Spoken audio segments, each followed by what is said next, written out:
Well, a very good evening, ladies and gentlemen. Welcome to another Flight Deck to Sim live stream. Today is the 24th of August 2025, minutes past 6 here in the evening in the United Kingdom. And for the first ever time, we're going to be incorporating two different simulators. The party continues with Microsoft Flight Simulator, of course, and then we're going to jump over back into the famous ZIBO mod. Now, the reason is I've had a lot of people asking me, oh, Flight Deck Sim, when are you going to jump back into X-Men 11? When are you going to jump back into the ZIBO mod? I thought, you know what, it's about time that we did it, but I kind of wanted to make it into a bit of a kind of story tonight. So what we're going to do, we're going to simulate that I've been called off work. We live in Inverness, and we're going to take the opportunity to fly VFR first. We're going to go from Inverness to Edinburgh in a Cessna 152 Aerobat. That flight will take about an hour or so. We're going to fly over Loch Ness, we're going to fly over Perth, and then onwards to Edinburgh. We're going to incorporate VFR and IFR rules there. We're going to use the beacons to get to Edinburgh, and then what I'm going to do once we get to Edinburgh, I'm going to take a 10-minute break for you guys, and then I'm going to set up X-Plane 11, jump into the ZIBO mod, and then we're going to depart from Edinburgh all the way to Dusseldorf, an airport we actually haven't been to in any desktop simulator. That's because on VATSIM this evening they're hosting an event in Dusseldorf, so I can actually, for many of the new subscribers as well, because we've gained something like 13,000 subscribers in the last week, I want to show you how you can use desktop simulators to practice flying some of the kind of heavy jets. Now at the moment, X-Plane 11 is the only way to fly realistically kind of tube liners and stuff. The default 747, the Airbus, the business jets, they're okay for new people who want to have a bit of fun in the sim, but if you actually want in detailed immersion right now, you have to use X-Plane 11 or prepared. So we're going to look at that. I see a lot of debates going on in the chat about the differences between Microsoft Flight Simulator and X-Plane 11. Of course, we'll be discussing that all day today. The stream will probably be about 3.5 hours or so, but yeah, nice to use both simulators, and then we can kind of compare the two. Right, anyway, let's jump on into the world map here. So we're going to start off in the Textron Aviation Cessna 152. We've got the ATC options. Let's give ourselves the call sign Golf Foxtrot Delta Tango Sierra. Weight and balance, we're going to take a full tank of fuel. When I did my PPL years ago, we used to always leave a full tank of fuel. That's the way we used to always do things. We'll close that. Now let's get our way into Edinburgh. We're going to be live time, live weather all evening today. So let's set that as our departure, and let's go off. No, sorry, not Edinburgh, Inverness. Not the best start there. Echo Golf Papa Echo. Let's start on parking. Let's go to park. Well, let's go 13. Unlucky for some, hey. Then we're going to go to Edinburgh, which is Echo Golf Papa Hotel. There we go. So you can see as the crow flies, it's going to take 55 minutes. However, we're going to go VFR. Now, this is Loch Ness here, very famous for the monster, which no one has ever seen. What we're going to do is fly the length of Loch Ness, and there's actually an airstrip here at Fort Augustus. We're going to use that as our initial turn point. So we'll add that along our route. Once we get there, we're going to fly direct to a VOR called Perth, which is just here, and that forms as part of the arrival, one of the stars into Edinburgh. But we're going to use the VOR to navigate towards Edinburgh Airport. So that's it, hour 7 minutes, probably a bit quicker to go fly the Panzer with this thing. And then once we get there, as I said, we'll take a 10-minute break. I'll get X-Plane 11 set up, and then we'll do the second sector. Let's get that Nessie sighting, says catch the coyote. Yeah, I'll keep a good eye out, or see what we can find. Right, so I've got group only. I have got some members here in the group flight already. So they'll be joining us along here. It's just part of the perks being a member on the channel, and they'll hopefully join us on this VFR flight. We're going to be offline otherwise. We'll have live traffic and live weather and time, and I think that's all we need to do to get everything going. So we'll press fly and go from there. Barry Swift, your sun just came out in Stirling. Well, hopefully we'll be able to see the sun in the sim as well. Hope you're all doing very well. Great to see lots of people. Those are the members around. Of course, thank you for the continued support. See some new names as well. It says Tony Fly says that's a good idea. I like your thinking. Fantastic. Thank you. I don't know. I just thought of. I'm on standby today, guys, so there is a risk. Very unlikely now at this time, but I could go. I might get a phone call from my operator and go, actually, Flight Deck to Sim. Well, they don't call you that, obviously. We need you to fly to Faro or something, but that's the beauty of being on standby. If I have to cancel the stream at short notice, I can do, and we always need to be sort of close to home and within an hour or so of the airport. So I would be at work anyway. So it's why it's great fun to be on standby at home, so I can do these sort of impromptu streams, as it were. Perfect. Fisher, will you be flying on VATSIM when the FPS is fixed? I will be, Fisher, and I was really hoping to jump onto VATSIM today, but yes, I have installed vPilot, and I had a huge performance hit. It was unusable, so unfortunately we just have to wait a little bit longer for Microsoft Flight Simulator and VATSIM to be compatible. Right, let's press ready to fly. So here we are. This is all obviously just default scenery here in Aberdeen. Never been to Aberdeen before, so I have no idea how realistic it is, but we'll get everything set up from cold and dark. Thank you very much, Scott Poynton, for the $20 donation. That's very, very kind of you. I hope you are well, wherever you are. And no comments associated with the donation. That was just a very kind gesture. Thank you very much indeed. Right, so let's jump on into the flight deck. Now, I think the checklist here they provided. Oh no, it's the Cessna 172 has a very in-depth checklist, but what I love about this aircraft, this is the very aircraft I learned to fly on my PPL. It wasn't an Aerobat, it was just a standard Cessna 150, but it brings it all flooding back. It's great fun to jump on in here. Right, so there's no GPS or anything fancy. I'm going to set the local QNH here in Aberdeen, so just looking at the latest weather here right now in... Why do I keep saying Aberdeen? We're in Inverness, sorry, Inverness. Let me just double check. Yes, Echo Golf Papa Echo. What? I think that's because I was planning to go from Aberdeen earlier. We're in Inverness. It's a beautiful evening. Calm winds, clear, well, few clouds at 3,300 feet, 16 degrees. QNH is 1011. So we'll get that set. There we go. So that's all looking good. Let's hide that away. So we'll get the battery and the alternator on. We'll pop the beacon light on. Mixture's fully rich. VOR frequencies, we'll tune Perth now, 110.4, although we're not going to use it just yet. There we go, that's now active. We'll put this to standby. So imagine we've done all the pre-flight checks. Somewhere I had it with me. I had the Cessna 150 checklist from my PPL days, 12 years old, like I can't find it for love nor money. Where's the fuel selector? I've completely forgotten where it is. Isn't it down here? Open fuel shut-off valve. Yeah, I think that's now open. Alright, well let's give that a whirl. Clear prop. There we go. Perfect. So that's all started quite nicely. Perfect. So I've got it on ultra realistic settings, so I have to now check that my compass is aligned because it will drift. So that's a heading of 185,190. So that is all correct there. We have to keep doing that every 15 minutes. So I've got a full tank of fuel. T's and P's in the green. Well, pressure's a bit low. We'll set about quite full power. Let's go for around. Hold on, my parking brake's not set. Let's set about 1,000 RPM. Just see the pressure hopefully goes in the green. Yeah, it's a bit low on the oil pressure. I'd be a bit concerned if it wasn't in the green there. Alistair Shirley, Inverdeen. Yeah, let's go with that one. Perfect. So we've got carburetor heat. Got to remember to pull that out every time we descend also. Looking good. I do like how it all shakes around in the wind here. It's great. So let's have a little look on the departure. I think we'll go for runway 2. Is it runway 23 here? It is. So we're going to go for runway 23 for departure. We're going to go straight out, and then we're going to go towards here. This is why it's such a great VFR sim now. I'm going to fly down Loch Ness towards whatever this place is called. I keep forgetting the name of it. And then we're going to make a left turn inbound to the Perth VOR. There's no DME associated with this VOR, so you just have to wait till the needle swings. And then we're going to go to Edinburgh. That flight time should be around an hour or so. Cool. Right. So, is there any? Should I use the ATC? Yeah. Let's request departure to the south. Let's use the default ATC today. Inverness ground, Cessna Alpha Sierra. Oh, it didn't update my reg. Sierra ready to taxi south departure. That's a shame. Cessna Alpha Sierra X-ray Golf Sierra taxi to and hold short of runway 5 using taxi. Where can you see the RPM? Here's the RPM gauge. A bit too much there. So this is the beauty of the a simple piston engine aircraft like this. You only have the RPM really as the engine control. There's not a variable pitch, it's fixed pitch. So all you have to monitor is the RPM, which uses full power for takeoff around 2,500 RPM and T's and P's in the green. But when I go to idle, the pressure's quite low. It'll always be in the green generally then.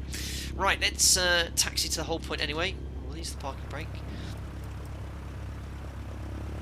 So hopefully some of my... There should be some other people here on the group flight too, around. Oh my goodness me. So actually I've got no taxiway chart at all, so let's use the VFR map, because I have no clue where we're parked. Where stand 13 is. Well, let's make a left turn. We'll go the long way around here. Oh, well, there's no way to go anywhere. There's like a little disused part here. Well, we'll go around. Let's cut the corner around here. Unfortunately, there's a truck on the taxiway. Let's see it with Microsoft Flight Simulator putting random ground vehicles absolutely everywhere. Amazing. I can't believe the amount of viewers getting now still. There's 1,000 viewers in. I hope you're all doing very well. If you're interested in what we're doing in the stream today, I have completely updated the video description below. So we're flying the Microsoft Flight Simulator to start with. We're going from Inverness to Edinburgh, and then we're going to jump into X-Plane 11 and the ZIBO mod, so we can complete a flight to Dusseldorf, where we have a full ATC coverage on VATSIM. I spent the afternoon making sure it all worked, VATSIM's working and everything. Plain old Ben's in the house as well, go check him out. He has great content in light aircraft. He's an X-8 pilot, and yeah, Frida, what is it, fuel, radios, engines, direction and altitude. God, I keep forgetting all this, the Frida checks and the Hazel checks and the, is it bumped fitch checks as well before landing. Definitely going the long way around here. Well, it says it's disused, but we'll ignore the X. I think that's more the wrong way. Excuse the fact I'm going right across the taxiway edge lighting there, but we'll make our way down this, what I can only describe as a farm track. Perfect. That's what I love. The default airports look absolutely incredible in the sim. We should probably do the power checks as well somewhere. Do a mag check. Again, I'm missing my checklist here. But yeah, I hope you've all been enjoying Microsoft Flight Simulator. I certainly have. And big debates on loads of messages coming on. Why have you started Microsoft Flight Simulator in X-Plane 11? Well, it would have been wrong for me to use it in the Microsoft Flight Simulator streams. I mean, our last two streams are. Well, my first year I've got over 200,000 hits, so obviously with the sim coming out, it's been extremely popular. And I want to show you how you can use both simulators still for a great experience, really, because I haven't stopped fully using it. Thank you very much, Freckles Aviation, for the £5 donation. It's very generous. Hello, this is Japan Airlines. We need you to fly to Seoul. Actually, never mind. You are creating amazing and educating streams. Keep up the good work. Thank you very much, Freckles Aviation. I wish you wouldn't announce who I actually worked for like that. I've told you already that I cannot discuss my routes between Tokyo and Osaka. But thank you very much for the continued support. I'm sure it was meant to have a Microsoft voice to add. It was through YouTube, that's why. Well, thank you very much, Freckles, for your continued support and kind donation. I don't know if you heard, Marion has just walked. Marion has just got back from the shops and she's bought lots of dog food. She's about to start the stream. We just realised Jack's out of dog food. I mean, that's the second time we started the stream. We kind of neglected our dog. Because last time, a couple of streams ago, he ran out. This one, we realised, oh, he's got no dog food left. So unfortunately, Marianne just nipped out to get some dog food so he could be fed in about an hour's time. But he had a long walk just before the stream. Was that a long walk? About 30 minutes. Now, I've no clue if this is an actual taxiway here in Inverness in reality, but we're just going to go to the whole point here. We'll do a little bit of a power check, make sure that everything's okay. Alrighty, let's set the parking brake. So power checks. I'm doing this without a checklist, so let's go up to 1900 RPM. I just love it. There we are. So T's and P's in the green. Mag check. This is just me guessing. I think it was 150 max drop. So you can see the RPM in the corner there. Let's do the right, and a maximum 50 between the two. There you go. If you had a variable pitch proper, you'd try and feather it now. What else would you do? I can't remember. We've done the mag check. Are you a real pilot in emoji chat? Yes. You okay? Perfect. So we're doing the first flight, and then we're going to go the second flight later on. I'll be done. Do you know what happened to me? No. A wasp got stuck in the car. I couldn't have pulled her, I almost died. Okay, a wasp got stuck in the car and you almost died. That's great. Great. But I'm here. Okay, great news. Right, a carb heat. Yeah, I need to do the carb heat check, thanks. These guys have the PPL, and again, I've not done any SCP flying for 10 years, and I can't remember is there a maximum RPM drop or something? I can't remember. Slight RPM drop there. I'm waiting here. Idle and carb heat check. That's it. All the way to idle. Make sure the engine doesn't cut out. Thanks, Woody. There you go, engine hasn't cut out. Fantastic. Well, let's take a notch of flaps for departure as well, and let's get going. So it's going to be a straight out departure towards Loch Ness here, and then we're going to go, what's the end of Loch Ness? We're going to just going to route direct to the VOR from there. We'll use IFR navigation for the entire sector. No autopilot as well, so this is going to be a high workload hour for me or so, but let's get going. Guys, get your togas in chat as well.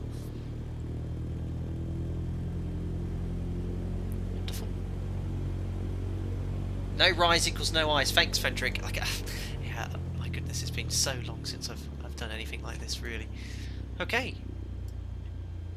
Oh, I didn't. A slight issue here. I've got a real problem with my ATC in Microsoft Flight Simulator. I always upset the controllers. I forgot to contact Tower and request if we could enter the runway. Well, imagine that gave us clearance. Inverness Tower, Cessna Alpha Sierra X-Ray Golf Sierra ready for departure to the south at runway 5. Wrong runway, but never mind. Cessna Alpha Sierra X-Ray Golf Sierra cleared for takeoff. No issue here. South, departure approved. He thinks we're runway 5, so a couple of issues there. Wrong runway, and we had a runway incursion. Right, anyway, let's get on going. Oh, exciting. I love it. Right. Full power. Set takeoff for us. Now airspeed's rising. Feeding that right rudder. Waiting for about 45 knots or so. And then we'll rotate. We're airborne. Let's get 65 knots, our best climb speed. It was at the 150 if I remember. And then we'll pitch with 65 knots and trim. Lovely. We're airborne. Positive rate of climb, gear up. Nah, I'm joking. 400 feet LNAV. Perfect, so I'll go up to 2,000 feet. For this VFR flight today. Cessna X-Ray Golf Sierra, continue for south departure. I will contact you next when you leave my airspace. Oh, thank you. Thanks, Glenn. Inverness Tower, Cessna Alpha Sierra X-Ray Golf Sierra, continue for south departure. Struenboxer, wait, are you a real pilot? I am. Believe it or not. Although some would suggest I'm not, based on my previous performance during streams. Release the cabin crews in Plato's Republic. Excellent. Jody January, can you fly over Ben Nevis? Now, excuse for my lack of geographical knowledge here. I don't know how far away we're going to be from Ben Nevis on our route today. I really don't know where it is. I was going to start off from Oban, but I really wanted to fly over Loch Ness. And it was a nice hour flight time, about 1 to 2 seconds, about an hour or so. Oban was a little bit too short.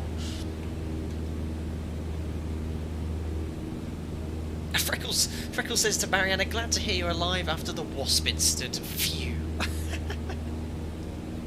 Amazing.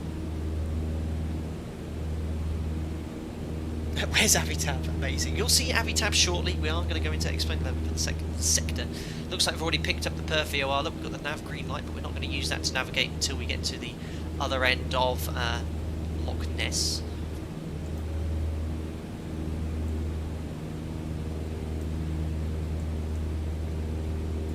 About 500 feet to go. I'm actually going to look at Google Maps here. I have 2 monitors now. I'm like a professional live streamer.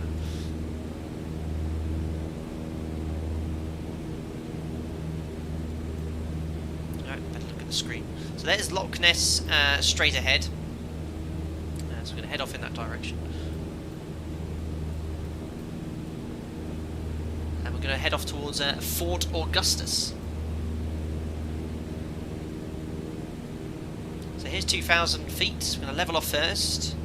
Let the aircraft to accelerate. Now, I remember in the Cessna 150, I mean, this is an Aerobat, so I think it has a slightly more powerful engine, but we used to set 2,300 RPM, and that would give us around 90 knots. I think in this aircraft it gives me around 105. So let the aircraft accelerate first. The RPM will increase. We still have full power set. Trimming nose down at the moment. Cessna X-Ray Golf Sierra, you are leaving my airspace. Frequency change approved. And we'll set about 2,300 RPM. Inverness Tower, Cessna Alpha Sierra X-Ray Golf Sierra. Perfect. Frequency change. Level. So at 2,300 RPM, it's giving me around 95, 100 knots or so. It should settle down quite nicely. Ben Nevis is 25 miles south-southwest of Fort Augustus. Interesting. Well, guys, let me know in chat. Do you want a brief detour to see Ben Nevis? I'll have a look on my maps here.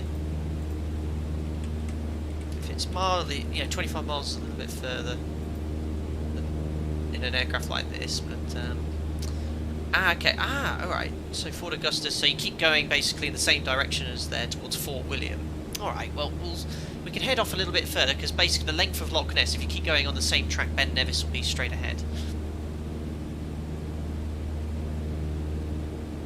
The only thing is the VATSIM event into Dusseldorf, I think, ends at 9 o'clock local, which is only 2.5 hours away, and it's about an hour's flight time, so ideally I need to be landing in Edinburgh in the next hour maximum, really. So we'll go from there. Absolutely not. Get to Edinburgh and into Explain. I think that's like a straw poll vote I need to set up. I am trying to hand fly as well. How's the volume, guys? I hope the sim isn't too loud and I'm clear enough. But straight ahead is Loch Ness. Got this lovely VFR map you can reference to, which is a great help.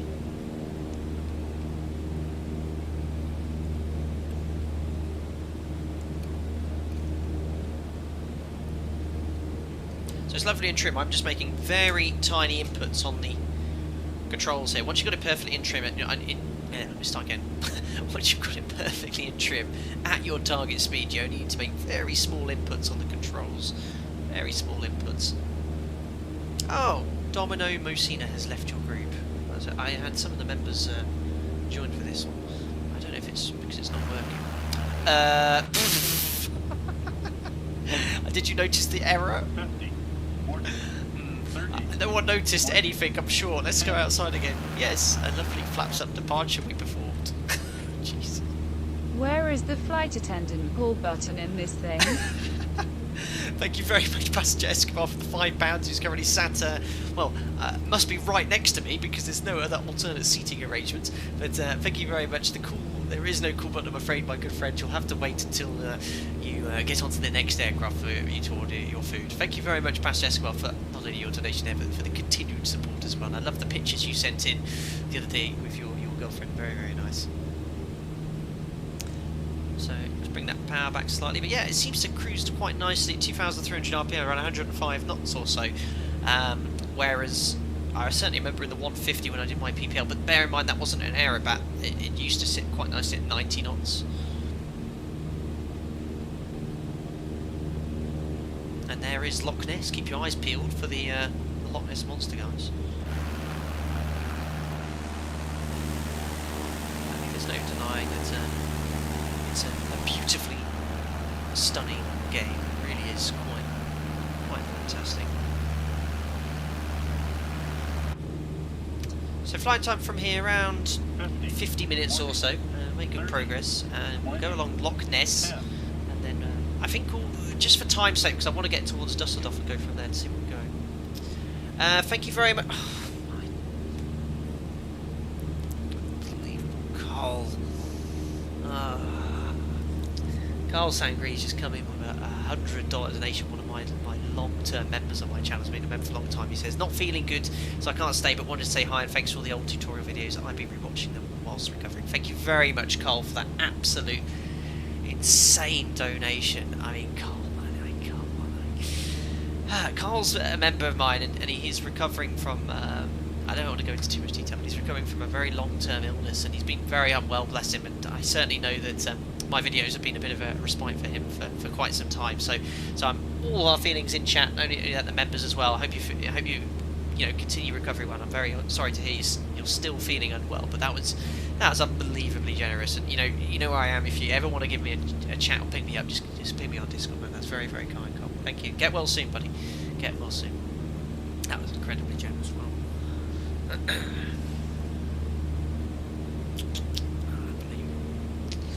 Mr. F, is that a stock livery? Yes, this is the stock livery that comes with the Microsoft Aerobat. I think it's the only livery available at the moment, so it's quite cool. 50, 40, Thank you very much. Apollo Slams for $5, very generous, sir. How much is Microsoft Flight Sim? I got to explain, but what to get Microsoft Flight Sim? Hello, Apollo Slams. So there's 3 versions of Microsoft Flight Simulator. I was very fortunate because I've been involved with the closed beta and the alpha, and I was invited to Seattle last September as well with Microsoft to go preview the game. I got a free copy. I think the top version, which is the one I'm in, is $120, $130 or so.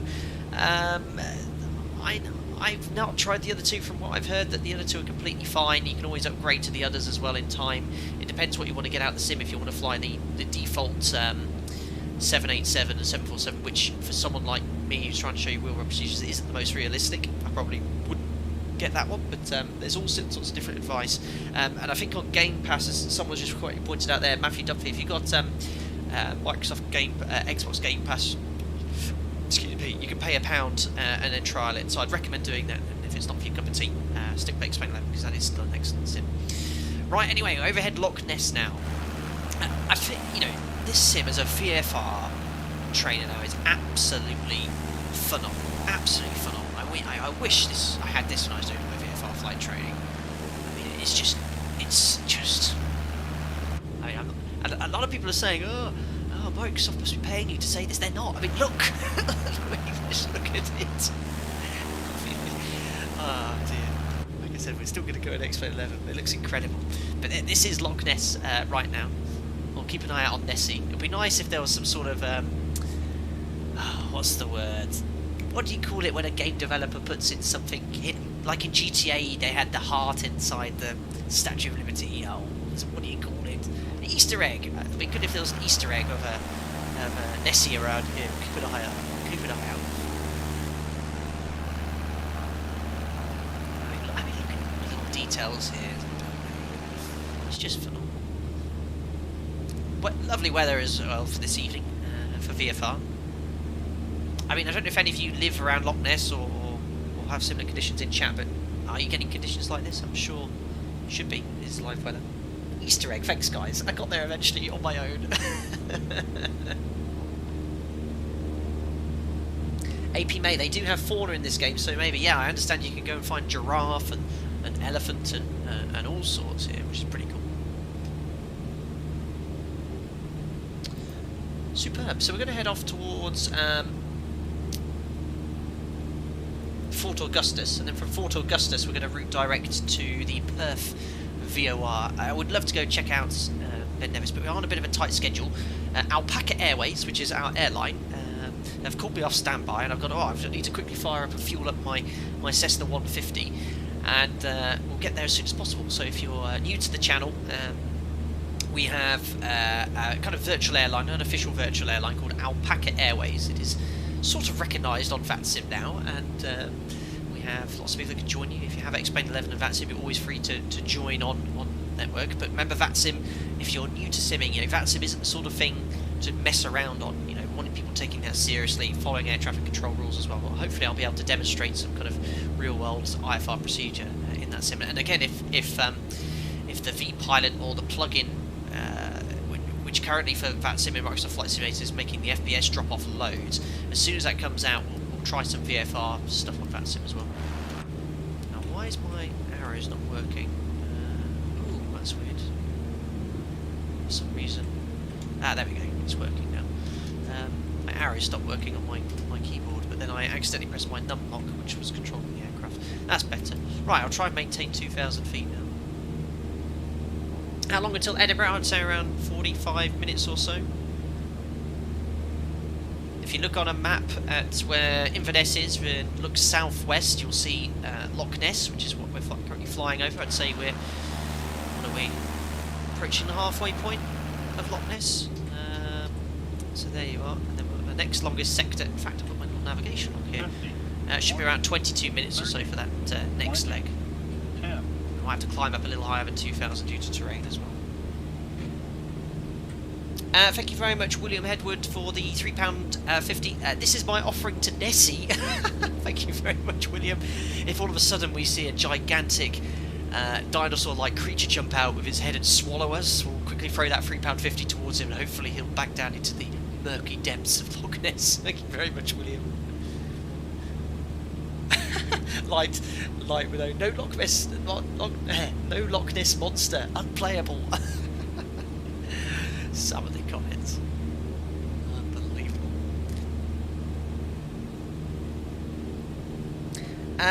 Johnny Larris, good question. Do you recommend stick on the right or left for a right-handed person? Well, I'm left-handed, so I have my Airbus Thrustmaster joystick currently left of my position, and the great thing is it's configurable, so you can switch it over to a right-hand stick if you are right-handed. Obviously, bear in mind if you were to jump into a real Airbus, you're going to be a little bit ambidextrous because you can't move the stick around. But you get kind of used to it. When I became a captain last year and I had to switch seats, it took a long time for my muscle memory to adjust to that seat in the left hand. So you can practice wider. You get used to it really, but because I'm left-handed, I use the stick in my left hand. Are you going to get the Thrustmaster throttle control? We'll see. We'll see. I currently just have the joystick, and I quite like it, if I'm honest, because most of the time when we're flying in the mod, I just have the auto throttle control. I haven't touched the power either. But yeah, if you really want to take it seriously, you can have the full works, I guess.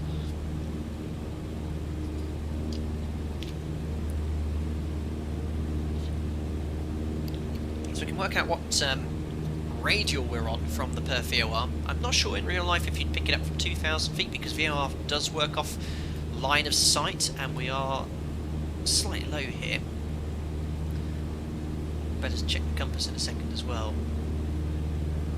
So we're going to the VOR, and we're currently on the 325 radial from Perth, and we've got no DME on this VOR, so I don't think we've got any distance measuring equipment on this aircraft, so we'll be able to work out where we are, but we can at least navigate to and from a beacon using the aircraft here. We do have an ADF as well, and they do have an NDB. We're going to use runway 06 in Edinburgh later. Thanks for subscribing, lucky one, welcome on board. Guys, if you are enjoying the Microsoft Flight Simulator streams, don't forget to smash the thumbs up button, subscribe as well to stay up to date with the latest content. As I said, I'm on the middle of my working week, but I just happen to be on standby today. It's reasonably busy. I'm on my, what day is it this week? I can't remember if it's my day 3. So yeah, day 2. I was on standby the other day as well, and I've got 2 flights coming up tomorrow and the next day as well. Nicholas F, how is VATSIM on the new sim? At the moment, there's a huge performance impact with vPilot. It's already been posted by VATSIM and I think Aerobat, and there's a patch coming out, but at the moment, unusable really. I did try it, but I had a huge performance drop in the simulator.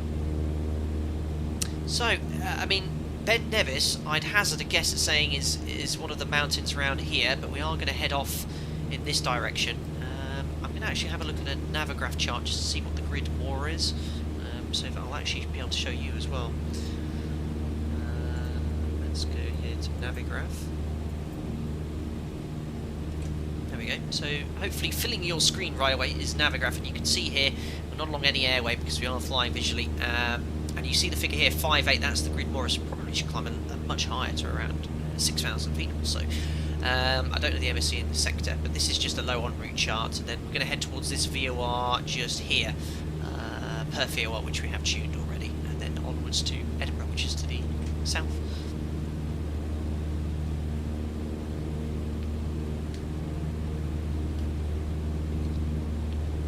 Captain Monster says, I am the Loch Ness Monster.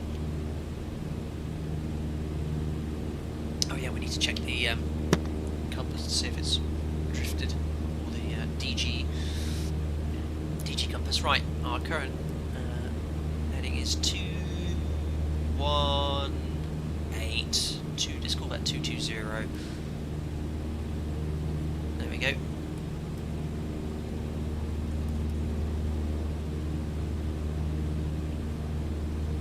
Ambient, this is a download from Steam, or is it disc form? I don't have the discs, I downloaded it directly from the Microsoft Store, so it's not in Steam. Lee Swift, is this real-time weather? It is. So what is the time? I hope we don't miss out on this ATC in Dusseldorf. It would be a great shame. The event finished in 2 hours and 20 minutes. I still need to set up X-Plane Lab. I'm going to do a setup from cold and dark. But hopefully they'll stay on a little longer.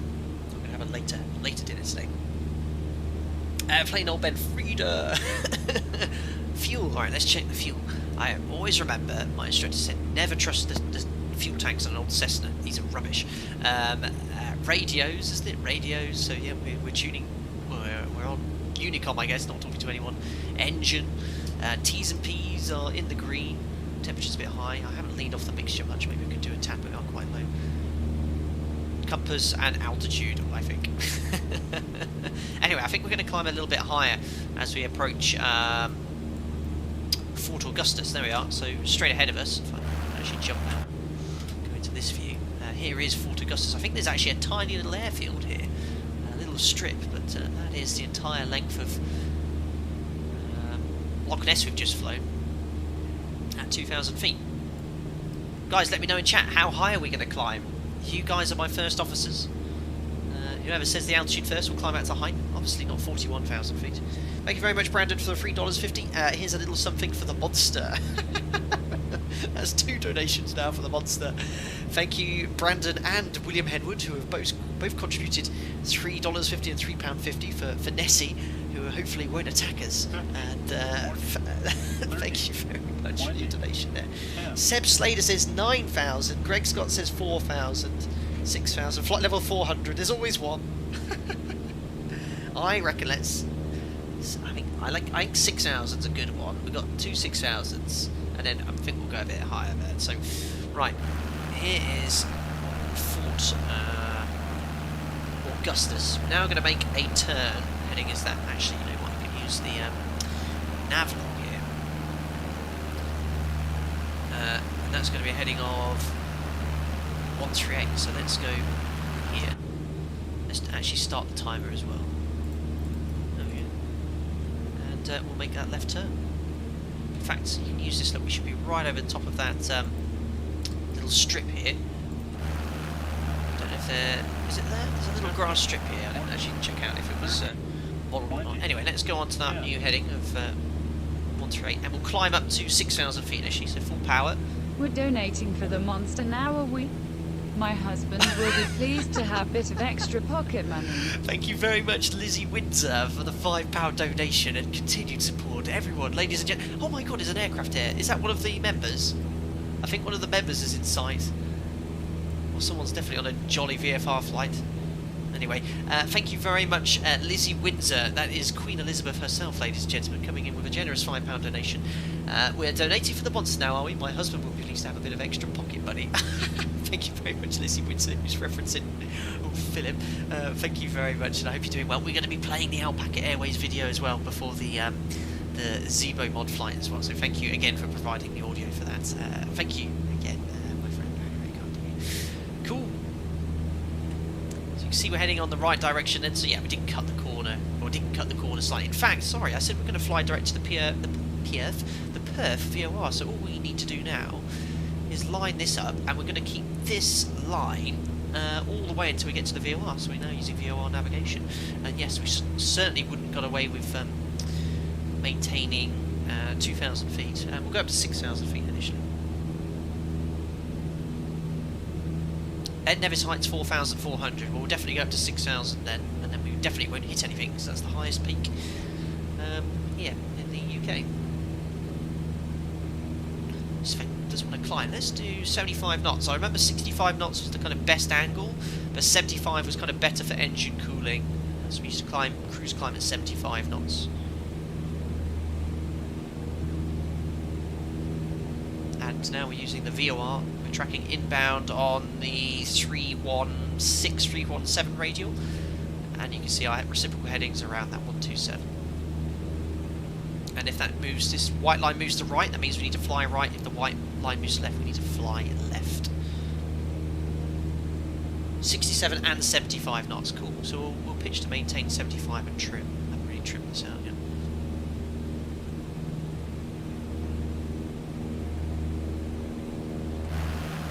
It looks stunning, doesn't it? Scottish Highlands are absolutely beautiful.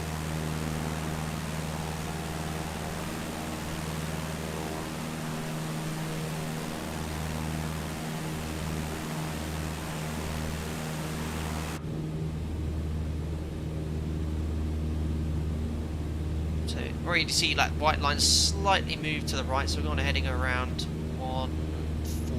150.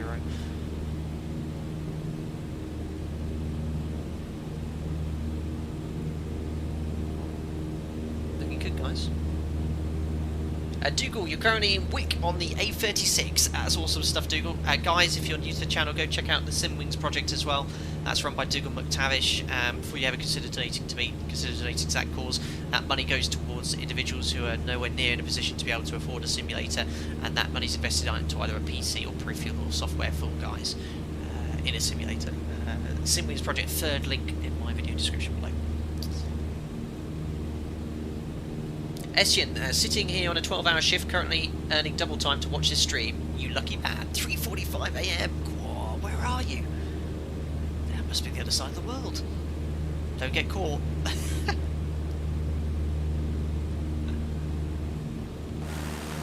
Beautiful. Absolutely beautiful. There's an aircraft there, look. I think that could be one of the members. He's flying towards us, look. Red is port on the left. So if you want to know if a plane's flying towards you, red dot's on the right, and if it's flying away, red dot's on the left. That's why we have nav lights. No problem, Dougal. I hope you're doing well, buddy.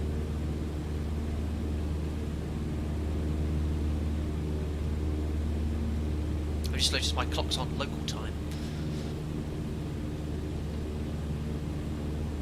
Tony, you're watching from Texas whilst working. So performance is decreasing as the density altitude increases. Now, for those of you who have a PPL, I've got a vague recollection that says when you're climbing at full power, you shouldn't lean off the mixture because it's knocking. You can cause knocking on the piston, which can damage it. So the idea is that the engine, you know, is a gentle push on the cylinder instead of a hammering sensation, which is what happens when you lean it off. But I always remember you had to go full rich when we climbed and then lean off. Heart you streams. Stay safe and healthy from the USA. Oh, well, thank you very much, Apple Yogi, all the way from the United States. That's very, very kind of you.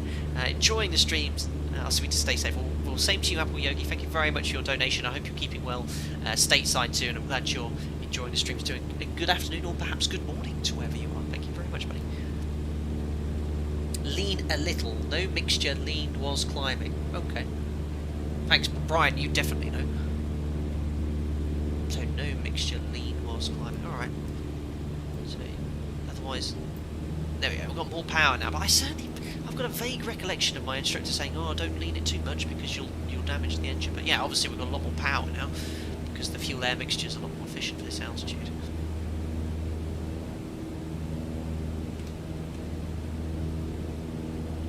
Approaching 6,000 feet. Look, you've got all these. Wow. What a lovely touch.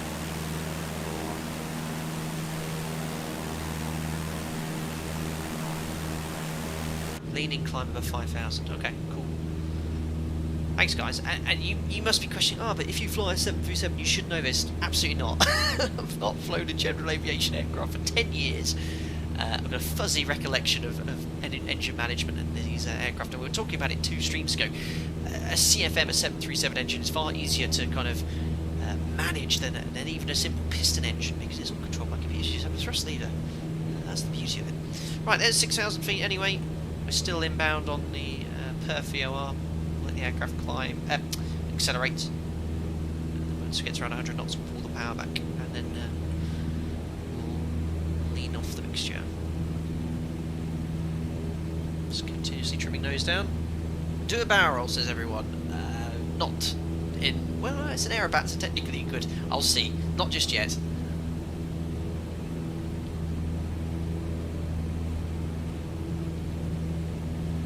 There we are. So that's around our target speed. Bring the RPM back to 2,300.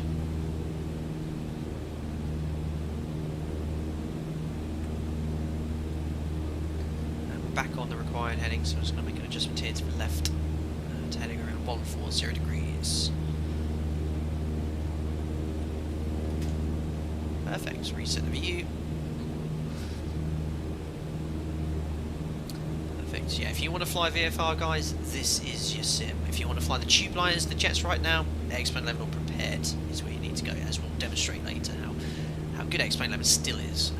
those sort of things. But from a visual perspective, there's no denying that this is pretty stunning. Pop dome light on. Cool, blimey, that's bright.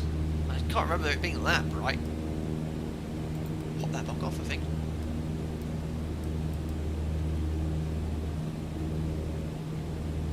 So I'm going to watch the. Well, there's no cylinder head temperature here. You can overlean it. That'll do.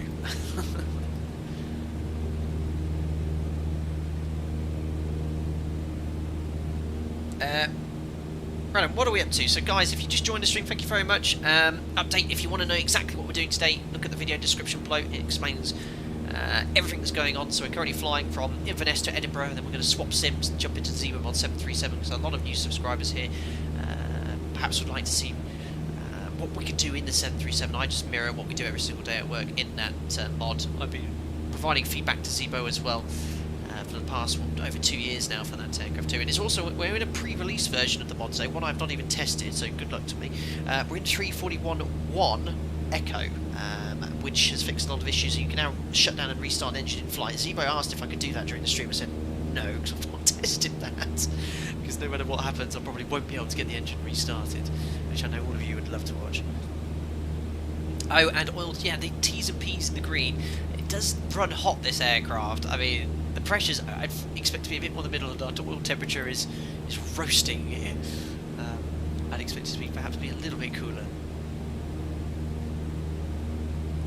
Anyway, to show you where we're navigating. VOR navigation on our way to Perth. I was hoping to be getting there a little bit quicker, if I'm honest. Might go a little bit faster, but geographically, where are we now? Let's have a look on an alternate map. I just realised I'm descending. Let's get back up to 6,000 feet.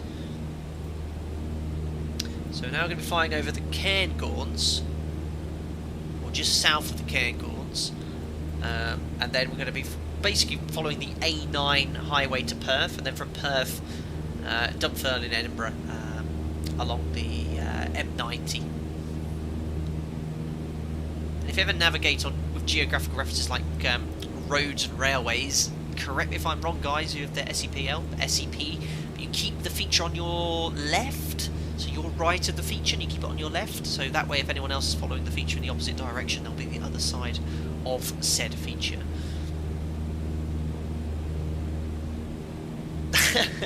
It's a Cessna oil temperature indicator, either too hot or too cold. Yeah, probably like the fuel gauges where you tap it and it jumps by a few up and down a few gallons. I remember.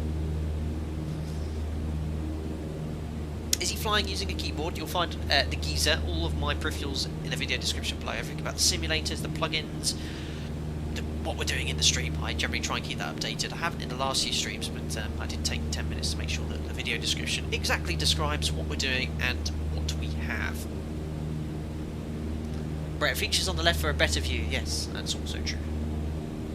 Jed Glover, you have to go full reach before you start descent, as the thicker air as you descend effectively leads the mixture, thus causing piking. Destination if it gets bad, you'll damage the engine. I remember now, Jed. I think it was we called it knocking, I think, didn't we? Where if you don't lean it first and then pull the carb heat as well.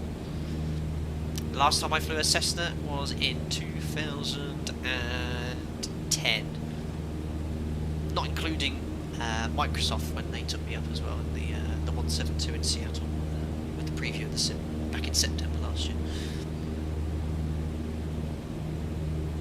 Yes, if you have explained them in the ZIBO mod, I just see Luke Bailey's used the livery command. Thank you very much to Jamlin. You can have the Alpaca Airways themed livery. If you type in YouTube Alpaca Airways, I'm sure you'll find many of our streams there.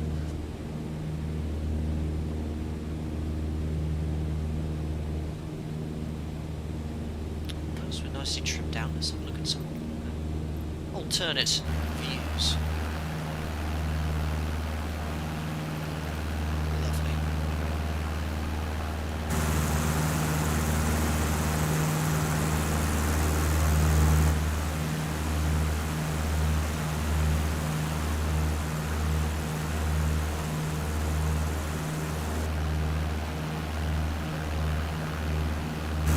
Not many views on this one. There's about 4. There are 4. That's a shame. Jump back into the cockpit. How many flight hours do you have? Someone asked. I'll tell you. I can tell you to the nearest second, well, nearest minute if you wish. I'll get my electronic book up.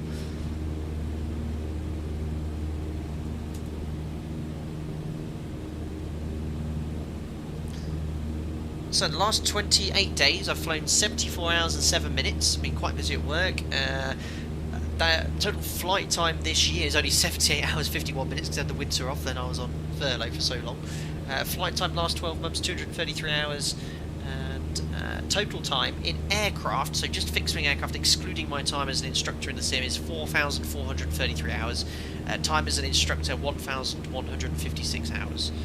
And that's instructing in a level D simulator or a fixed base sim at my operator. Those hours I did log. But actual flight time in aircraft 4,433 hours and 7 minutes.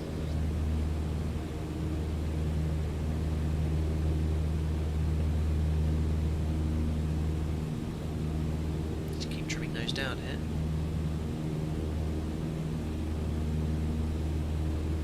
Gressel, what's your PC? Look in the specs of the video below and you'll see all the PC specs there. Thanks, Marina, my partner, thinks in the lounge at the moment. Keeping a close eye on the stream, making sure you're all behaving.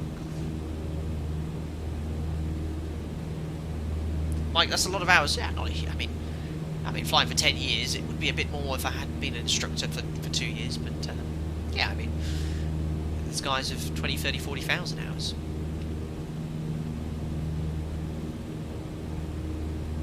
Is your transponder still on standby? Yeah, I was just testing you guys. Just testing you. Yes, there we go. Actually, no, it should be 7,000, shouldn't it? Not IFR. There we go. Yeah, just testing you. Just testing you, guys. Well done. Well done to whoever spotted that. You win today's prize, which is there you go. I'll rock your wings. Congratulations. Whoever spots the next thing I forgot, I'll do a loop. Finley! Nav lights! Did I say I'd do a loop, Finn? Well spotted. Now, I did see another aircraft. There should be, this is a group flight, so I did see another aircraft around, so the only aircraft I should be seeing is other people on the group.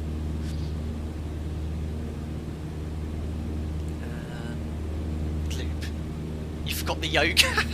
Mark Burgess. Ah, yes. I've just been using my feet the whole time and telepathic abilities. I've actually been leaning over my right hand to control the first officers. Absolutely brilliant. What a comment. What a comment. Ah, look, there's an aircraft again. Is that a member? I hope so. There's someone buzzing around in the sim, that's for sure. He's flying away from us. Oops, so much of my altitude keeping too busy drinking water. Let's get back up. Nothing to see here. Ah, so you can see we're a little bit off our radial, so we make a right turn here to get back onto a heading of 150, then we'll check the DG against our compass as well. Thank you very much, Philip Messenger, for the €5.49. Hi Captain, glad to watch you again, especially above Scotland. What about the quote? Microsoft Flight Sim 20 is about landscape, X-Plane is about simming. Fly safe, thank you very much for your donation. Good quote, but I think Microsoft Flight Simulator has the foundations and already is a great aircraft for simming to replicate flight for general aviation, and I've said it many times before. I think give it time with more testing and more tweaks, it'll fly better with commercial aircraft. I mean, we haven't got a well-modelled commercial complex aircraft yet to test, until that comes along I can't tell you, but for light aircraft it feels great, very dynamic, with external factors making the aircraft move. Someone actually commented, just before we go to the next donation, I noticed on a stream that the wind was 10 knots but the aircraft was jumping all over the place. Why is that? That's not realistic. It can be very realistic. I mean, wind isn't the only factor or casual factor of turbulence. Things like thermals and wind off terrain as well can be quite disrupting an aircraft. Put it this way, I went to Rhodes quite recently for my airline, And we have a briefing documentation that prohibits us from landing when the crosswinds, I think it's in excess of 15 knots, or certainly a captain's only landing. That's because, I know 15 knots doesn't sound like much, but the terrain there's quite a large amount of terrain just to the north, a large mountain. And with a gentle wind over that, it can create a lot of mechanical turbulence. It's very, very dangerous. It can cause severe turbulence there. So all these factors, I think, when you look into the videos on how they built this sim and how they test it, I think those effects are working in it. So I think it's a great sim. And again, I need a complex multi-engine jet to really put this thing through its face, because the default aircraft, you know how long it takes teams like ZIBO or PMDG or whoever to make an aircraft like this. Months of work of a dedicated team. You weren't going to get that from Microsoft, you know, to spend that amount of time doing it. I hope that answers your question. Anyway, thank you very much to ATA Boss or ATA Boss for the £5. You know, mate, I'm thinking of moving to Inverness. What do you think? ATA Boss, I'm not sure I can give that sort of life advice, really. I've never been to Inverness myself. I mean, if you play back the video by about 50 minutes, take a look for yourself virtually, you might get a better idea if you perhaps want to move there. But for that sort of life advice, I'd perhaps ask your partner, if you have one, or your family. Thank you very much, ATA Boss.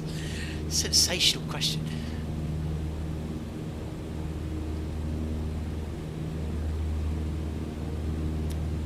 Perfect. So we have no DME, so it's hard to judge our distance from the VOR here. As we get closer, we get more sensitive. But looking at the VFR map, I mean, yeah, we're not going as fast.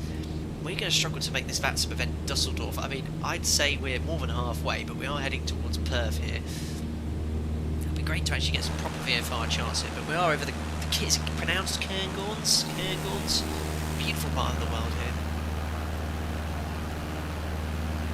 Making excellent progress towards Edinburgh.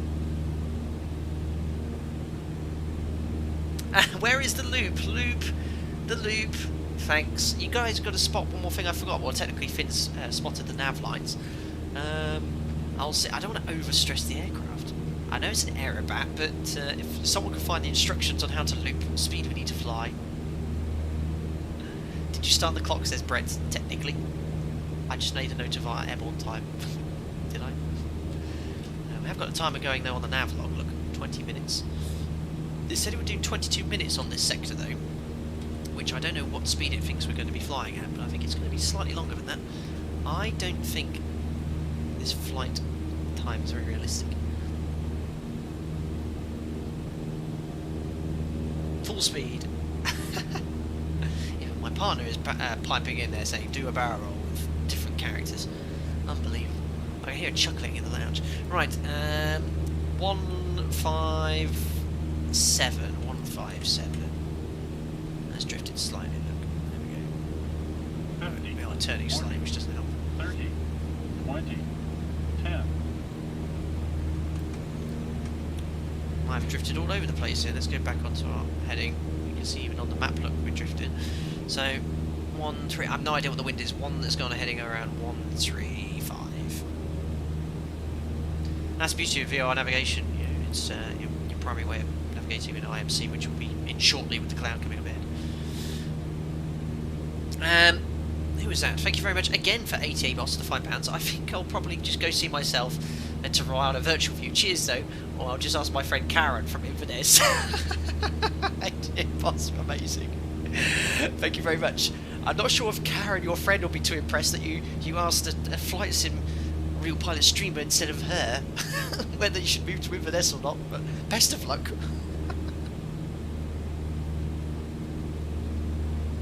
Amazing. Well, we're going to do a bit of IMC.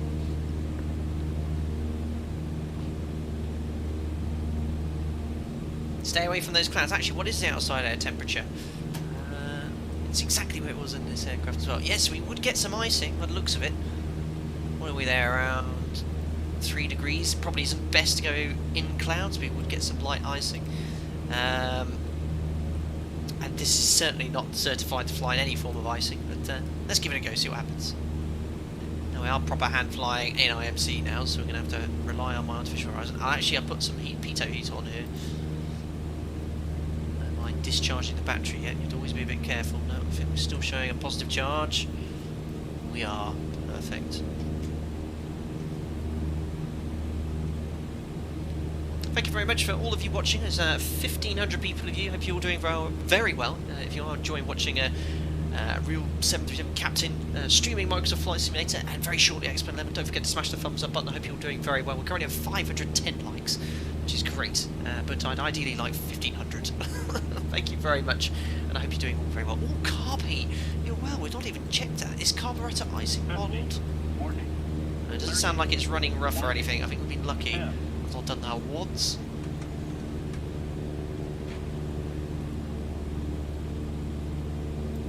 There we go. I remember doing that once, getting a lot of rough running. Wonderful. Right, let me just get back on my heading here. I'm drifting. I keep turning right. Keep drifting right. No reference to the horizon now, so I am relying on these instruments, which are not certified to fly in icing conditions or IMC. Let's go on to heading around there. 130, and I'll try not to keep drifting. Thank you very much again to ATA Boss. You should need to start saving pennies for your move to Aberdeen. Thank you. No, I just thought of moving out. Oh no, I just thought of moving now. Absolutely smashed. She'll understand. 10. Oh my god, this ATA Boss, you're absolutely crazy. Oh dear. Oh, this is. Yeah, ATA Boss, I wish you no longer donated and just keep telling us about. I want to hear. Tell us about the story. Why are you going to Inverness? We need to know more. Yeah, this is very funny. I'd like to know what's going on in your life right now. It sounds like you're drinking heavily, considering moving to Aberdeen. Unbelievable. Thank you very much, Tom Pascoe, for the $10. So glad to catch the live stream again. I've been out the loop so long, but always happy to catch up the Flight Deck fam. My best talk. Thank you very much, Tom Pascoe. Hope you're doing very well. And thank you again for the continued support, and welcome back on board. Glad you're enjoying the video.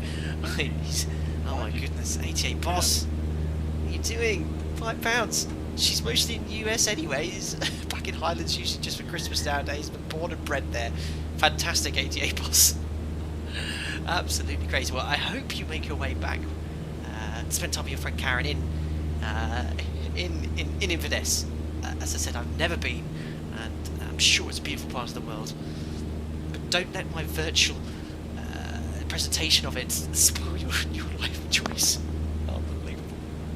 I promise you guys, the streams will become a little bit more educational, and as I said, I'll try and keep giving you tidbits. So we're in IMC now, maintaining 6,000 feet. This is the primary instrument, kind of doing a T-scan here, so always primarily referencing your artificial horizon here.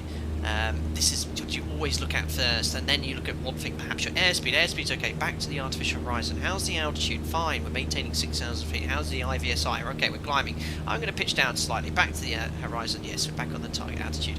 What's my heading? My heading at the moment is 140 degrees. We're on the 135 radial. As I say, we need to fly right, so I'm going to make a slight right turn, and you just keep going between the instruments. You build this scan of going between the two different things here. It's important in these conditions, don't look at the clouds for reference, look at this only. As I said, you shouldn't be flying an aircraft like this in these conditions.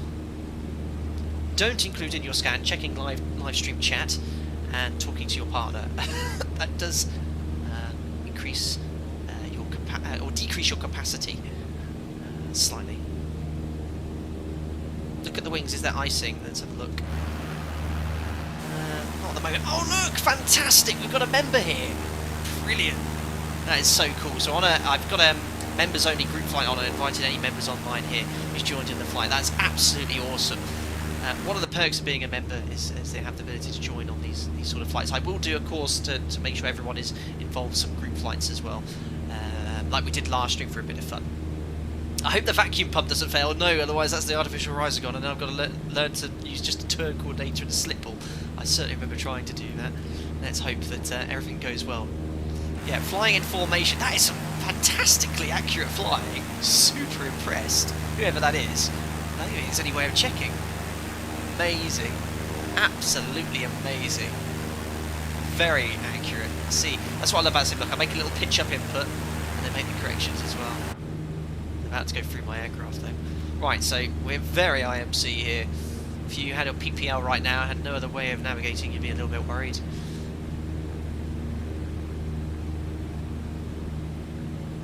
Good. How far away from Perth are we? We're approaching the Perth VOR, so what I'm going to do very briefly for you guys is show you Navigraph. 30, 20. So you can see that there's the Perth VOR ahead of us, just here. That's where we're navigating to. And looking back in the sim here, that's how we're following the VR. So it's actually saying fly right slightly. So yeah, we can see my headings drifted off slightly. I don't like being in IMC in this aircraft, if I'm perfectly honest. It doesn't feel incredibly safe. That should bring the tracking quite nicely. Thank you again, ATA Boss, for the £5. You got it wrong. She's mostly in the US, not me. I'm a London guy so far. Also, you said Aberdeen is a lot instead of Inverness. I'm getting my Aberdeen, but Inverness is pulled up again. I can't remember what you said.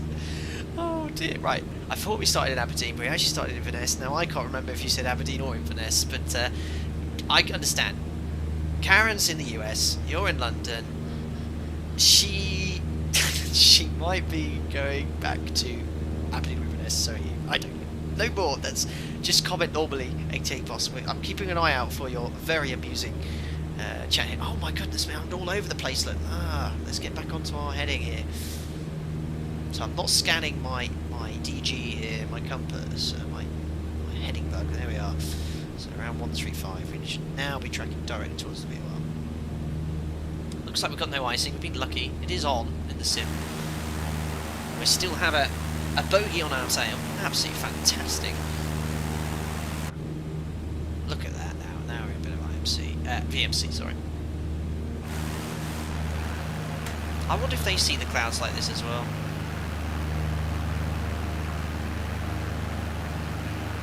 Amazing. Sound from the other aircraft is awesome too. Absolutely awesome flying, buddy. Whoever that is, I want to know who it is.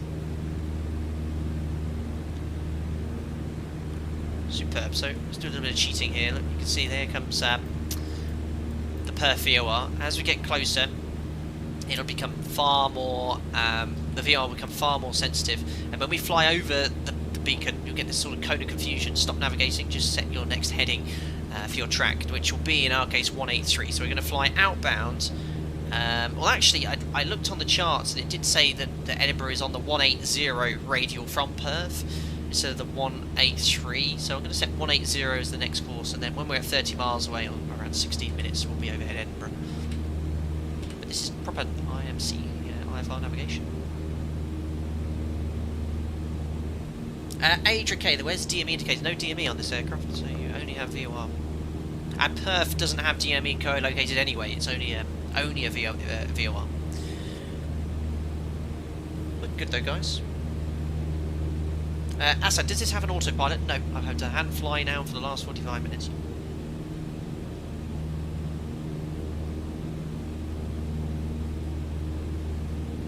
But guys, I hope you're looking forward to a bit of ZIBO mod flying.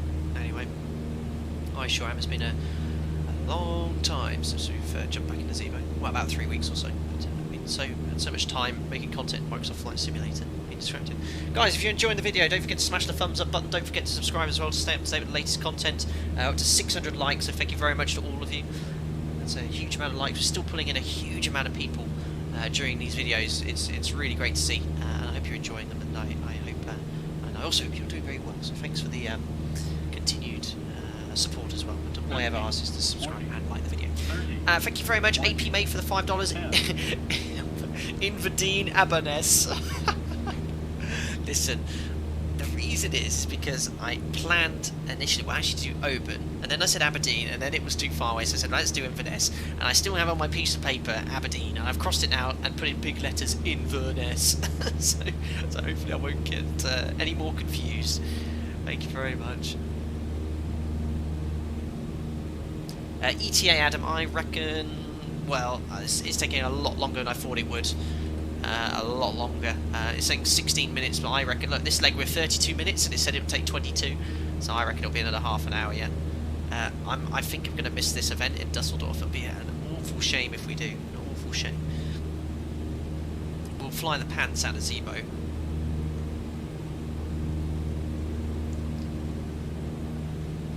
Lovely. It's nice to be just on a VMC on top here as well. And we are approaching Perth too.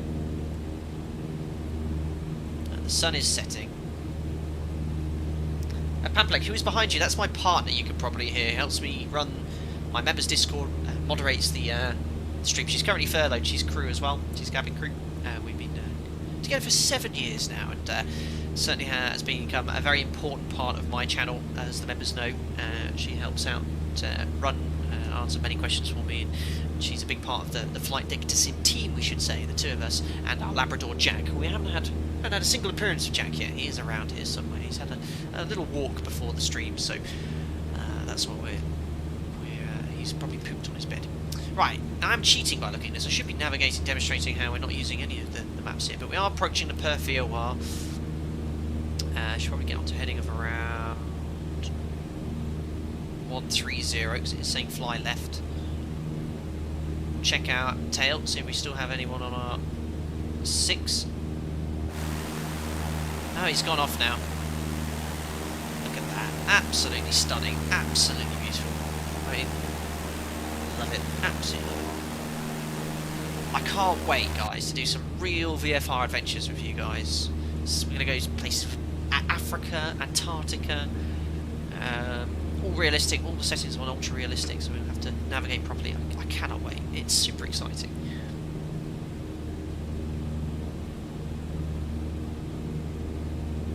Steve Harris, 2 out of 10 for that.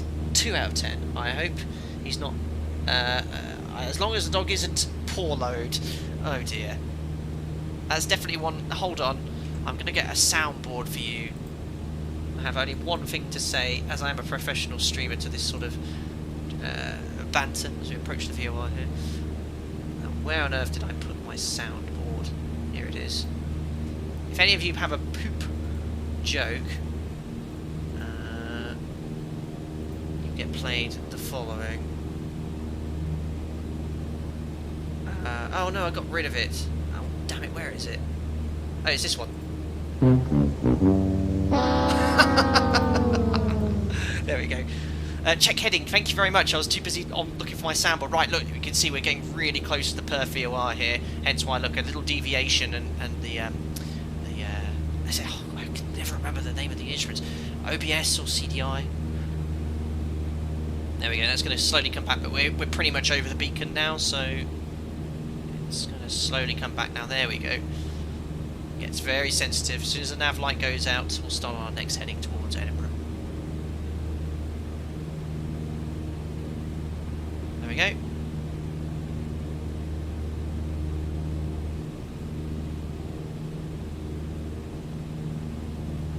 Not long, guys, more than halfway. In fact, visually, I think I can see the 4th. And look, the weather is improving the further south we go. Wonderful. Right, really close over the VOR now. Very sensitive. In fact, when you get close like this, don't start chasing the needles like I'm sort of doing now.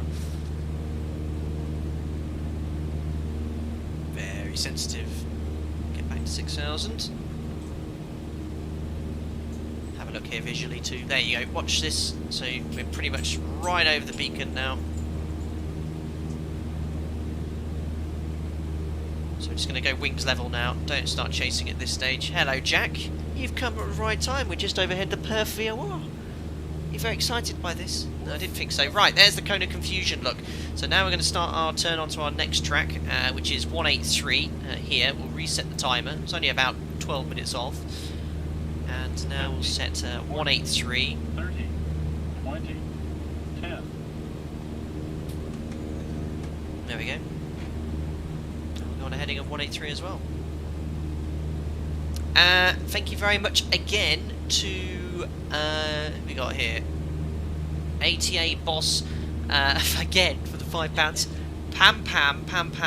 Can someone send me a join link? Can't join on app. Can on browser if I click on a join link. Thank you very much, ATA boss. I think you're looking to join as a member, perhaps. So the join link is you need to be on a desktop browser. You can't do it on mobile there. And for your membership, you get to use custom emojis in chats. Most importantly, you get the members-only Discord as well, where you are free to continue the story if you so wish, instead of donating £5 every time. You're crazy, man. Thank you for your generosity nonetheless. Right, so let's just align the DG again. So we've got south. Let's just go wings level here. That's around south. 190, 195. No, doesn't need aligning, and hopefully, yes. Look, you can see the VORs coming back in on the radial we want, which is the one. Oh, actually, what was the radial? 183, wasn't it? That, and then we'll go wings level, and then Edinburgh Airport should be the other side. We have an NDB to tune to. We're going to fly the ILS approach today for 06, which I think is the current runway in use in Edinburgh. There we go. We can now go on our heading of 183, so we're now aligned. Wonderful.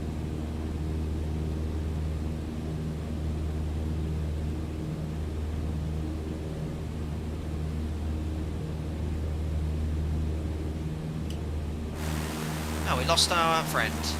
He was in a bonanza, but he's gone off. Oh, look at that. Wow.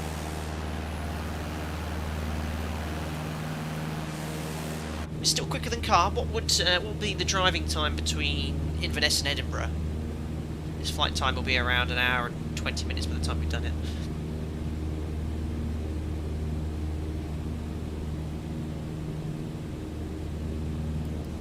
Look, you've got a G meter here.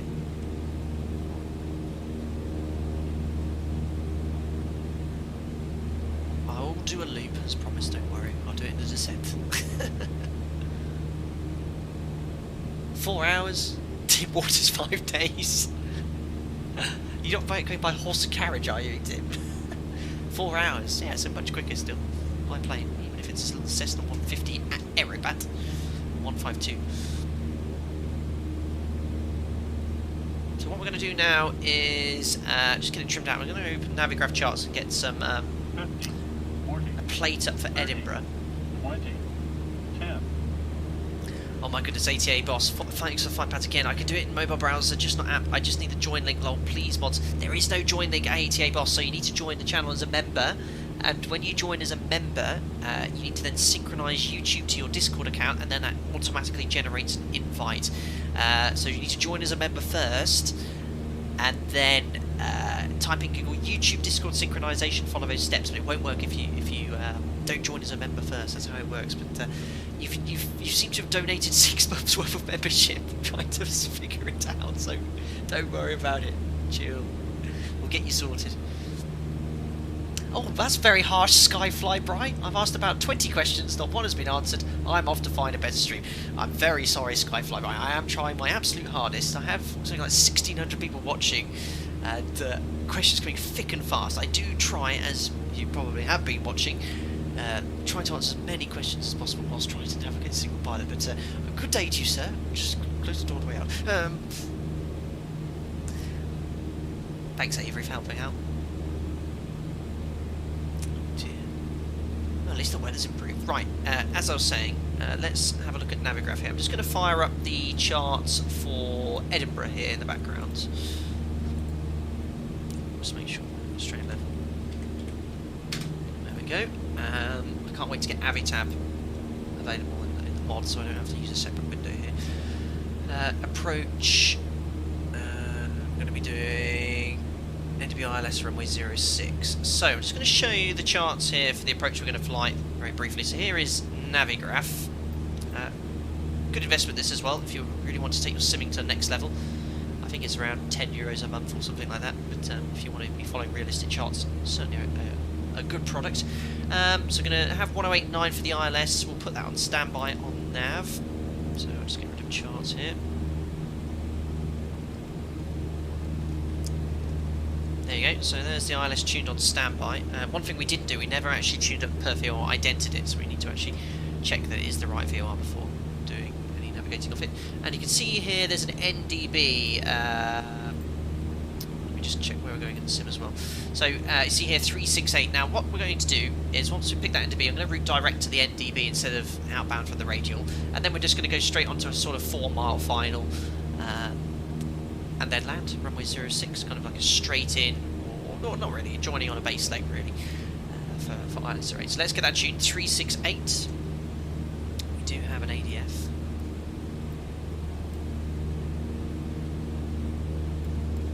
I need to put a little bit of right rudder trim in here, because it does wanting to roll to the 50, left 40, here. 30, 20, 10. Jeez. ATNS, thanks again. No, I know what you mean. I want to join as a member. You can get a link that prompts someone to join when they click it. That's what I want. There should be just a join button on the video. Press join. That's all you're looking for, I think. I'm trying to find this plane at the same time. That will get you sorted, ATA boss. It'll be there somewhere. The little join button. If you watch it on mobile, I don't think it's there, but on a desktop browser, it will be. It will be. Right. Anyway, I've got super distracted. What's this NDB again? 368. I still need this right rudder trim. 50, 40, 30. Give me 2 secs, Cyber Dats. Give me 2 seconds, buddy. I just want to get this NDB tuned. 3, 6, 8. Yes, we're in business, guys. So I'm just going to align my card with our heading. There we go. And that yellow needle there is just simply pointing to, bring the charts up there, to the NDB. That's all it does. That's all an ADF does. Perfect. So let's jump back into the cockpits. There we go. So who was that? That was CyberDats. Thanks for the $5. I'm interested in real flight. Any advice before I look for schools? Thank you very much, CyberDats, for your $5 donation. I think you donated the other day as well, so thanks again. So it really depends what you want to do. Are you looking to make this into a career, or are you just looking for some sort of general flying, general aviation flying? No doubt around where you are, there's several flight schools. Go take a look. They're all very inviting. Go take a trial lesson, see how you feel about it. They'll give you all the information you wish to receive. So it's kind of, I kind of answer quite vaguely. So yeah, go to a local flying club, or perhaps several flying clubs if you have a lot around you, and ask for some advice, and they'll fill you with everything you need to know. Thanks a lot, CyberDats, for your kind donation. Cool. That moon, yes. That is no moon. 50, 40, 30, Does look good. Oh, you're crazy, man. You're crazy. Like, really? Again, 88 boss. Oh, £5. I don't have a desktop available. Right, 8 now. Let me try to figure it out. Just a sec. All right. Well, please, please, for everyone's sanity. You're absolutely crazy. Thank you. The geezer, your live stream is a-okay, Mucker. Keep them coming. I'll try my best. Thanks, buddy. Glad you enjoyed the content. Wonderful.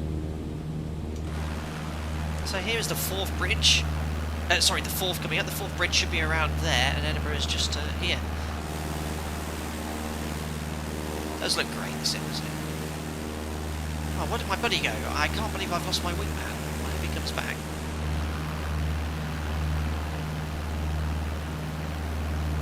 But yeah, we're gonna struggle, guys. We're gonna struggle to make this Dusseldorf event. If anyone knows or wants to provide ATC on VATSIM into Dusseldorf for our kind of sunset night flight, please feel free to jump on.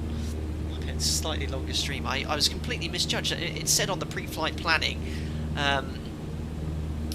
1 hour 5 minutes for the flight, and I was like, okay, that's great, but I think it's more like an hour and a half. I mean, we've been streaming now for an hour and a half.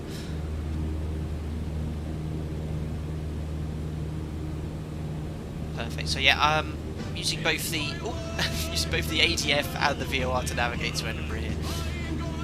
Thank you very much. Justin Pope just joined as a member. Thank you very much. Welcome aboard. Glad you enjoyed the content.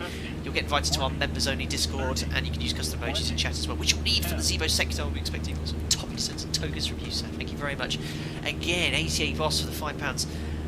No, Lion, not tap challenge, just challenging. By the way, mate, you sound just like the pilot on the flight back to Luton from Split. No comment on that, 88 boss. I don't discuss where I'm based or whatever I try and fly for. It might have been me, you never know, but possibly. But thank you very much for your again, continued support. It's unbelievable. But save those pennies, buddy. Really, just join as a member.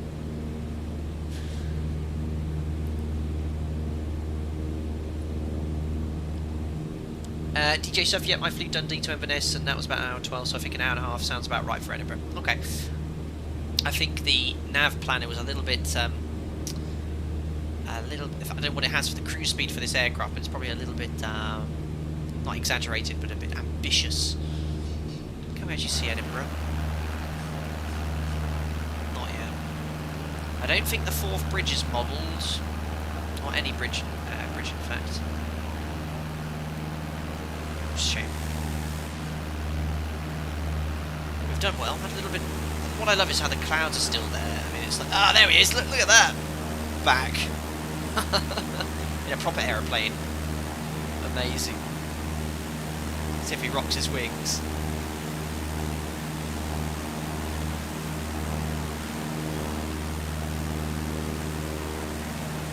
Rock your wings. There he goes. Look, it's just incredible. Amazing. Oh, he's gone. Oh, he's probably a ghost of some sort. Thank you very much, whoever that is, for the enjoyment.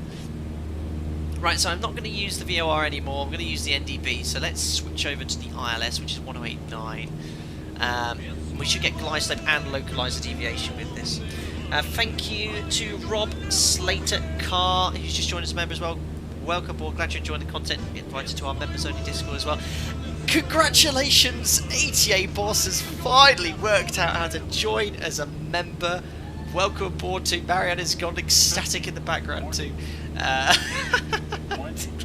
We'll have a catch up with you later, perhaps sober up slightly first, and we'll give you as much advice as possible. Thank you very much, Tal, as well, for the continued support, for a donation. I hope you're doing very well, buddy, and welcome as well. Fantastic.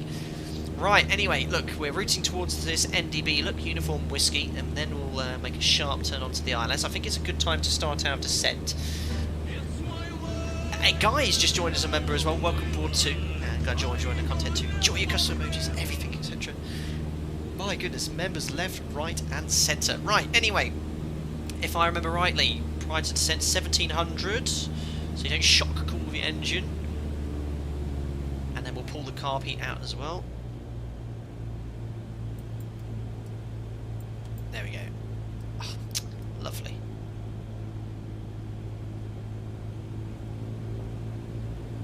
And we're just going to continue routing towards the NDB.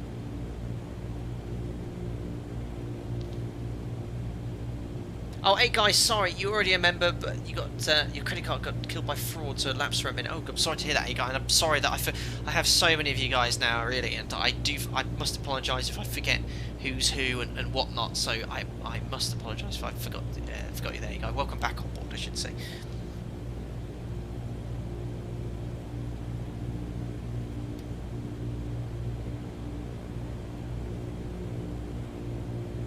Awesome stuff. So, and we should be on the left here somewhere. Can't quite clearly see it yet. We're just going to continue routing towards the NDB and make our way down.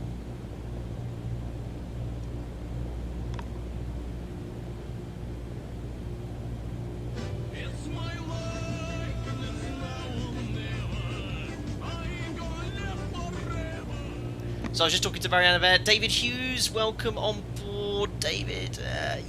I thought you were new, an existing member too, but I'm glad you're enjoying content too. Thank you very much. Welcome on board, and glad you joined the content too. Getting a little bit of an FPS stutter there. Cool. Loads of new members joining this evening.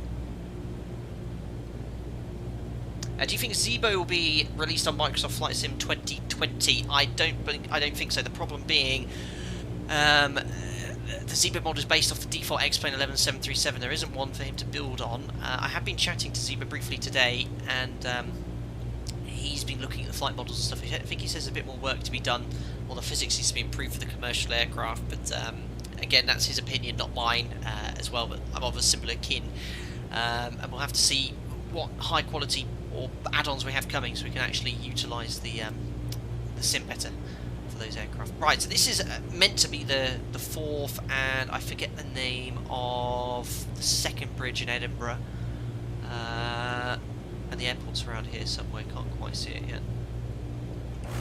So we are going to continue going towards the NDB for now. It's telling us to fly left, and then we'll make a sharp turn onto final, and then we'll have the localizer come alive too. So localizer is a fixed beacon. You don't need to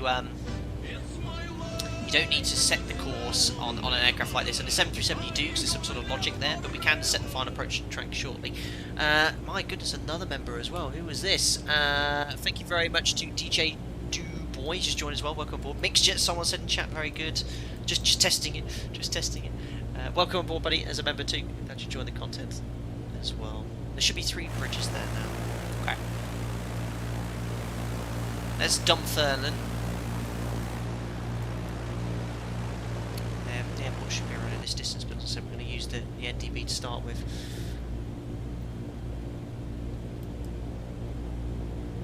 Cool. Once we're done in Edinburgh then, just to remember, the stream won't finish there. We're going to be doing the second sector in X-Plane 11 in the ZIBO MOD 737. I'm going to take about a 10-minute break or so, because I need to get the sim set up, then I'll have a quick toilet break, and then we'll start the second flight. Do hang around, because we'll be showing you, not an exclusive, because we've shown it before, but we'll be showing you the Alpaca Airways TV advert to try and convince you to fly with our incredibly safe and reputable airline, Alpaca Airways. Right, what was the final approach track for the runway? I don't think you don't need to set this up, but just for reference, it was like 061 or something for Edinburgh. But we are using the NDB initially. There is the airport here. That's the other runway. That's actually closed, this runway now, so I've no idea why there's some pappies, but we're going to be landing in this direction. Arrest our rate of descent slightly. In fact, checking the charts. I'll show you here, guys. We need to be intercepting Uniform Whiskey, the locator at what height is that? 1630. So I'm going to level off at 2,000 feet here, and we want to be crossing over the NDB around 1,600 feet, and then we'll be on the pappies there.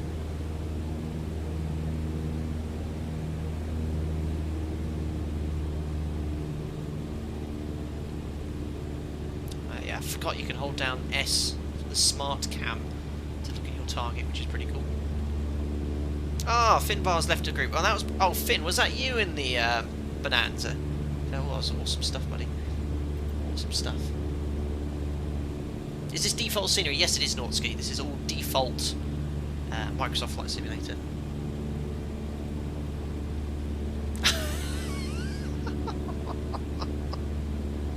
You're crazy, man. Absolutely crazy. Thanks again, ATA Boss, now for the £10 donation. Absolutely crazy, man. Hasn't picked up there, but he says, by the way, I just saw one video from you today, mate. Saw you alive, saw Inverness. It's like a destiny. Enjoyed the atmosphere here immediately. That's why I think you were my pilot, or sound alike. Thank you very much, buddy. You're crazy, man. Welcome on board, buddy. Right, approaching the NDB. Again, we want to be at 1,600 feet. Oh, I forgot to put the carb heat back in. Can we actually see the NDB? I'm just going to cheat here. So just to show you, I think they've got all the beacons modeled in 3D.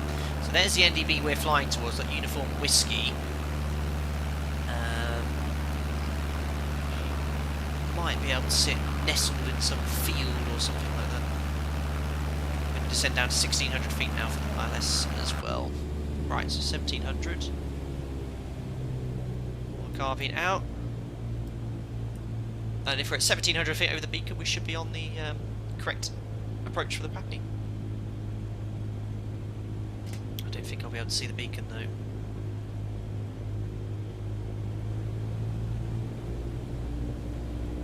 This is sort of an illegal way of joining an ILS, but sort of demonstrates the instrument navigation capabilities of the sim. I can't see an NDB anywhere. On top of a building or something, I have no clue. Anyway, you can see the needle's about to swing, so I'm going to turn final now. And look, we're about to fly right through the localizer, look. So I've overshot the sense line here. At 1,600 feet, which is the correct height. And now, you can see, look, the height works off the chart perfectly. We're on the glide slope. Just overshot the sense line there. Perfect. On final now. Oh, look at the sunlight. Wow. Wow, it looks so epic. It's absolutely epic. What a VFR sim this is. Like, it's just amazing. Right, so I'm now using the ILS, the localizer deviation, the glide slope scale here to get down close to the ground. We'll configure flaps a little bit later, and then we'll do the second sector. A little bit of a crosswind, I think, from the right here.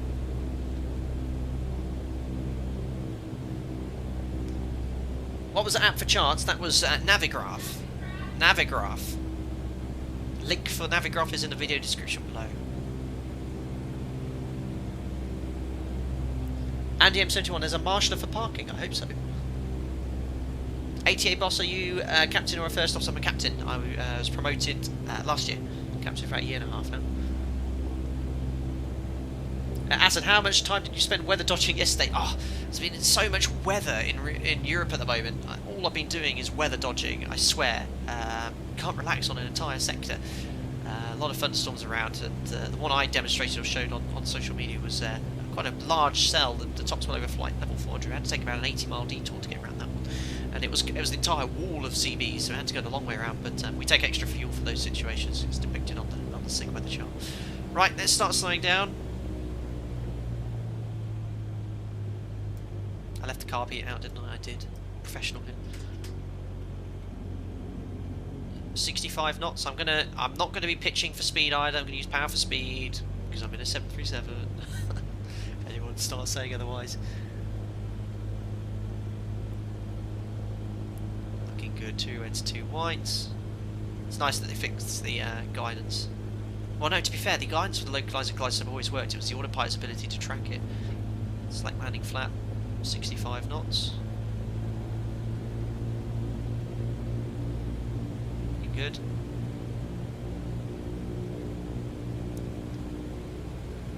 What a lovely flight this has been. A lot longer than planned though. I reckon that flight took about an hour 20 or so.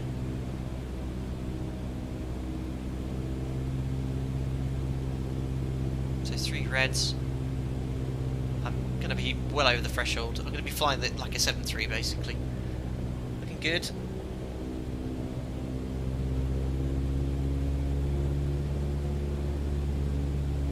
3 whites.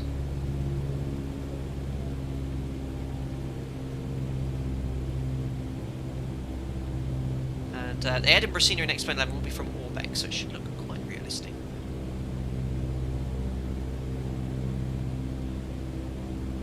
Looking good. Let's cut the power.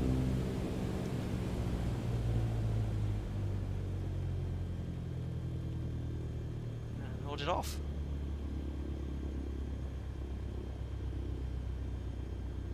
Oh, touched on a little bit early there. I was hoping to at least get the stall horn, but gently lower the nose. I have to add power now, so we don't stop in the middle of the runway. Oh, I need to have a little fiddle with the sensitivity on my rudder. Cool, we're down. Nice little butter. Wonderful. Here you go, creaking away. Fantastic. Right, we'll select the flaps up. Keep the speed up, otherwise we're going to be causing aircraft to go around in the background.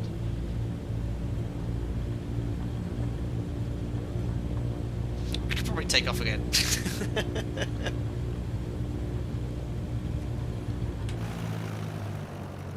Oh, is the exit here? I swear there was an exit. We could have missed. Oh, look. Someone has called the fire truck out already. Wonderful. Oh dear, it would seem someone has also put the approach lights for the disused runway right on the taxiway here. That might want to be reported to the airport. Also, that steep turn wasn't that great either. Interesting. Right, here we are. Welcome to Edinburgh, ladies and gentlemen. Just again, another default airport in Microsoft Flight Simulator. Just look very nice. And let's all head off towards some general aviation parkings at the main terminal. Well, I think that'll probably be over in this direction.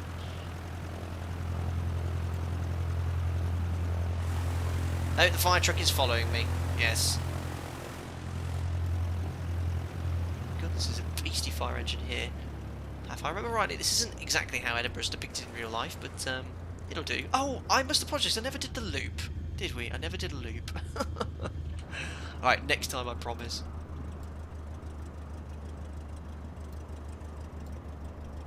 Well, hopefully we'll find somewhere to slot our aircraft. I reckon. Let's go between these 2 aircraft here. Or perhaps these 2 aircraft. Perfect. Right, start the APU, Jim. Perfect.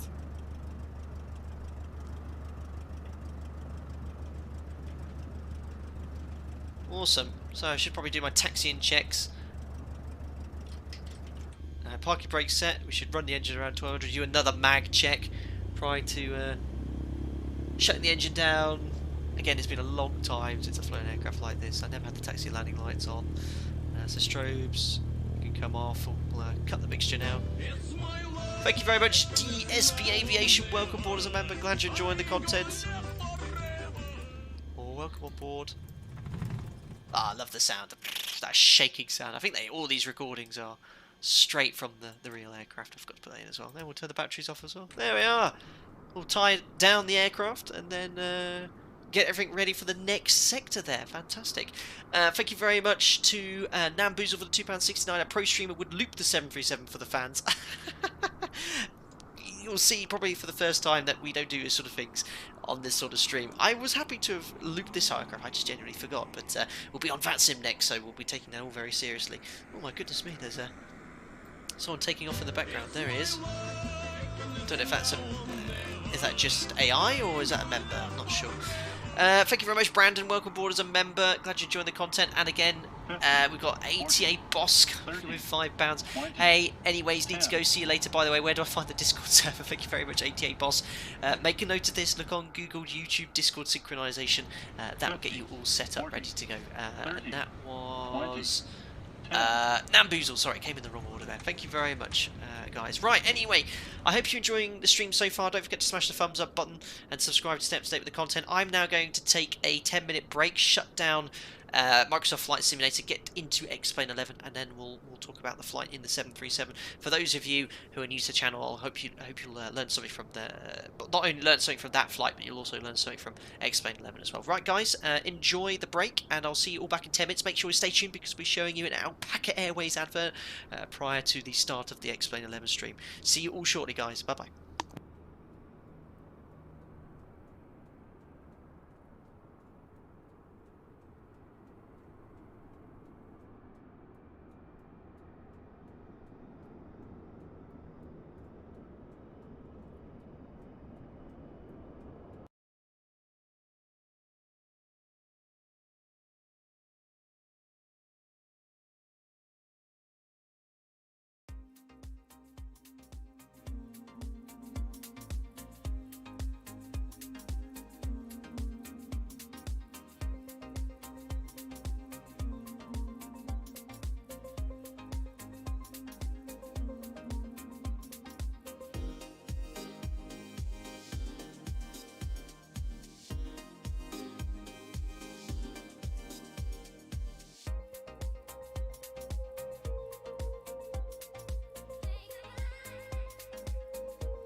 Introducing Alpaca Airways' new line of package holidays to all of your favorite earthly destinations. Here at Alpaca Airways, we try our best to make sure you start your holiday without stress and a smile that'll last until you return safely home from another memorable sunny break. Our crew are the friendliest in the sky. In fact, let us introduce them to you. Starting with our lovely cabin crew, Mariana will see to all of your in-flight service needs from gate to gate across the skies of Europe and beyond, with her trusty junior cabin assistant Jack at her beck and call, who will fetch you anything you need to make your journey a pleasant one. Our flight deck crew are also second to none, almost too literally. First Officer Jim keeps a watchful eye over the instruments and can be seen providing in-flight entertainment with his pathetic attempts at courtship. You'll have to do better than that, Jim. Chief Captain Flight Deck Sim will safely see you to your destination, fearlessly controlling the aircraft, be it through smooth skies or a tickle of turbulence. Trust us when we tell you he's no chicken. Our in-flight meal service is industry-leading with our new buy-on-board menu featuring buttered bread, bread and butter pudding, butterscotch candy, and of course, I can't believe it's not butter, for those days where the captain just needs to get on the deck. At Alpaca Airways, we offer exclusive members-only Alpaca coach seating at the front of the aircraft, allowing you access to the flight deck before takeoff and after landing to discuss anything from flap angles to marriage advice with our friendly cockpit crew. We've received accolades from literally several customers and regularly provide charter flights to high flyers such as Her Majesty Lizzie Windsor, who has described her experience on Alpaca Airways as proper banging and the absolute dog's I can't read that out on broadcast radio. We can guarantee you won't find a better deal. In fact, our flights are on average 15% cheaper than our rivals, Llama International Airlines. So don't delay, call today on 0800 737 737 015 to book your Alpackage holiday now. And remember, if it's not butter, go around until the engines splutter.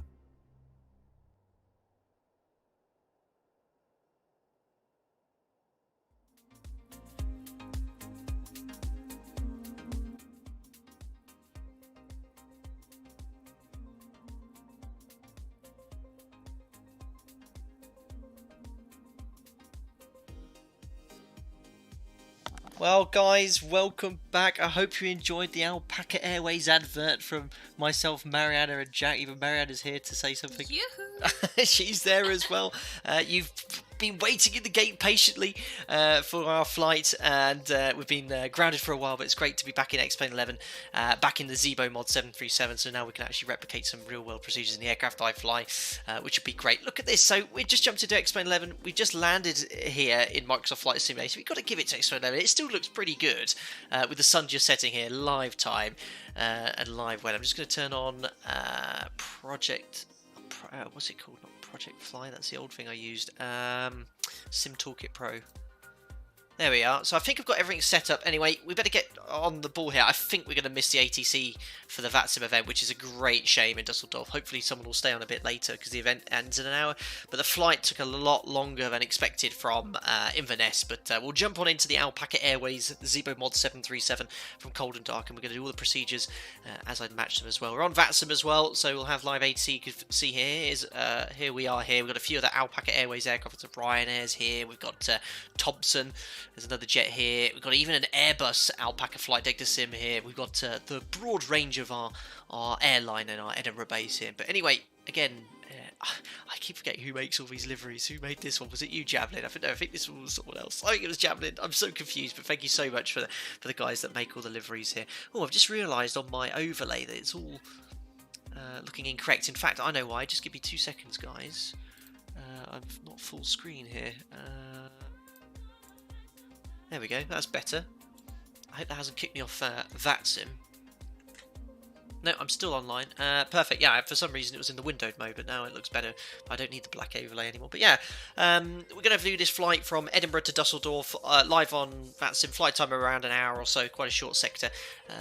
But yeah, just showing off how good, right now for me personally, Microsoft Flight Simulator doesn't have or cater for the kind of complex wide body jets. There isn't an accurately one accurate one model jet, so you still have to use X-Plane 11 or prepared, whatever the equivalent of your simulator is. So this is the only way to sort of fly these aircraft realistically, and obviously X-Plane 11 has a fantastic flight model system as well. The scenery here is from Orbex as well for X-Plane 11. It's worthwhile checking out too. Right, let's jump on into the aircraft. We'll turn this volume down in the background because we will have the boarding music. There we go. So that is now muted. Jumping on into X-Plane 11 here as well. So yeah, we're completely cold and dark. So let's get the battery on. GPU's on the bus. 50, Electric 40, hydraulic pumps are on. 30, Landing gear lever 20, is down, 10. and then we check all the aircraft documentation. Thank you very much, Flight Sim Maker, for the 20 quid. That's very generous of you. Just landed Norwegian. Just landed the sorry. Norwegian Dreamliner in These ones. Seattle from Gatwick. That's a long Time flight. to watch Alpaca Airliners. I hope all three of you Alpaca are having an Airliners. excellent Monday evening. Greetings from Norway. Well, very good day to you from Norway, Flight Sim Mega. Very generous of you. Alpaca Airlines, no, Alpaca Airways. Lama International Airlines is our rival. Don't get the two muddled up. No, just kidding. That's very kind of you. All three of us are doing very well, and it's great fun to be back in the ZIBO mod doing some procedures here. Now, what we do, just because it's a little bit more of an educational thing here, I'm actually going to make the... we put on what we call a sterile cockpit here, so I'm going to put the alert box off and mute the alerts. That way I can just crack on with it. If you're very, you donate as you wish, and I'll try and keep an eye on it, but no donations required at all at any time. Like I said, I really appreciate the generosity, I do, but if you're just enjoying the video, just smash the thumbs up button. Don't forget to subscribe as well to stay up to date, because we're going to be pumping out Microsoft Flight Simulator and ZIBO mod Explain content too. I've got Concorde streams coming up as well soon too. Right, batteries on, electric hydraulic pumps on, landing gear lever. We'll then check this down. We make sure we've got 6 green lights here, and then we check the aircraft documentation. Jim, our first officer, is doing the walk around. We then check the fire extinguisher bottles, fault test. It's been a while since I've been in X-Plane 11, so I've been trying to change view as I would in Microsoft Flight Simulator, but I'll get used to it. We check the master caution overheat detector light is illuminated, fire warning tests. We've got wheel well, engine overheat, the bells sounding, and the 3 red lights too. Right, I'm just going to turn up the sim slightly here. Perfect. To the overhead panel, put the emergency exit lights to armed. We need some fuel for our sector. Oh, I've missed you, Avitab. I have missed you. Oh, right, here's the operational flight plan. We need 6.2 tons for this sector. The weather in Dusseldorf, I think, is completely fine, so I'm going to take standard fuel today. Oh, no, there's actually a few CBs around. And strong wind, so I'll take an extra 20 minutes of fuel. So 2.4 tons an hour is what the 737 burns, so 20 minutes will be 800 kilos on top of this. So if we take 7 tons, that should be ample enough, and a little bit of extra for some weather avoidance as well. So 7 tons. Oh, we've got lots of new sponsors here, I see, ZIBO. We've got ZIBO Mod, Active Sky, myself, Jay Brick, and all these other people, and Honeycomb too. Really cool, really cool. Oh, the stream's frozen, has it? The screen has hold on, guys. Well spotted. I've just noticed that as well. Why on earth has that happened? Thanks, guys. Any idea? We need... Oh, we see the second monitor. It has completely frozen. Now, this happened before. Now, how on earth did I fix it? Alright. Avitab is the main reason I will never leave Explain. So yeah, I can see it's frozen because I have Streamlabs here and I'm moving around. Here's the outside view, but it's stuck in the cockpit. Now, how on earth go out of full screen, Captain? Okay, Joe, give me a second here. That's such a shame. Graphics. Windowed simulator. Done. How's that? Can you now see? I have no idea. I think that happened before, which is why I never went full screen again. Okay. X-Plane 11 does this. Thanks, Brad. So what I'm going to do then is stick with windowed mode. And I'm just going to alter that. All sorted. Thanks, Mariana. And I'll kind of go back from where we are because you've missed all that stuff. Just going to move this up here. Overlay design. Because it looks really untidy. Oh my goodness. Ah. Now why is that not moving up? This is Ah, there we go. Right, that's looking a little bit tidier now. I'll move that down slightly. Okay, thanks guys for the feedback. It's all working, thank you. So as I was saying, I don't know at what point it froze there, but here is the operational flight plan for this sector from Edinburgh to, where are we going? To, Dusseldorf. So we need a minimum of 6.2 tonnes. We're going to take 7 tonnes, a little bit extra because they are forecasting CBs. I've not had a detailed view of the sickbed or the en route weather here, so let's go to fuel, fuel truck, payload, fuel. So we're going to ask for 7 tonnes, just a little bit extra. Enter, and payload. We're going to take 182 passengers. So completely fully loaded, as is the popularity of Alpaca Airways, which gives us a zero fuel weight of 59 tonnes. There you go, it's hunkered down on its gear. 58.9, perfect, and we'll get the fuel. Oh, start flight leg, we'll get the passengers boarding, and call for the fuel truck. So we'll just double check outside. There you are, so here's our Jet A1 fuel being pumped into our 737 right away. We can check the tanks as well. There you go, so here comes our 7 tonnes of fuel. The geezer, what is a sterile cockpit? So I just turned the alerts off during the setup stage because I got some feedback in the past saying, oh, you know, it's very annoying when we're trying to make notes or learning when the thing keeps pinging off. So in the after takeoff, I'll turn the alerts back on, so if anyone donates or becomes a member, it'll ping up. So it's just to make it a little bit easier for you to hear what I'm saying and I don't get too distracted. Right, so fuel's coming on. We'll turn on the panel lighting because it will be a night flight today. We'll push the attend call. And then check the flaps are up, match the flap indicator position, working our way down here. We do a takeoff config check, make sure the warning horn sounds, which it does. Stab trim car switches are normal. We'll now do the cargo fire test. There we are, that's the fire warning as well. Put that to VHF 1. We'll check the manual gear extension door is closed and locked. Circuit breakers are all in. Emergency escape rope is connected to the aircraft. Do the stall warning test. Back airspeed warning test. There we are. Put the observers on VHF 1 and we're not using it. IRS to nav. That is going to take 9 minutes from here. And then we check the circuit breakers there, and the boarding is commencing nice and smoothly. Right, so at this stage now we grab the ATIS, so let's have a listen to that. And we have the ATIS frequency, which is 131350.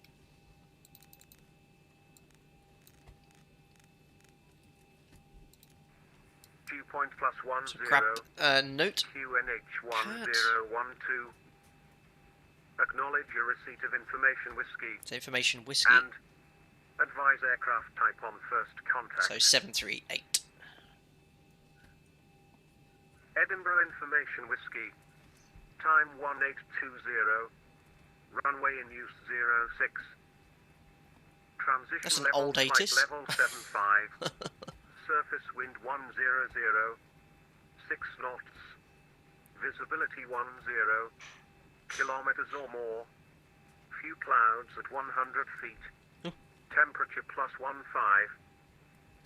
Dew point plus 10.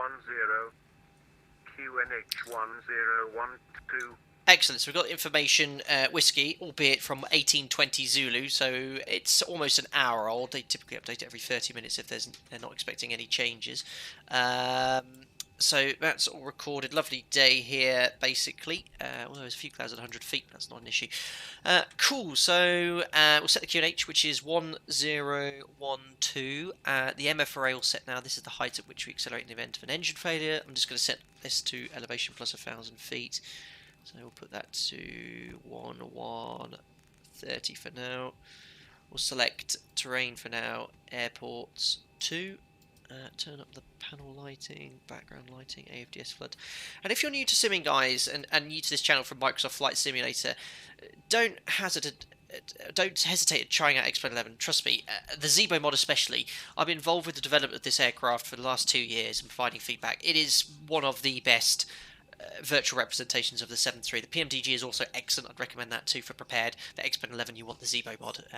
Brilliant aircraft, brilliant aircraft. I can essentially replicate real-world procedures to the T in this aircraft, and the whole flight model and utilises the what is it they call it in X-Plane 11? The blade element theory, isn't it? How it looks at the 3D model to make the aircraft work. It's been manipulated and edited quite a bit since its early design, the ZIBO mod. It's a great handling aircraft now. Right, we'll jump into the FMC and get that loaded. So here's our sector, flight time around 1 hour 13 minutes, runway 06 as expected. So we'll go to FMC. I've just updated the AIRAC, so we've got the latest real-world AIRAC as well, 2009. POS init page, so we're going to put our position, which is Edinburgh. We're now going to put our position, which is GPS left. You can use right as well. We're routing to Dusseldorf.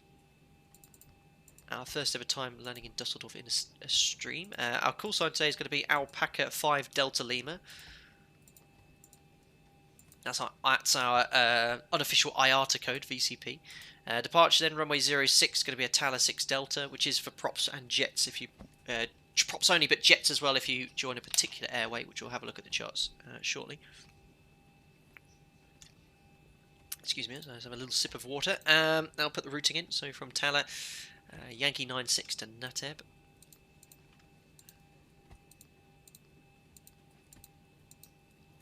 And then we're going to do November 97 to Rokan.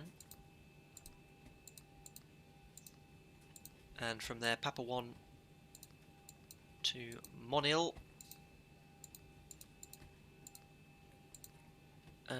What did I misspelt that, I think. Not in database. Mike, Oscar, November, India, Lima. Interesting.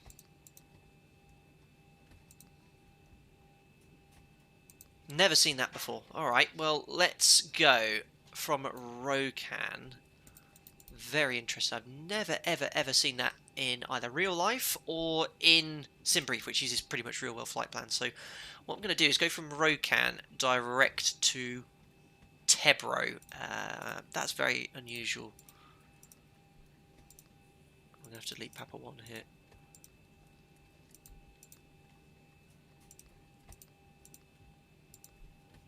Oh, there's a little bug in the mod now where I can't even put the next waypoint. There we go. So we're going to go from Rokan direct to Tebro. I'll advise ATC that we couldn't get the flight plan in. Have you updated the AIRAC? Yeah, we've got the latest AIRAC, Dave, 2009. So I'm not sure why that's not working or recognising that waypoint. Probably not in the X-Plane database. Right, we're going to be flying the Tebro 3 Golf. Or expecting the Tebro 3 Golf. I think it'll be 2-3 right. They generally like to prefer landing on the northerly runways there. And it'll be via... Which transition do we have here? We've got the RNAV transition via Tebro. Loads of transitions here. Let's do Teb 2-3, which I think is the full RNAV transition. So let's have a little look at the plan and step through it. Make sure it's sort of all correct here. Activate. Yeah, so it's got that full... right, let's just get rid of that Tebro. After Tebro, I want to go to Ageda. And we've got that already. So after Ageda, we don't want Zamod or bot. We want DL4422 after Zamod. Like that. Perfect, that's better. And we're not going to fly this full arrival unless it's extremely busy. Right, we'll execute that. Edit ref page, and we'll now do the performance. So, 0 fuel weight, 58.9. Reserves, this is the amount of fuel we need to divert to our alternates. And then we'll arrive with our final reserve fuel. So we put this in the FMC so it will remind us. Our final reserves then is going to be 2.7 tons. That's for Amsterdam. So 2.7 tons. Running late, so let's use a cost index of, no, 100. I always use 30. I don't want to go super fast. Let's go 30. Cruising at 35,000 feet. Top climb wind is 294 at 129. Ugh. That is going to be zooming us along quite nicely. Top of climb ISA is 6 degrees. Need to put our average wind in now as well. 295 at 83. So I'll put that back to map. Route data. First waypoint after the top of climb. Okay, ZIBO, there's a little bug here. We're not getting all the winds for the first waypoint after top of climb, so I can't put the average wind. You should get the wind at all the waypoints there, so there's a little bug. so I won't worry about the average wind here. Temperature from the ATIS was 14 degrees, or 15, but it automatically updates it there. We're going to go full 22k. I have got the OPT performance calculator, but we're running a little late, so I'm going to just use full 22k. That will be more than sufficient. Flat 5 V speeds, 39, 40, 46. Set V2 up here on the MCP. 146 knots. We haven't got a clearance yet, so we need to remind ourselves by not setting a ground altitude here. So we're expecting a 6,000 feet stop altitude. So I'm going to put 6.1 here. Perfect, so that's FMC all loaded. Let's go up here now. So yaw damper on, nav transfer display switches, normal auto. Fuel, no fuel in the center tank, so just the main pumps on. Crossfeed, bright, dim, bright, off. This is all on. Fueling should be done now. It is 7 tons. We've got the seatbelt sign on. Looking good. Window heat can come on at this stage. That's all set to. Trim air can come on. Auto. Cruising at 35,000 feet.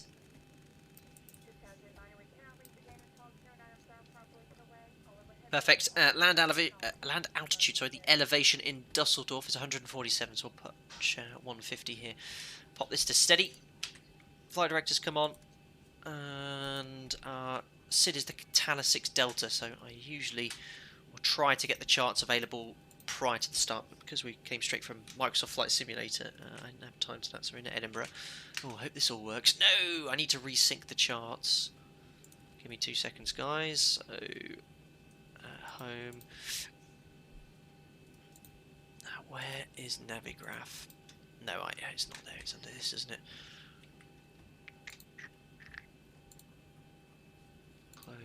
Close. Navigraph. So, open browser. I'm just doing this in the background, guys. So this should give me the charts. Sign in. Yes, allow. Abitab success. You can now close the tab. Okay. There we go. Perfect. So we now have the Edinburgh charts available. So let's select airport. And parking stands. So we're on stand. I think it was 22. And we're going to taxi all the way here for runway 06, and we'll go full length via Alpha. And the SID is the Tala 6. What was it? Tala 6 Delta. So this is what our departure is. We're going to climb straight ahead 0.5 miles off India Victor Golf. So we'll tune 108.9 on standby. There you go. Do it on box 2 as well. And then we're going to make a left turn until we're 7 DME from India Victor Golf, and then make a right turn 144, intercept the 206 inbound to Tala. So I'm going to put 206 on the first officer side, and that way if we lose the FMC we can navigate conventionally. We've got to have something set up there. 13.8 for the VOR on standby.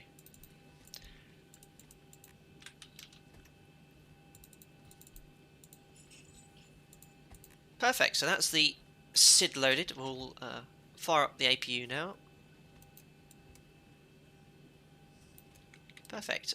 Auto brake to RTO, reset the fuel flow, and the rest is all pretty much set, except Snapdragon. I didn't calculate that. 6.25 units. Thanks, Brett. I just about managed to remember. There we are, Snapdragon set for takeoff. Okay, so what we'll do, we'll tune up Edinburgh ground and we'll grab our clearance. Edinburgh ground frequency 121750.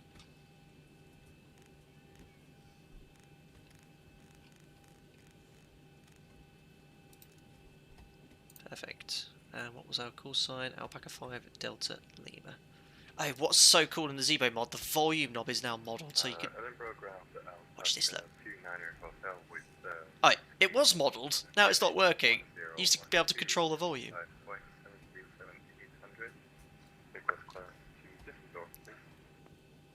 Alpaca 29 Hotel cleared to Dusseldorf on the Tala 6 Delta squawk 5454.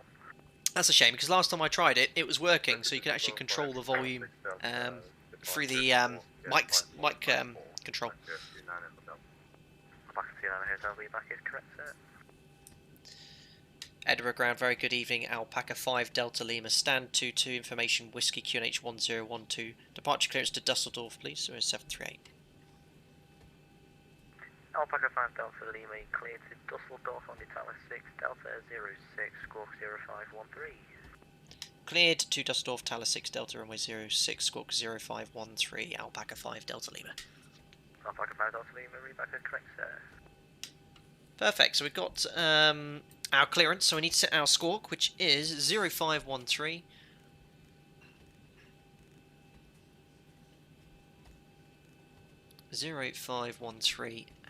And we'll now put 6,000 feet here, and we confirm that we have the Thales 6 Delta in the FMC. Perfect. Or Wunderbar, we should say, as we go to Germany. Right, APU's on the bus. You'd have to wait a minute for the APU bleed. So I think, guys, we're all ready to go. So I'm going to call for better pushback now.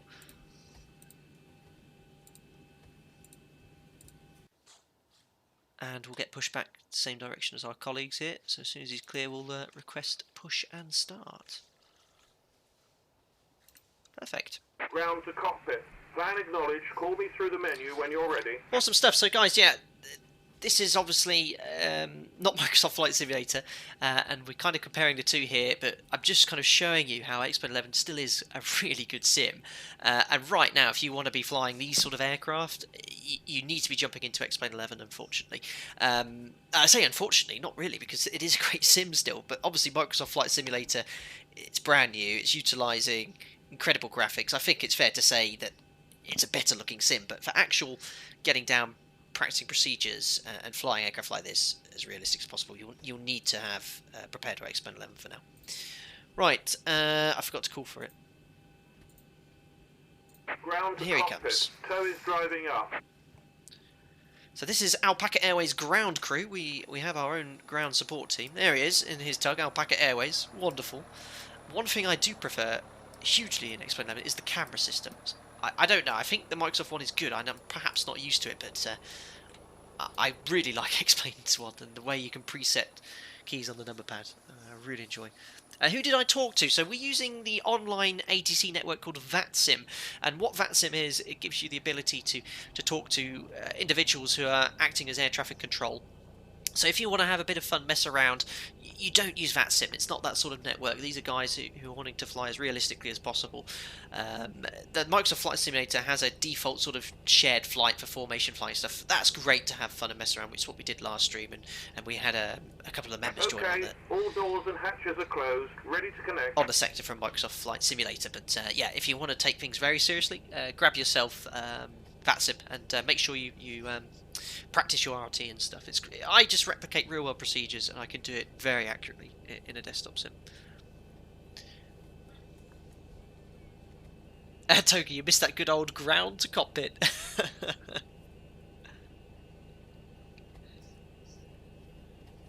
Brett, update V-speeds. Did they delete or update? Should be all the same. Look, 39, 40, 46. Set here on the MCP. But guys, yes, you are my eyes and ears. Brando Magnani, for example. So connected and bypass pin inserted. Release parking brake. Very well spotted. Runway heading is not set here, so I was just testing you. You know what to do in chat members as well. Runway heading, you're quite right, needs to be set on the MCP 061. So I'm going to skip that. And the course for that initial part of the SID was well, no, we're flying a heading, so that's 044. Very well spotted, my friend. Perfect. So we'll now request push and start after CG change to Brett. But the speeds are definitely active now. They're definitely active. You can see here we've got the V speeds on the PFD too. Right, we'll request push and start with ground. Perfect. Edinburgh ground, Alpaca 5 Delta Lima, stand 22, request push and start. Alpaca 5 Delta Lima, push and start is approved, face north. Push start approved, face north, Alpaca 5 Delta Lima.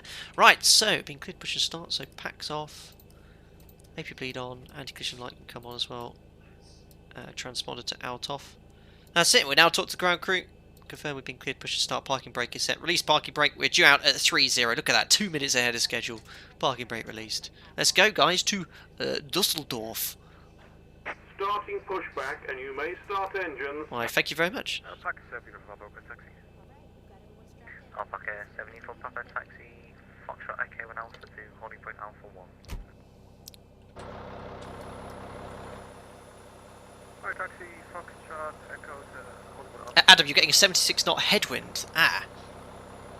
Pretty turbulent up here. Interesting. Yeah, we had quite a strong wind.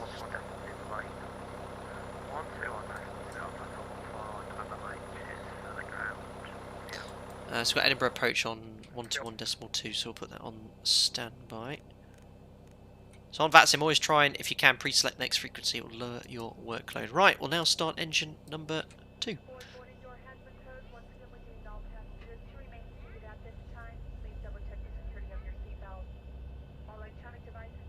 The radio comm is so low volume. Are you guys struggling to hear VATSIM? Let me know and I'll turn the volume up.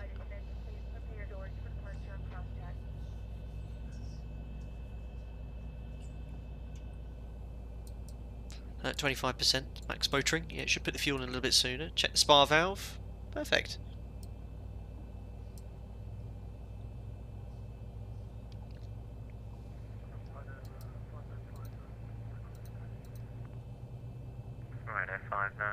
It could go up a bit. VATSIM is a bit low. Okay, thanks guys. And guys, you know, please don't hesitate to let me know in chat. If I'm quiet, the sim's too loud, let me know and I'll make the changes. Starter count 2, 4, 6, 3. Number 2 is stable. We'll now start engine number 1.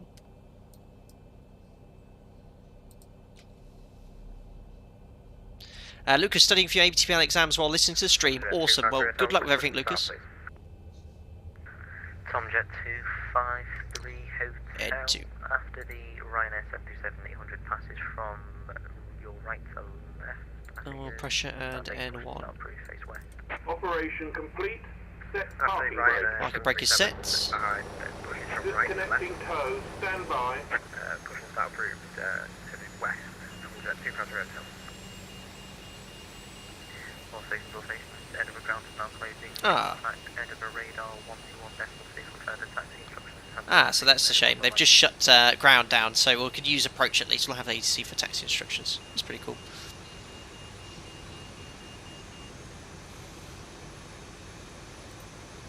Awesome stuff. Guys, if you're enjoying the video, don't forget to smash the thumbs up button and subscribe as well. We're up to 937 likes. Can we get up to 1,000 likes prior to departure? That would be wicked.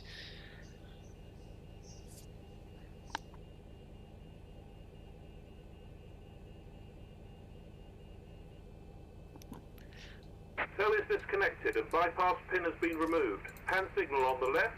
We'll see you next time and have a safe flight. Ciao. Awesome. Thank you so much, guys. Smash through 1,000 likes. Amazing. Thank you. Right. There's the tug. It's going to be a lovely sunset flight if we get up airborne as soon as possible. Did you mention ATC about Monil? Edinburgh departure won't be too interested, but I'll advise the en route sector that we had issues with the routing and can we route to direct. Perfect, there's the bypass pin. We can now do the before taxi flight. Do you want to do the checklist? Do I have to? I don't mind. No. Yeah, Mariana is extremely good at reciting our checklist, so... The Volve, yes. So I'm doing the before taxi flow, which we do once we've seen the bypass pin. Flaps 5 for departure. Flight controls. Full forward. And full back. And here comes left, centre, right and centre. Push recall. Blank the lower DU. Oh, forgot to do the rudders as well. I just need to move them into position. Something I've never had to say in the 7.3. Right. Full right, neutral. Full left, neutral. Don't worry about it because I haven't got the checklist out. Alright. I'll ask. Made me waste a minute of my life. Sorry, I'll ask Jim, and then we complete the checklist. I'll complete the checklist to make sure the aircraft is correctly configured. Right, we're all looking good here. Doors are closed. I often forget the doors when I stream, but all looking good. Ready to taxi. We'll contact Edinburgh approach now because ground has gone offline. Edinburgh approach. Good evening. Alpaca 5 Delta Lima just completed pushback off stand 22 request taxi. Alpaca 5 Delta Lima, Eddie radar. Hello, taxi holding point Alpha 1 runway 006 via Golf Lima and left Alpha.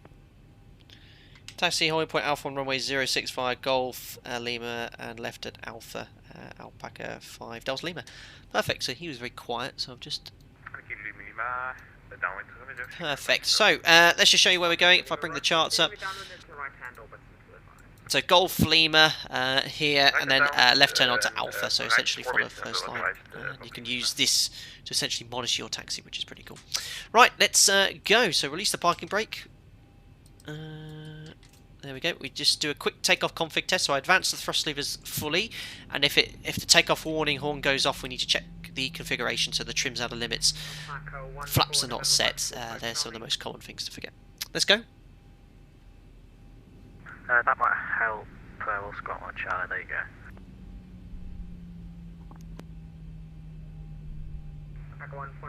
Thanks for passing altitude.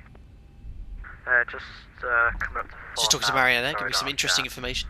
And we're going to carry on taxi to hold point Alpha.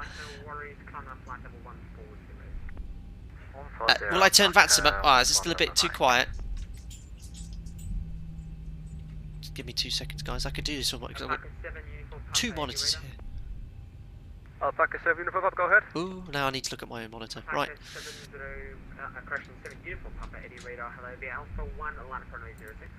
So yeah, there's Lima now. And then the next left will be runway 06. Perfect. This sim isn't dead at all. It's great. It's still a fantastic sim. Guys, let me know after the video in the comments section, you know, if you enjoy this sort of multi-stream here, because I'm going to be using both streams, but if you kind of like the first half, I like the idea of saying, let's commute to work.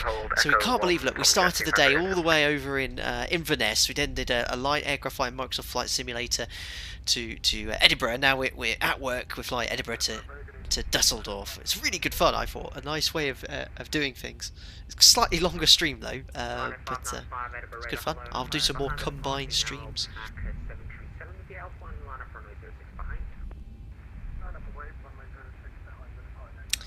Perfect, so now on the Alpha taxiway, taxiing all the way to hold point runway 06. Here for takeoff, runway 06, Alpaca 7. So just be wary here. There is Tui here. I don't know where he's been told to hold, but we have been told to go all the way to the hold point, so we'll zoom on ahead of him. Nothing further, Unicom by Alpaca 14 November Mike. The SimPipe explain is good, but the amount of add-ons required is to say yes, you do need a lot of plugins, essentially. I mean, if you use the command !plugins, you can see everything I have installed. But the great thing about Explain 11, they have a fantastic free community. So everything you see, or a lot of the things you see, is free to download. The ZIBO mod, free. Give way to the 737 passing from right to left, and after taxi Alpha 1 Alpha Tomjet 253 Hotel. The only thing you can see right now, which I pay for, is the scenery by Orbex for Edinburgh. Everything else is free, so it's great for that. And yes, obviously Microsoft Flight Sim 2020 is a lot nicer to look at, but for right now, if you want to be flying an aircraft like this, as I've said already several times today, this is the plane, or this is the sim you want to be going to. Right, we'll do the before takeoff checklist. Passing 1,500 Alpaca 7. So config, we checked. Flaps, we have 5 required green lights. Stab trim set for departure, 6.25 units set. 140 Alpaca 7. Do a before takeoff briefing now. So PAX auto bleeds are on. The V speeds are set for departure. They are 39, 40, 46 set. We're going to be flying the Tala 6 Delta SID. So we're going to climb straight ahead, 0.5 DME from the ILS, and then make a left turn. Heading 044 for 7 DME, and then we're going to make a right turn inbound Tala. Stop climb is 6,000 feet set on the MCP. Noise abatement departure procedure 2, so we're going to engage the autopilot 1,000 feet.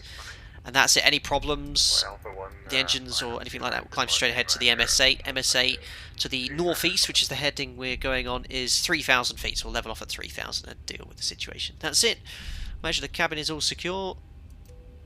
And that's it. We're pretty much ready for departure. Number 3 by the looks of it.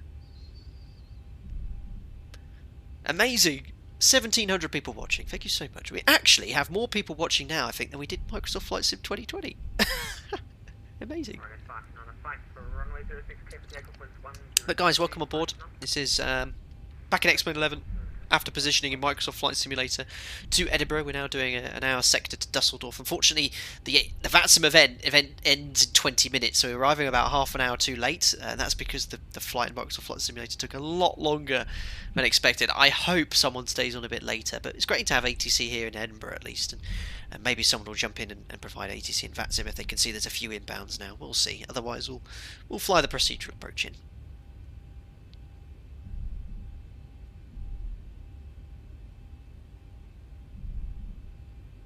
Will you put air conditioning on in a pack, said Seb Slater. Packs are all on. Packs are all in auto.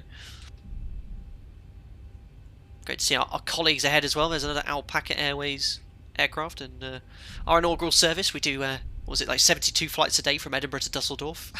Five in the last 20 minutes.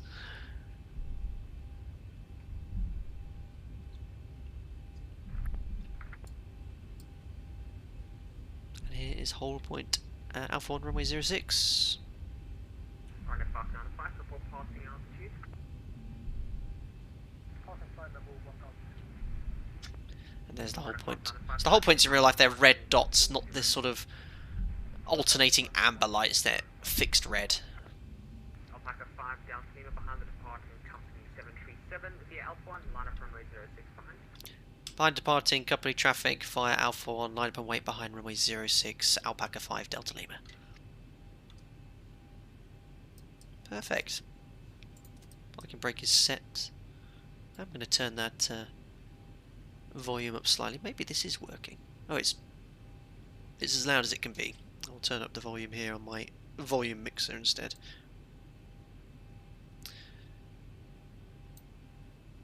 Cool. Alpaca 29 hotel traffic is a Cessna 150 left downwind. Where is heading your colleague? Rafada, I think a lot of the Alpaca Airways we're all going to Dusseldorf now. Takeoff 06, Alpaca 29 hotel. Lars, you're behind me. I think that's you straight ahead. I even think I heard my voice there. Safe flight, Lars. I'll be right behind you. Brett, auto throttle arm. We do that shortly, as soon as we line up. In fact, we'll do it now because he's rolling. We have been cleared to line up and wait once he got his takeoff clearance. So we confirm with Jim, the first officer, have we been cleared to line up runway 06? He'll hopefully say, yes, we have. Flight data sim, clear left, clear right. We'll do the checks below the line. So that's on. Taxi light off. Strobes on. Auto throttle LNAV. Weather radar Alpaca 7, uniform Papa, nothing further, Unicom on, and transponder to Alright, Unicom 122.8, Alpaca 7. TARA. There we are. So MCP is set, transponders set, strobe lights are on. We're just waiting for our takeoff clearance, guys. Guys have been waiting a while to do this. All members, Toga's in chat. We can actually do it today. It's been very difficult not to say that at work. Ooh, bit sharp on the brakes there. I've undercut that slightly. I find it easier to line up the real aircraft, if I'm honest. It's a bit different in the sim. There's Alpaca ahead of us. 1,400 feet, Alpaca. There's Lars. Alpaca 29 hotel, thanks. Climb up flight level 140. Perfect. 140, Alpaca 29. Ready to go, guys. Amazing. Toga's left, right and centre. Dan Bennett, Alpaca my bag. What's Toga? Kyle stands for takeoff go around thrust. So there's a little switch here on the thrust lever. There. Which we push once we want thrust set for takeoff, or we have to go around. And the auto throttle will set the required thrust. Departing Alpaca 737, line up and wait behind Tomjet 253. So Tomjet's waiting for us.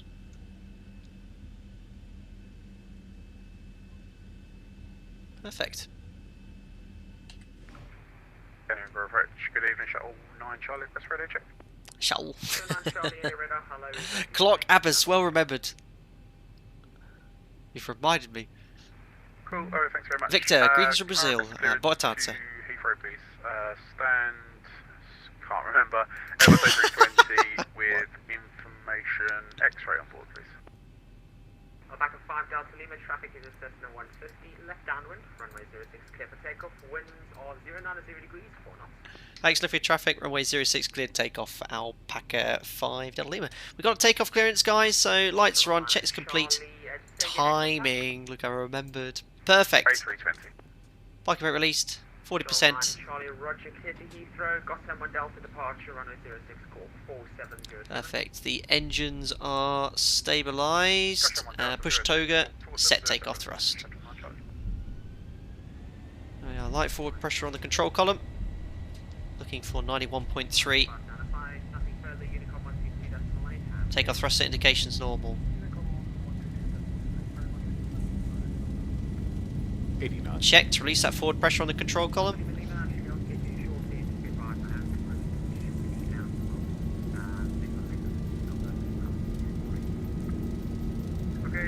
Lovely evening. V1 rotate. Up we go. 2 to 2.5 degrees per second. Bit quick there. And we're airborne. Yeah, no problem. Gears coming up.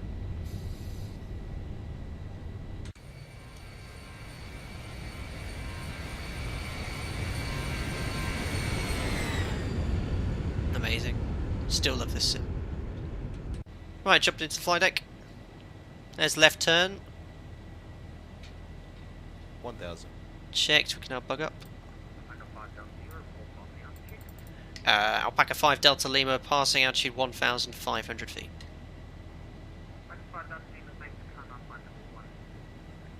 Oh, it's really quiet. Can you just confirm the cleared flight level, Alpaca 5 Delta Lima? Alpaca 5 Delta Lima, climb now, flight level 140. Climb flight level 140, Alpaca 5 Delta Lima. Usually they're too loud, but today they're too quiet. Right, flaps 1.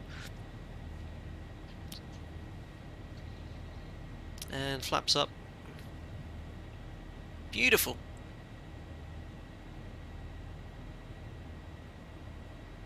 Yeah, unfortunately the default Airbus and 7.4 and 7.8 are just not even, you know, you can't compare.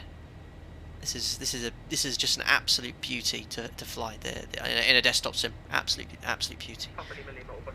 Right, flaps are up. We've got no lights. Climbing to flight level 140. So set standard VNAV.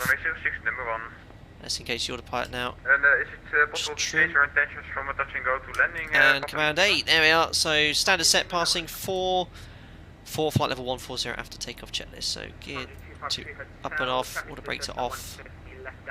This can come off as well. Air conditioning and pressurization. Make sure this big needle is increasing, which is your differential pressure, 2.2. And that's all set. And release the cabin crew. There we are. After takeoff checklist is complete. Turn the lighting down slightly. Lovely. On our way, guys.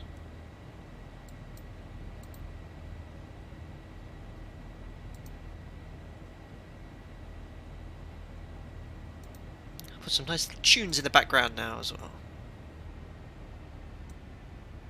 Oops, that's a rookie error. So I forgot to delete the MCP altitude in the FMC, which is why we've leveled off. That's a real rookie error. That's what you do on line training. There we go. I might have done that on my first week back flying as well. Justin your flight length for about an hour. We'll be touching down at around 9:45ish. This isn't real ATC, is it, Jimbo PC? This is real ATC you're hearing from on VATSIM.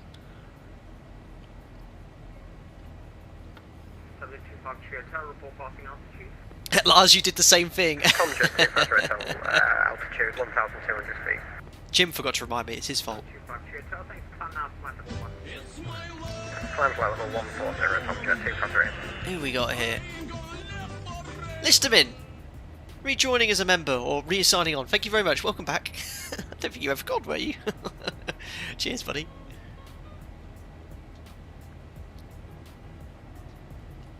What a lovely evening.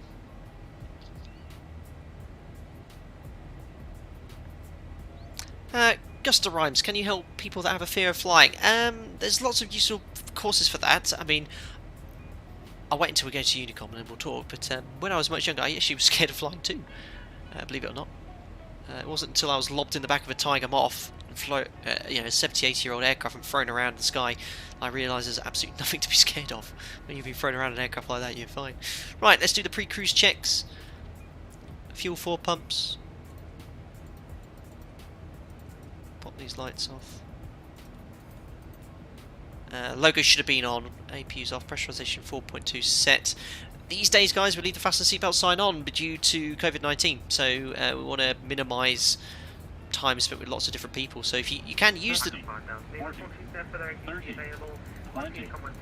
10. I think that might be for me. Unicom 122.8, that's very kind. And thanks to ATC, Alpaca 5 Delta Lima. Bye-bye. Did you remember to close door 1 left and retract the air stairs, this time departing from Edinburgh? Oh my goodness me. Thank you very much, Andy M71, for the £5. Yeah, to pop out. Did you remember to close the L1 door, retract the air stairs, this time departing from Edinburgh? Excellent, Andy M71. Yes, last time we were here, we did. It was the Edinburgh Iceland. Did we go to Keflavik? So if you have a look, guys, on YouTube, Edinburgh Keflavik, you'll see that I forgot to retract the stairs on the pushback. So I did remember today. I've been on good form. I did forget to set the runway heading, which was the only small thing, and forgot to push out into vent for the restriction on the altitude. But apart from that, we're doing okay. Thank you very much, Andy, and I hope you're doing well. 1,000 to go. Checked. Right, we're on Unicom now, so there's no ATC. We're going to go all the way up to our cruise flight level, which is 350. There we are. Make sure it's checked, set there as well. And nowadays, we log on to CPDLC at this point, passing flight level 100. So what CPDLC is controller pilot data link communications, and it's an ability to essentially talk to ATC via text message, either for a system on the aircraft or through the FMC. We have an FMC system installed. And it's designed for when ATC is very busy. You want to only have radio for kind of essential RT conversation, and now we do all the communication through CPDLC primarily. So yeah, not modelled in the ZIBO model I explained, but perhaps in prepared, not sure. Yes, Brabantavera CPDLC already active in Europe, pretty much most areas. There's a few areas that aren't. I think areas of Lisboa, south of Lisboa, Agadir, and Greece. Most of Greece doesn't. I think all of Greece, sorry, isn't active yet for CPDLC, so it's voice only. Fazian, who is the owner of Lama International Airlines, and why is it your competitor? That's a long story, long story. Now I can tell you here, Scottish wouldn't make you go all the way to Tala. They'll definitely give you a shortcut if it was quiet. So what I'm going to do is cut the corner. I'm just going to route direct to Ipsal initially. It's a bit naughty. Thanks, Scottish, for the shortcut. Oh, now available.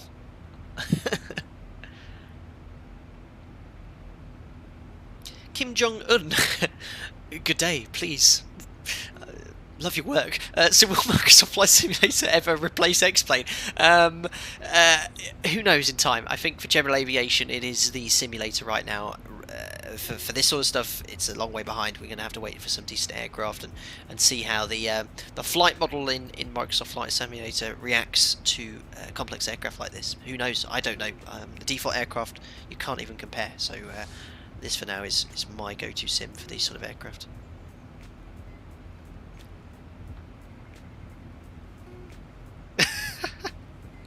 Got to be careful what you say. Awesome stuff. So for those of you interested, this ETA might be a little bit delayed because that is a kind of massive arrival into Dusseldorf. I should think we could shave 10 minutes off that, so I should think we'll be touching down at 9:55 UK time. 9:45, sorry. So around 55 minutes from now.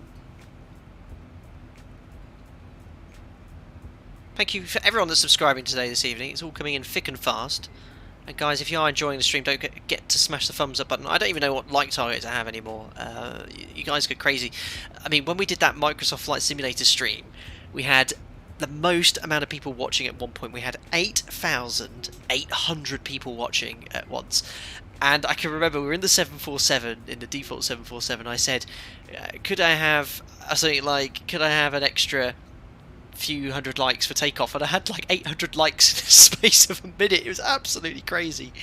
So keep them coming in, keep smashing the thumbs up button, and subscribe as well to stay up to date with the content. Appreciate it. I can see it trickling up now. Thank you very much, guys.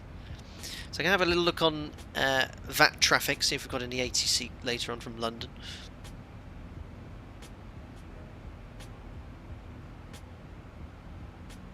So I got Scottish Centre, but I think he's only controlling a lower sector.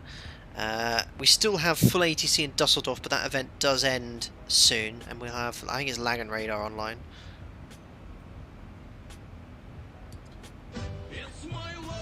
I really need to change this, because it doesn't really suit the chill music. Thank you very much, Michael. I hope you just joined us a member. Welcome, Porter. Glad you enjoyed the content. You'll get invited to our members-only Discord. And enjoy your custom emojis in chat as well. Thank you. Carl says, sup, just a humble mariner passing by. Good day, sir. Assad, Scottish Control will contact you. Ah, hold on. I've actually got a ping on here from Scottish Centre. 13552.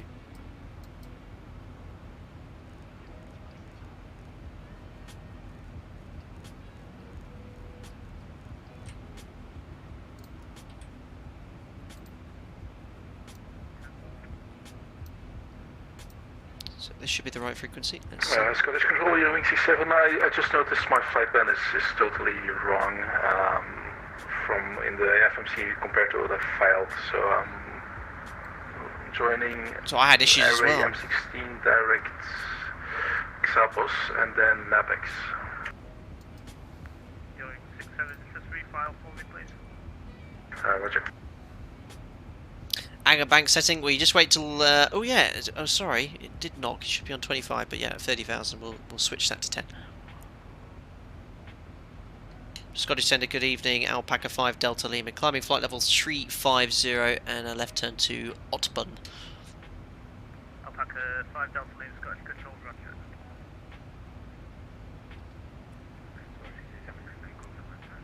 Gintaris, good night, guys. Safe flight, Captain. Thank you very much, Gintaris, for popping in, and have a great evening, sir. Thanks for the continued support. Hammer Mike, was that real people talking? Yes, that's the VATSIM network, buddy. Danny, what airline do you fly for? The very commonly asked questions. One of the moderators will help you out there. And thanks for respecting my privacy. Assad, got 110 knot tailwind up here. Fantastic. We've got 59 knots already.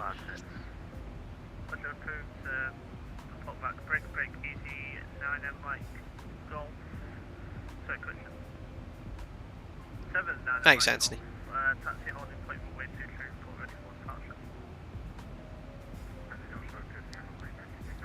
So this Scottish Centre is controlling some tower,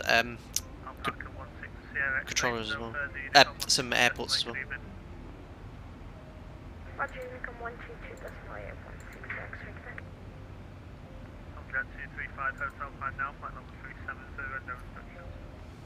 Gina, this is too cool. Thanks, buddy. Thanks.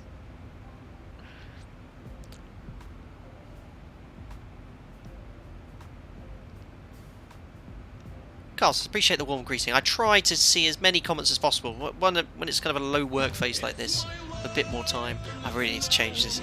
Thank you very much, Alpha Kenny Bodie, for joining us as a member. Welcome on board. Glad you're enjoying the content.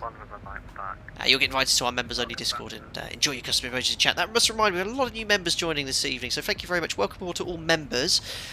If you're unsure how to join the members-only Discord, because I have a Discord, but it's only for members.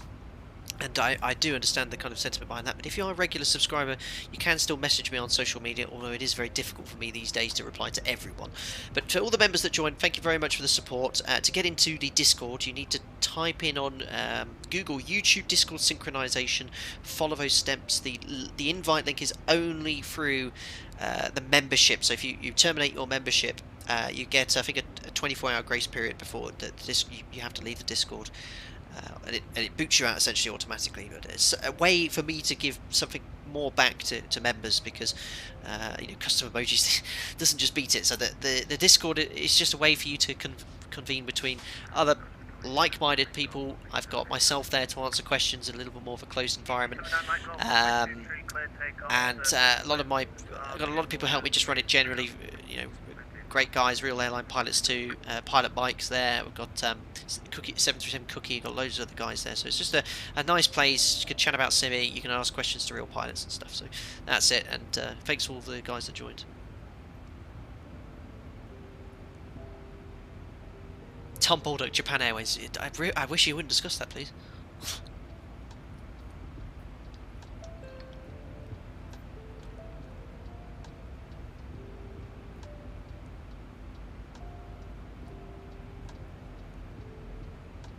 Jibbo PC, where did you fly yesterday in real life? I was on standby yesterday. Jamlin, when are you planning the concourse stream at this rate? And oh, hear my own voice. We'll be at 100k in no time. I know, Jamlin, and I promise you it will be coming. The problem is with the Concorde, I really do need to sit down and study that aircraft. Same with the Airbus A300, both of which I own. It's just getting around to trying it and testing. Oh no, I'm telling you a lie. I haven't bought the Airbus A300 yet. I will, but the Colin Martin Concorde I have. And obviously with Microsoft Flight Simulator having just come out, I didn't want to miss the opportunity to be, you know, one of the first regular streamers to use that sim.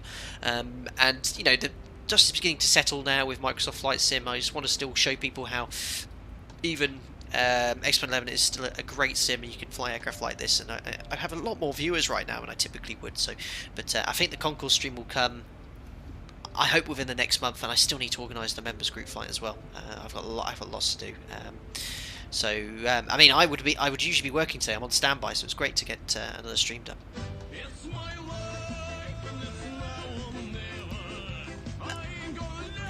Who's that? Is that? I've just missed that. Who was that? Oh, it's only just come up. Thank you very much, Johnny Laris. Welcome aboard, sir. Glad you joined the content. Bank of angle to 10 degrees, yes. And enjoy your custom emojis in chat to all members too. Kevin Chalice, 90 knot tailwind, well spotted. That is what we like to see, especially on the last sector of the day. You want to be zooming along like this.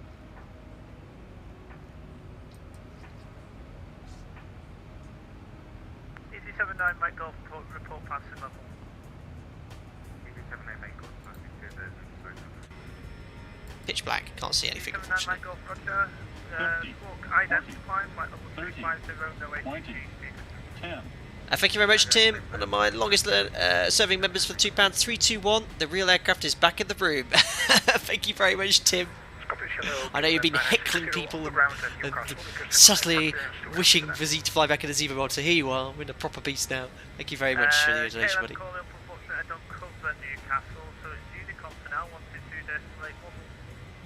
No problem. Ciao. Soren, have you tried the PMDG 737 NGXU? I haven't. I haven't used I've only used X-Plane 11 for the last 2 years, right up to Microsoft Flight Simulator being released. And of course, when they release the PMDG on Flight Simulator, Microsoft Flight Simulator, we're gonna take it for a spin. Gusta, how can you see with great difficulty at night time? But we use the instrumentation here. Thank you very much, Passenger Escobar. Ooh. If passenger operations were no longer an option for you, hypothetically speaking, for some crazy reason, would you consider switching aircraft types and flying cargo? If so, what would be your first choice of aircraft? Oh, well, thank you very much, Passenger Escobar, not only for donating earlier, asking where the call bell was and the Cessna 152, but again donating. Very kind of you, sir.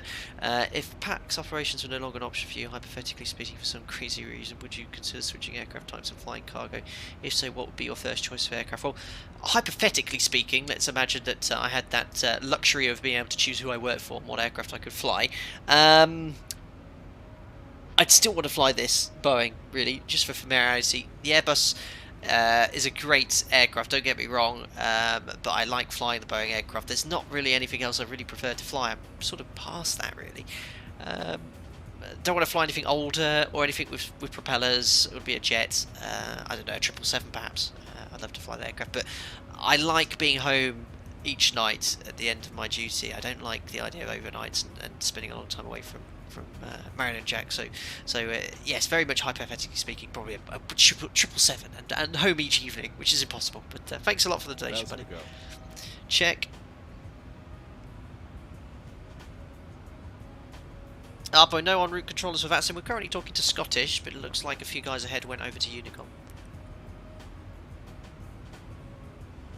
Guys, if you just joined, we should be landing in approximately 40 to 45 minutes or so in Dusseldorf. Top order, you're seeing the stars, they look beautiful. I think accurately mapped as well.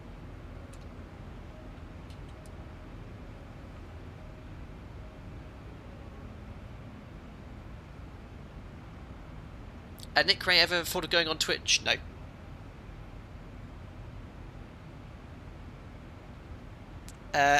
What's this? Ballasting Dians. Nice clickbait. Got you here. I mean, I think a lot of people get very upset when I use this title, but it's exactly what it says on the tin, mate. And there are other wood garden products apart from Ron Seal. Only a UK person would get that.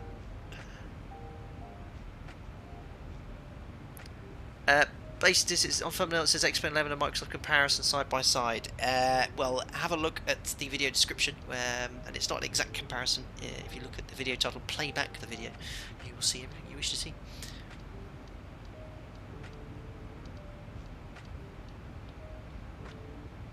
Here we are in the cruise phase. Clear inspection control, Shuttle 9 Charlie, down and ground at Edinburgh, just taxiing to Alpha 1.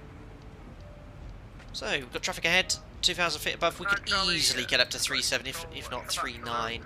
Or no, well, you could get up to 3.9. There's quite a big difference between optimum and max. It wouldn't be 1,600 feet. It's usually a lot closer than that. I was told 06. Oh yeah, my bad. 06, clear takeoff. I think you blocked him then. Yeah, 06, clear takeoff, Shuttle 9, Charlie. Cheers, Ryan. Thanks so much, mate. Daniel Martins, all these buttons on a plane make me so confused. There are quite a few buttons. I'd say on a normal flight you'd only use around 10% of them. Most of them you configure pre-flight and leave them, or move or manipulate in the event of a non-normal situation. Go from there. Easy 79 Mike Golf, resume our navigation, ZIBO. Navigation, I go to flight level 370, absolutely. Yeah, I would in this situation too. Actually, you know what? I might request it.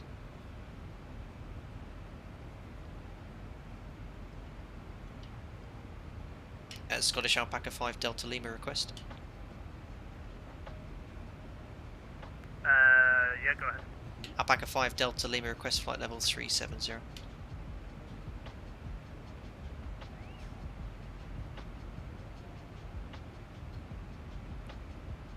That radio comment. Alpaca 5 Delta Lima, climb now, flight level 370. Climb now, flight level 370, Alpaca 5 Delta Lima. Perfect, so let's... Right, all stations, stand by 1. Right, he's gone off, so 370, make sure you set up here as well. 3 times you want to be checking this, so once here, and on the MCP and the FMC as well. 370, off we go.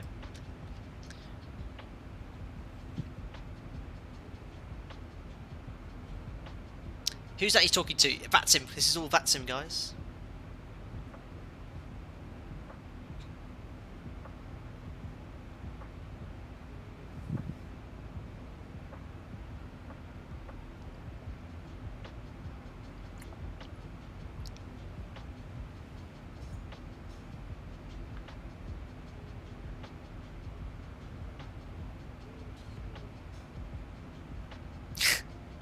Look at this.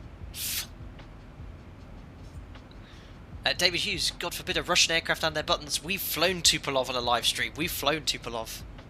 In fact, I'll find you the link. That was fun. Scottish, are you back? That's a great aircraft, the fellas, Tupolev. Scottish Alpaca 1 for November Mike. Can we just climb it to 370 because it's a bit bumpy at 35? That's gonna go. Alpaca 1 for November Mike, climb now, flight level 370. So we're going to Duxford, didn't we? Cheers, thanks for Alpaca 1 for November Mike 370. Yeah, this the Tupolev, the feeless Tupolev. If you've got X-Men 11, grab it. It's a great, fun little aircraft to fly. Yeah, I've shared the link now, guys. Check that out. There we flew the feeless Tupolev TU-154 on a live stream. It was our 3rd ever live stream in that aircraft. That was an educational experience. Leave a comment on that video as well. Say you came from the live stream. Hello. There we are, flight level 370. Perfect.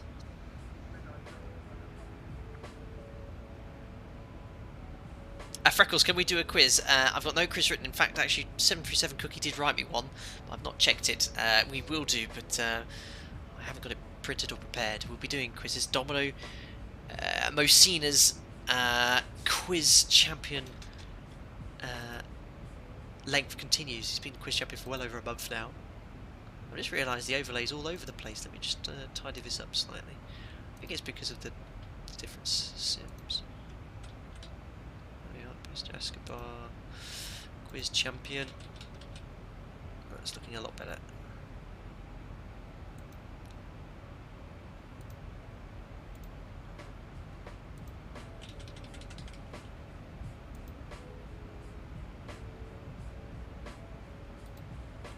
It's much more satisfying now to look at. And thanks to all of you that filled these bars up. Very, very kind. Shuttle 9 Charlie, report passing level and score guidance. 2000. That's Carl. I mean, Carl, if you're still watching, that was absolutely insane. Right at the start of the stream. And yeah, we need to talk soon, buddy. Perfect. Shuttle 9 Charlie, Scottish Control, roger. Climb now. Oh, Flight Sim Mega has bought a mug. He's bought the check close hole mug. That really made me jump. He says, keep up the good work. I'm going to enjoy my coffee. Something about a new mug. Thank you very much for buying a check close hole mug. Welcome on board. That is obviously the landing technique we use in the 737. And enjoy many a brew from that, buddy. Thank you. And for your donation today. Very generous, sir. On Microsoft Flight Sim, nope, we were on that simulator earlier. We're using both sims today. We started off the day in Inverness. We flew the Cessna 150 in Microsoft Flight Simulator to position to Edinburgh. We're now back in X-Men 11 in the ZIBO mod, an aircraft I've used. I mean, I think I've done over 80 live streams in the ZIBO mod 737 because it's what I fly. I can give the most accurate simulated experience in this aircraft, so that's what we're in now.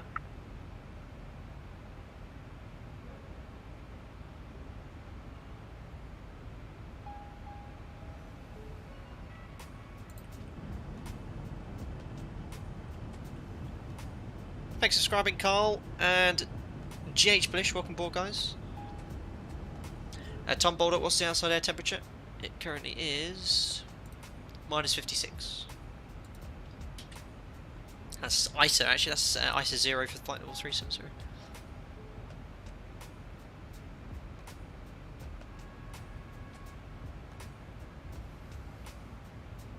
$200 miles till top of descent. I'm actually going to ask Katie to see if we can have a quick toilet break because I've been streaming now for 3 hours and 10 minutes and it's been nearly an hour and a half since I last went, so I'll just ask VATSIM for a quick break and I'll be right back in 5 minutes.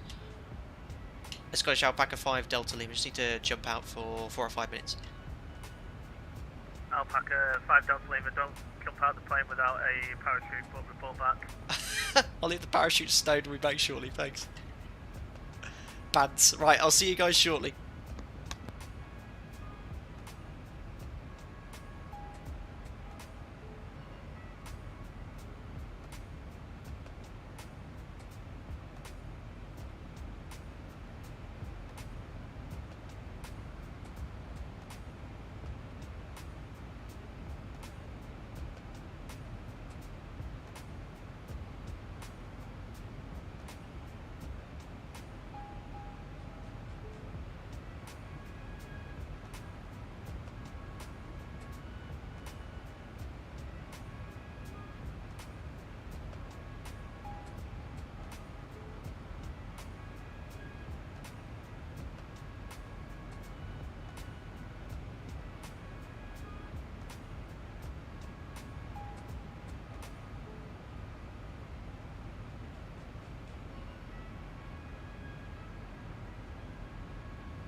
Thanks a lot for that, guys.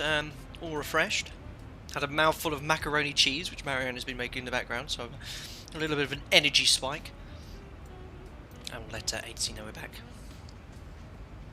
And Scottish Alpaca 5 Delta Leo. We didn't use the parachute, we're back in the flight deck, thanks. Welcome back.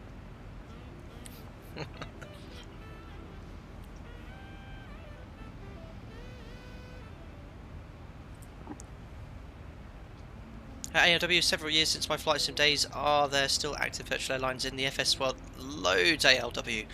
I mean, we have a kind of unofficial virtual airline, Alpaca Airways, bit of fun, but loads of simulated virtual ones. Ryanair is probably one of the biggest. You've got British Airways, I think. Loads. I mean, VATSIM is huge. I mean, I saw kind of a rapid growth in VATSIM in the last year. I mean, I try and promote it where I can and stuff, and I've been talking to some of the people on the board, I think they call it, and promote the network. It's brilliant. It became very popular about a year ago when they improved the sound. I'm not much of a tech guy, but the audio client was updated. It sounds a lot more realistic now. Tisby, can you open the window? Well, no, and also in real life it would also be incredibly difficult to as well due to the differential pressure. Bitrip, is this the latest ZIBO? Did he add new flashing logos to the tablet? Flashing logo lights, Bitrip. I've no clue. We are in the latest, well, in a pre-release version. Not even public, we're in 341.1 Echo. In fact, I should have updated the specs of all the updates. There's the command. Should work.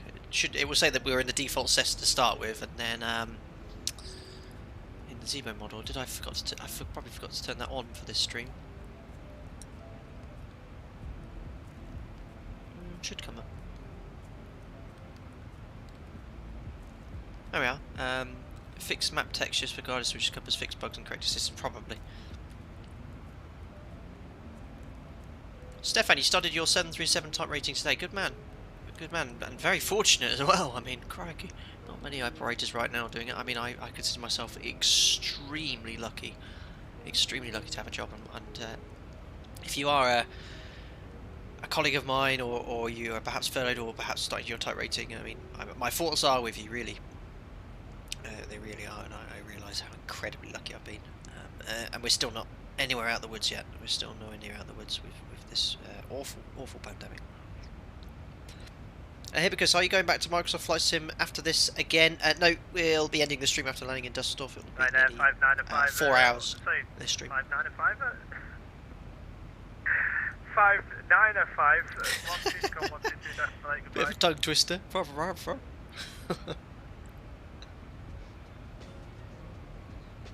What music you listen to is a royalty-free music playlist which I downloaded from YouTube, mixture of other sources as well, and which I just have as a source on Streamlabs. Will you do the Gateway Challenge in Microsoft Flight Sim? No bridge there. No bridge. Augusta, when are you back flying in tomorrow? I'm on lates tomorrow. Kick my cat. What's your frame rate? Let's have a look. 40 FPS. Daniel Aviation, I'm off now for the entertainment. Me over. I'm off now. Thanks for entertaining me over the past few hours. Thank you, Daniel. Welcome aboard as a member. We'll get you in Discord as soon as possible. Thanks for the support, buddy. Oh, is Cologne still active? Not Cologne. Where are we going? Dusseldorf. Yeah, it looks like there's loads of aircraft holding in Dusseldorf, but there's only a ground controller. Oh my goodness me! I can't believe it. We're just running a little bit too late, unfortunately. Oh, Jason, I meant you personally. What music are you into? All sorts, really, mate. I don't really have. I'm not really a music aficionado. I just listen to whatever's on the radio. I like a lot of classic stuff, so Who, and not a big fan of the modern stuff. Genuinely, I'm a boring person. I listen to Radio 4. Well, nothing to do with that. That reminds me, guys, I want to show you a really cool video one of my members made. For those of you new to the channel, you know I'm a 737 guy. I have an interesting relationship with Airbus. Okay, every time we've streamed in the Airbus, the Tolis A319, we've always had quite an interesting day. And a lot of you who joined my channel with Microsoft Flight Simulator saw me try and fly the default Airbus, which was, well, my handling was atrocious. My system's knowledge was atrocious. But one of the members kind of edited in all the comments I made about the Airbus, so I'm going to find that video now, because it is very funny. Very, very funny. And just loading it up now. Here.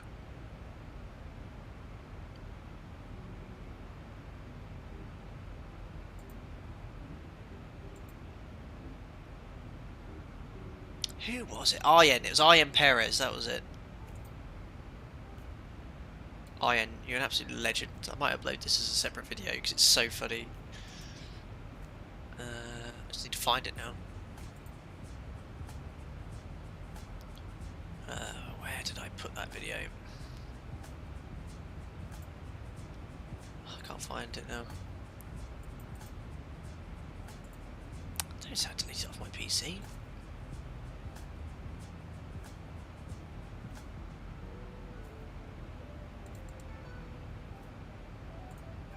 I can't find it. I swear. Where on earth did I put it? I don't think I ever downloaded it here, but I'll just grab it off Discord now. It's a good watch. It's a good watch. Rabbit Aviation has been devastated by the virus. Yes, awfully so, and several other industries. It's really bad.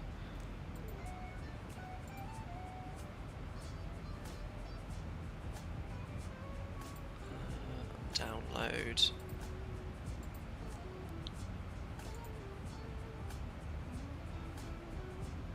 Yes, it's still available, so I'm just downloading it now. This is a good laugh.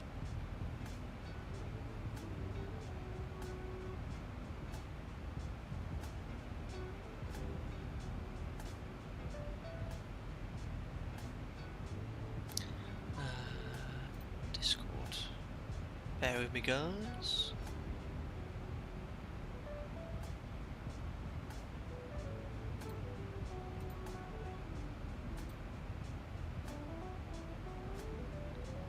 Now I just need to add this to a... Let me do that. I'm a professional streamer here.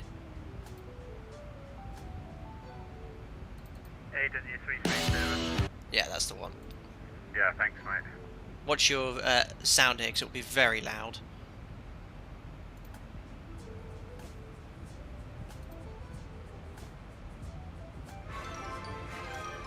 Oh my goodness me, I'm no good at this streaming malarkey. Right, screen's just going to go blank.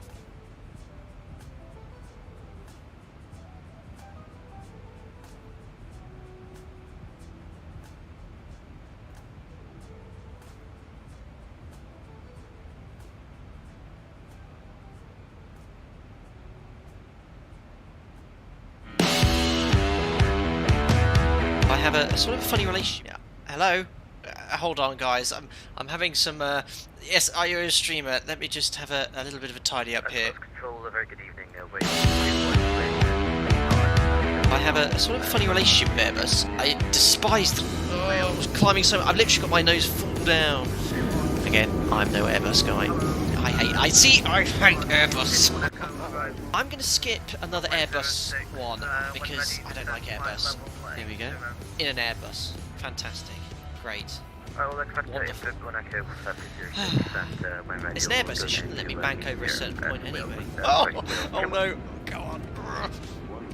Checked. Got full up. Oh! You overstressed the aircraft and caused critical damage. That's it. I'm done. No more Airbus. Right. Let's try the Airbus again. Oh, gosh, the Airbus feels very strange. Come on, bus. I can do Airbus. Look, I'll put it in climb. No. And now it should maintain the speed, shouldn't it? No. Unbelievable. I hate Airbus.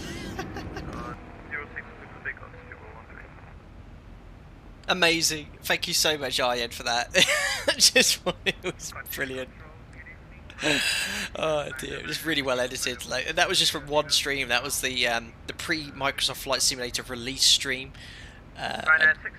All the bits from the Airbus. That's what it's brilliant. I might just upload that as a separate video. but don't get me wrong, it's all in jest. The Airbus is a fantastic aircraft in its own right. The way it flies is very different to Boeing, but I've spoken to several people who've flown it, and it is a great aircraft. It's all in jest. I just don't. It's very different to what I know. Alpaca 5 Delta Lima, Unicom 122 days, Malay. Good evening. What's that for me? Unicom 122 decimal 8, Alpaca 5 Delta Lima. Good day, sir. Some jets 25. And that's it now for ATC. Right, how long have we got until top percent? Oh my goodness, 80 miles. A little distracted, one might say. Right.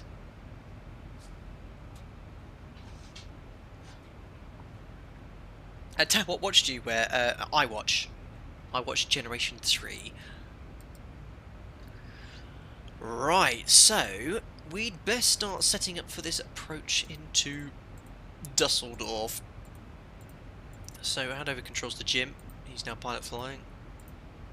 Let's grab up the operational flight plan, get rid of all these charts.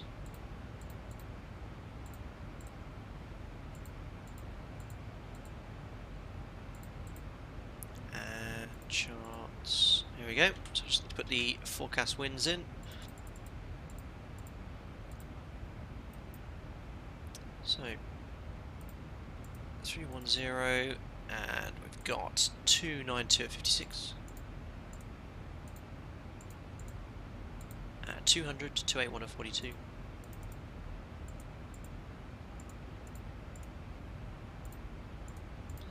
And 100 and 274 at 27. And this just gives VNAV a better designed path to descend on. It's designed to close the thrust levers and pitch with thrust at idle, and it builds a path to ensure that it maintains as best as it can its best descent speed. QNH in Dusseldorf, so we're going to have a quick look at the METAR here. 1015, clear skies, 15 degrees, winds coming in from the south, 7 knots, so 1015. Execute fix rings. We're going to put fix rings for runway, expecting runway 23 right. 10 miles, that's the last point. I want to select flap 1 and a 4-mile ring to configure gear down flap 15. 3 times your height at 37,000 feet. So /111, that's roughly where top of descent will be. You can see it's slightly adjusted, but that's because we've got this very, it's not quite on the fixed ring because of the way this approach is designed. It's Dusseldorf. Sorry, Soren, my German accent is not the best. I probably just minced that as well. Perfect, so FMC's loaded up to that stage. So arrival-wise, we never checked with ATC because we couldn't get the full routing into it. Obviously, in real life, I'd have confirmed our present routing with ATC. Airport code is Echo Delta Delta Lima.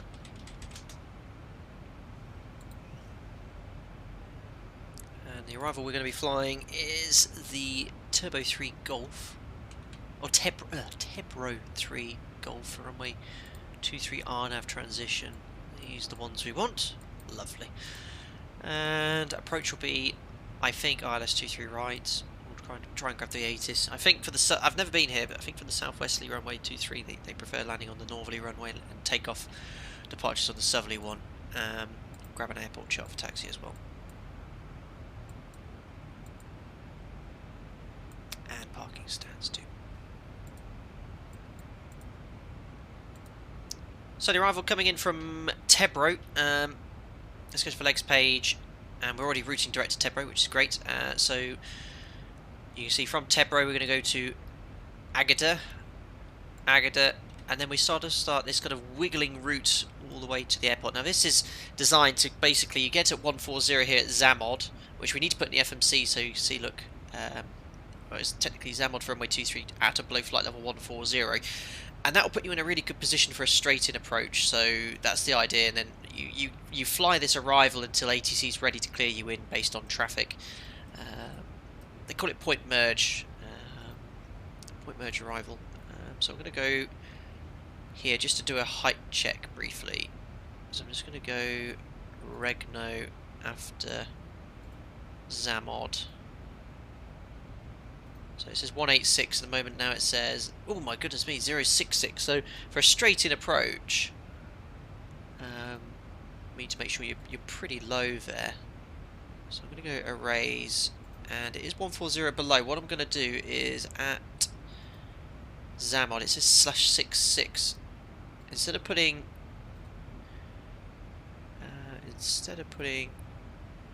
140 below, I'm going to put 70 below here, and it complies with the restriction because it will be below it. And then that VNAV will put me in a really good position for a straight in approach there, which I do anticipate. I don't anticipate any delay. So I'll execute that. That's going to really bring our top of descent point much closer. In fact, look, we're really high now because of that. It's actually past top of descent. So what I'm going to do now, there's no ATC whatsoever at the moment. So I'm just going to start a gentle descent and level change at around 250 knots. It could be quite interesting here because there's no ATC, there's just ground. So what I'm going to do now is just initiate our own descent. So let's go to what was that restriction on that arrival? ZIBO MOD 140 below, so I'm going to put 140 and just go level change. I'm going to change it from Mach to indicated airspeed so it doesn't increase your indicated airspeed. We're just going to go at 260 knots or so, and that way we won't end up too high on the approach there. So that restriction I added for a straight in has really put us low. If not, we'll just have to maintain a nice high altitude until we get onto the approach there. So that's it. We have to step through all those points, make sure it's correct. Thank you very much for the top of the sensor chat as well, without being prompted. Superb. There's all the points, 430. You have to check each height, track, distance, until we get to Regno, which is on the extended sensor line. We'll be at or above 3,000 feet at Regno. So if I delete that, ideally we're going to be at 3,070, so that's fine. I'll put 3,000 or above. We've got several speed restrictions on this arrival, which are all coded. That's it. Holding over Delta Lima 429. Perfect. So on down, we'd expect vectors. Speed limits are mandatory. Altitude assignments will be issued by ATC. Perfect. Right, expecting ILS 23 right. We'll get the top of the briefing strip sorted. So 109.3.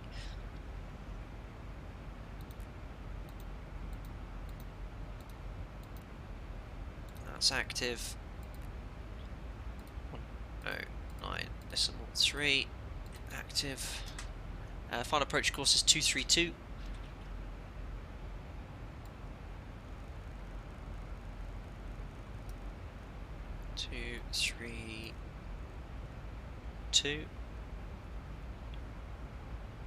Perfect. We're about 4,000 feet high. We'll sort it out, guys. Don't worry.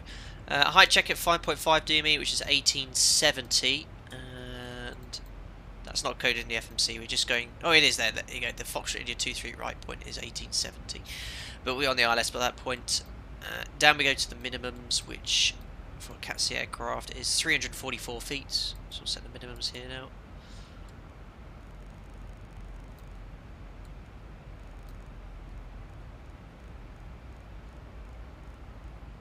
Perfect, just going to use a little bit of speed brake here as well. Just get back on profile, and we'll go down around 280 knots. So watch the rate of descent. It will increase to around 4,000 feet per minute. That's completely normal. It's completely normal. It's a little bit perhaps aggressive in the mod, and it wouldn't go much beyond 5,000, but it looks like we're descending really quick, which we are, but it's normal if you're accelerating in descent for your speed to go up like this. So frequencies, courses, minimums we've set, and the QNH will preset as well, which was 1015 on the Barrow. There we are, 1015. So that's all set really. On arrival, onto the approach here. It says do not mistake this for another approach. MSA, no real terrain issue to the east, 2,800. All checked. Sceneries from TTG, guys, just freeway sceneries there. 23 right then, 2,700 metres, we'll vacate Kilo 3. Cross 05 right, 23 left on the stand. Perfect. We do have a full performance calculator here in the ZIBO mod, so you can actually calculate your landing performance, but I'm just going to use flap 30 or brake 3. It's not how we do it in real life. We every approach check the landing performance. We're going to burn around, what's that, 800 kilos, so that's if we do the full arrival, I'll say 600 reality, so we're 62.5, quite heavy. Max landing weight 65.3 tons. So flap 30, order brake 3, I'm going to use second detent reverse thrust. There we go. Down we go. Profile's going in quite nicely. By the time it's back on, we'll re-engage VNAV and go from there. I'll have control back, thanks, Jim. There we are. And then we do the descent checklist. Sebastian, are we on reserve fuel? Nope. Our reserves today for this sector was, or is, 2.7 tonnes. So when we get down to 2.7 tonnes, we'd then have to decide to either commit to Dusseldorf or land, or divert to our alternates. We're going to arrive with 3.5, so 2.7 to 3.5, that's around 700 kilos. We've got about 15 minutes of extra fuel, which is how much extra we took. The fuel burn on this aircraft is excellent. Thanks, Anthony. Chasing opinions on Newcastle? Not really. Not really. Let's put some music back on in the background.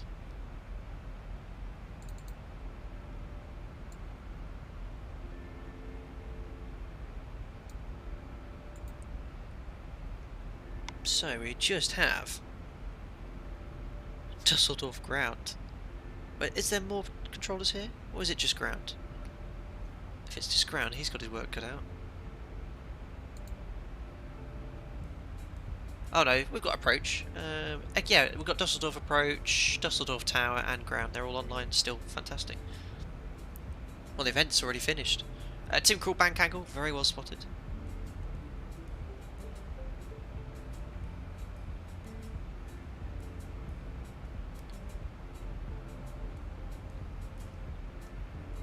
Andy, damn it, Jim, were you not high on profile? Paying attention. I know how to fix it for him. Right, we can stow the speed brake now.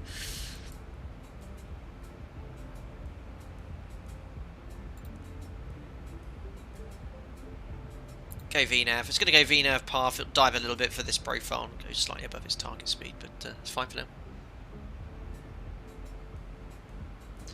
Jonas, just by how you feel, do you think the PMD GNG3 will be better than the ZIBO in terms of realism? Who knows, Jonas? If it utilises Microsoft Flight Simulator's new flight control system, which I don't think for commercial aircraft it's quite there yet. Again, I've not flown any of those aircraft in real life to tell you, but for the light aircraft they feel great.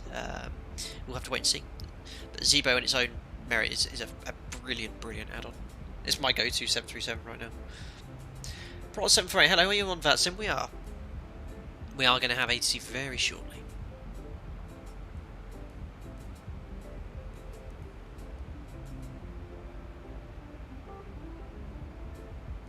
Thanks for subscribing, Pipcasser. Thank you very much. Welcome aboard. Guys, we still have an incredible 1,300 people watching. If you enjoy the video, don't forget to smash the thumbs up button. Don't forget to subscribe as well to stay up to date with the latest content. We'll be landing in approximately 20 minutes in Dusseldorf. Do you have a screening schedule? Unfortunately not. I'm in a very fortunate position to be able to do this in real life, so I have a roster that varies considerably. In fact, I'm on standby today, so I stream where possible, and I must apologise because quite recently I've been streaming every day at very short notice. I usually post on social media the day before when I'm streaming. Literally every stream I've done, I've notified it pretty much 15 minutes to an hour before, so the best way is to subscribe. Turn on your notifications, so as soon as I post that stream it comes live, but I generally stream evening, afternoon UK time once a week. I'm just doing loads at the moment because I'm not flying as much and I've been really using the new Microsoft Flight Simulator a lot. Cool, Harry, how long is this flight? We've been airborne now for 55 minutes and we're about to be landing in the next 10 to 15.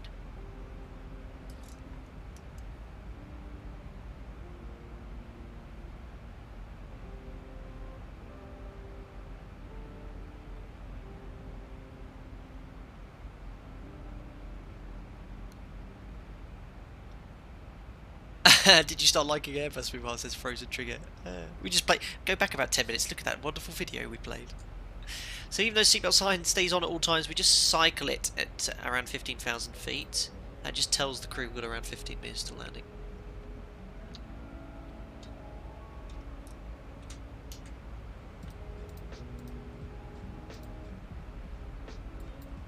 Inbound to Edinburgh. I hope it's 2-3 right.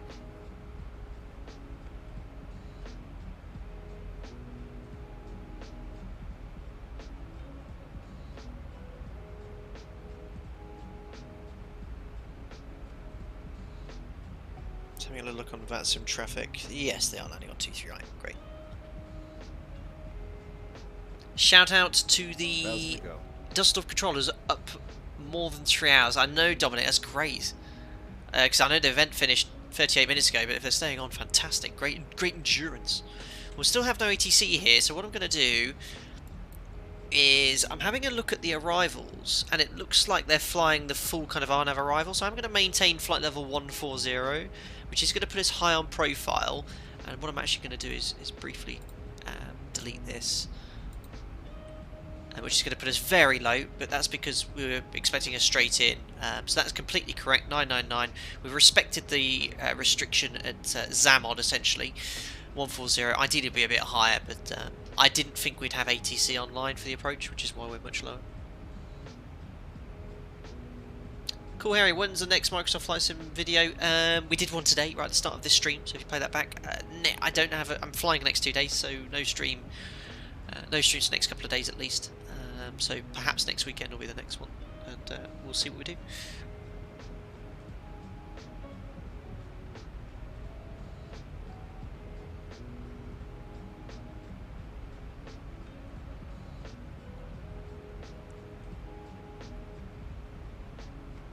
Andy, approach should ping me any time now. Yes, I hope so.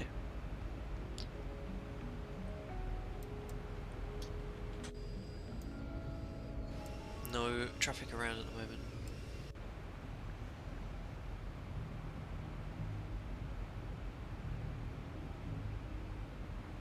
And if you keep approach, I usually wait for them to ping me, to be fair. But what is the approach frequency? I always wait until they ping me. I've never called up, because every time I called up, they say no, it's too early. And we're still a way out. To be fair, we're still over 45 miles away. Approach will be 12865 anyway.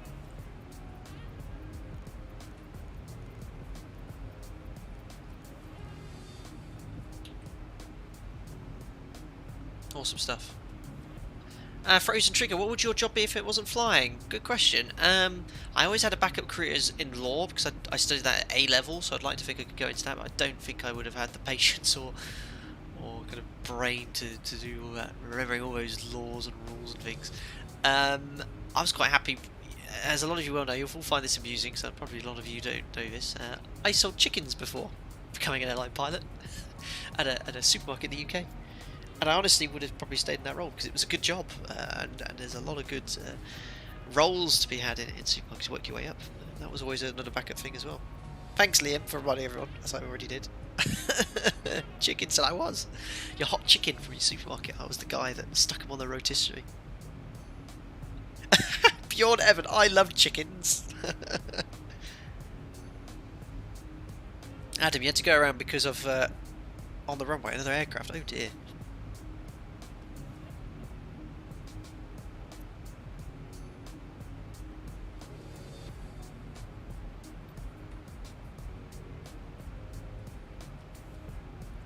I seem to have set off the members now. There we go. There's approach pinging me. Contact me on 12865. Copy. Could be busy here. Ryanair 5905, descend altitude 20, is there someone here? Oh my goodness me, what was that? KLM 1905, turn left heading 050, descend altitude 3000 feet. Oh, look at that, there's a traffic 1,000 feet above us here, we've got to be a bit careful. Alpaca 290 Hotel, turn left heading 050, descend. You see him? Altitude 5000 feet, QNH 1015. Can't see him. Traffic right above us. Oh, he's descending on top of me. What are you doing? Man. Dusseldorf approach, good evening, UNC7. I'm about to have an RA, right? An aircraft's descending right on top of me. Fantastic. So yeah, in reality I'll be disconnecting, flying to the RA. Fantastic. You are on top of another aircraft. Turn right heading 180, UNC7. Dusseldorf, good day. Alpaca 5 Delta Lima, maintaining flight level 140, right turn to ZIBO MOD, and we're visual with traffic on top of us. Turn left 230. Lufthansa 855. I think I blocked someone. I'll block Lufthansa 855 left turn heading 320. 320. I think there's an aircraft right literally. Sorry. Lufthansa 855. My goodness. Chaotic. Ryanair 595 turn right heading 260 cleared ILS 23 right. Someone literally right behind me. KLM 1905 left turn heading 050. Oh goodness speed, yeah, we should be doing... Alpaca 14 November Mike, descent, altitude 3000, altitude 4000 feet, QNH 1015. We're okay, there's no speed restriction at the moment, our speed's fine right now, but we'll bring it back to 220 anyway. Next restrictions... Oh no, we are going way too fast, so it's 220. That's nothing to see here. Dusseldorf, hello, Alpaca 5 Delta Lima, maintaining flight level 140, inbound to Delta Lima 420. Alpaca 5 Delta Lima, good afternoon, turn right heading 270. Right, heading 270 degrees, Alpaca 5 Delta Lima. So that's a kind of avoidance heading here. Approach, good evening, Tomjet 253 Hotel, flight level 170, inbound examiner. Tomjet 253 Hotel Dusseldorf Director, good evening. Proceed direct Bottrop NDB, Bravo Oscar Tango, hold over Bottrop, inbound heading 180, right turn 1 minute. Perfect. Proceed direct. Well, that's gotten rid of the TCAS RA. That's definitely a file that needs to be filed.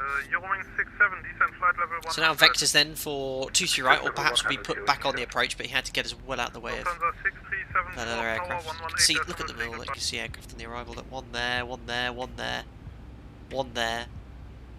Amazing. Alpaca 14 November, Mike fly heading 14, maintain heading 140. Awesome stuff. Awesome. There. Oh god, I'm getting tired now. Awesome stuff, guys. If you enjoy watching the video, don't forget to smash the thumbs up button. Currently the radar vectors into Dusseldorf, live on VATSIM and X-Plane 11 and the ZIBO mod. If you enjoy the content, smash that thumbs up button. We're up to 1,372 likes, 1,400 watching, 1,300 watching. Thank you so much. Always busy when the boss streams. Yeah, we do generate a bit of extra flights on VATSIM. Looks busy there in the evening. It is very busy. The VATSIM event was meant to finish 45 minutes ago. KLM 15, correction 1905, turn right. I hope my landing's good today. I will get butter. Lufthansa 855, turn left heading 200. Turn left heading 200, Lufthansa 855. Alpaca 14 November, Mike descent altitude 3000. Yeah, the VATSIM now is so great. It's so immersive, so realistic. It's just like talking to real ATC. It really is. So let's hope he doesn't forget about us. We've had it before on VATSIM where we've been forgotten like this, and we've ended up going nearly to Timbuktu. But hopefully we'll get us back on the arrival soon. Alpaca 5 Delta Lima, I didn't lose you. Turn left heading 140, descent flight level 100. Wouldn't be the first time. Well done. Heading 140 degrees, descend flight level 100, Alpaca 5 Delta Lima. Cheers. He must be listening in then. Yeah, in the middle of the bunch where you 678 there from Amsterdam airspace came in, my approach just left me, and yeah, I have to clean up now, so yeah, thanks to him. I'm so sorry. Thank you so much, ATC Alpaca 5 Delta Lima. Nah, it's not your fault. It's not your fault. Alpaca 14 November. Absolute banter. I love it. I love that. So it's so good. Right, flight level 100 set. Oh, beauty. Oh, you say no. Vertical speed. Just getting back to fun. KLM 1 We'll go direct to this waypoint here, which will tidy up the continue turn perfect. 260, cleared ILS, runway 23 right. So that is Dusseldorf here. X-Plane seems to have issues loading in lighting. You have to get a little bit closer, but it should come in. Unless it's like that, I don't know. But there it is. Look, it's just loaded in there. 7, descent, flight level 70. Descent level 70, Eurowing 67. Shiraz, how do you know if ATC is giving the right instructions? So you listen out for your call sign. So our call sign today is Alpaca 5 Delta Lima, so you can see it right Okay, here then 1905, keep at the up top of the speed, screen. So I listen 210 out for that call sign, and when he says that, that's when I start listening and respond to his instructions.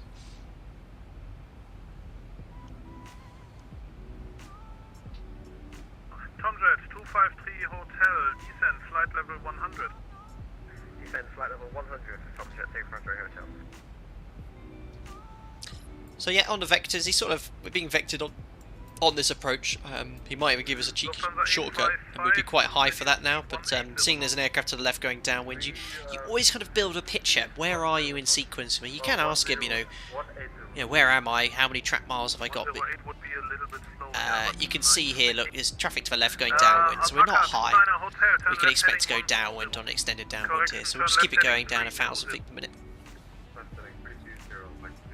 Steel 737, how do you know what call sign to use?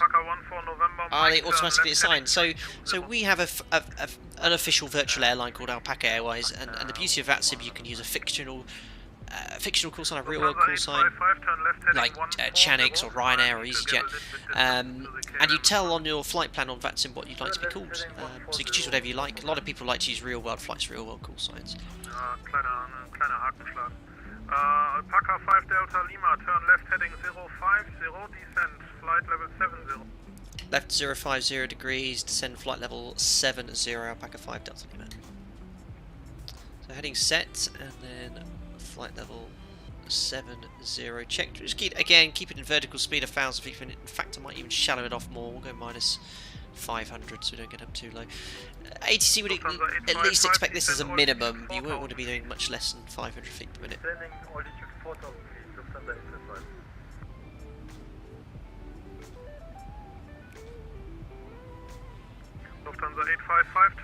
Looks like this guy's doing sort of the full arrival there as well. Right heading 260 and speed for ILS 23 right. Why VCP? VCP, if you look at Alpaca in Latin, I can't remember the exact word, but it involves those 3 letters. It was one of the members of that. It was a brilliant idea.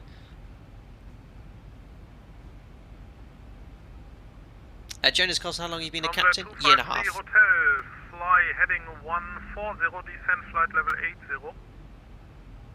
80. Michael, is this an unusual approach? No, very typical for an approach in Europe.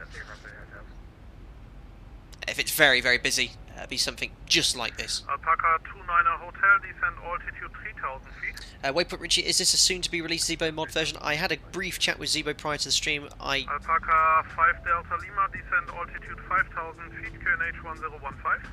Descend altitude 5,000 feet, QNH 1015, Alpaca 5 Delta Lima. So 5,000 feet checked. Alpaca 14 November. Say QNH 1015, that's 10,600 for 5,000 feet. And standbys are set. Perfect. Can't remember what I was saying now.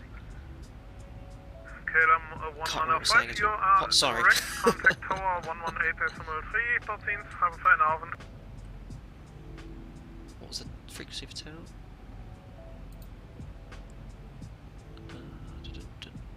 183. Now I've got a dual monitor setup. It's so great. I've got all the controls on my IANA screen. I was streaming with a single monitor for only until about 2 weeks ago. We recently moved house and I've got a much bigger space for streaming.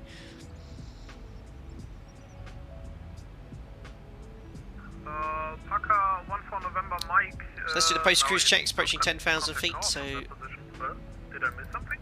we'll pop all the lights on. We usually wait for the retracts, but it just makes it a little bit easier in desktop sim. Logo can come on, APU's off, pressurization 3.3 set, seatbelts on, recall, post-cruise checks complete. Go level change now. So level change, we're now pitching to maintain 220 knots with thruster iron. Oh yeah, sorry, we're talking about Alpaca 29 Hotel, left turn heading 230. ZIBO mod. Yeah, I don't know if he's going to release this version publicly tonight. What he usually does, if you check the forum, Alpaca 5 Delta Lima, descend altitude 4,000 feet.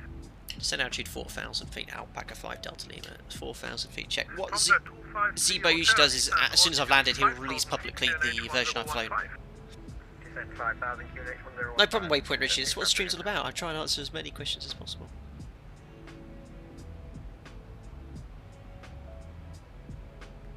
Zoe McKay, I know commercial flights use airline call sign, flight number, and private aircraft use tail number. What do commercial aircraft use when repositioning? It's usually the airline's call sign plus. This is very similar. Just the call sign is usually attached to a particular flight, but they can just generate one. Sometimes it's just like number 1. So Alpaca 01. Oh, Carmen, this isn't a vanilla plane. Some modder used it. This is the ZIBO mod, Carl. It's one of the best simulated 737s out there. So we're going vertical speed now, because we're going further and further away from the airport. X-Plane 11 is very delayed when it comes to picking up the ILS rig, so you have to get much. What did I mess up with you with the altitude? Damn it! Turn right heading 220. You have to get quite close to ensure that the localizer and decliner becomes active. So you definitely get the DME distance at this point off the ILS. Turn right heading 320, Ewing 67. Alpaca 5 Delta Lima, turn right heading 230, right 230.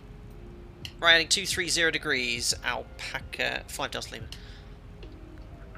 So sort of heading on the exact runway track here. So we're not intercepting it yet, so perhaps we'll go on this track, then it'll give us a left turn to intercept the localizer. Where are the quizzes? Bavarian Eagle, yeah, so on the channel occasionally we do quizzes. So Domino Monsina is the current quiz champion. I haven't got around to doing any recently. And it's just a general aviation knowledge quiz, and the winner gets their name immortalised in the streams forever.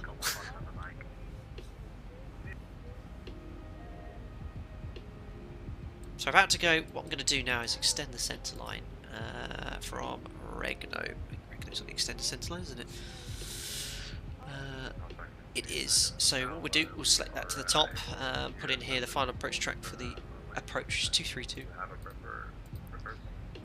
Execute. What that does, it draws a magenta line which represents the extended centre line. So that's useful because X-Plane's very late at giving you the localizer and ILS. Very late. It should be, you know, we should be getting the localizer at least now. And the deviation. It's going to put us right onto the extended centre line though. Look at that roll out. That heading's going to be great. Turn right 260, cleared ILS 23 right, Tomjet 200 now. 32 miles to run. We're quite far out still. Eurowing 67, turn right heading 050, descent altitude 4,000 feet, QNH 10. Awesome stuff, guys. 1,500 you watching. Thank you so much for coming in. Don't forget to smash the thumbs up button, and if you're really enjoying the video, see if we can get it to 1,500 likes prior to touchdown. That'd be great. Look, we're being undercut. Look, someone's he's put someone in front of us. God damn it. So we're actually going to be landing on this runway, so it'll hopefully give us a right turn to intercept the ILS shortly. Thanks a lot, guys. Look at that go. Amazing.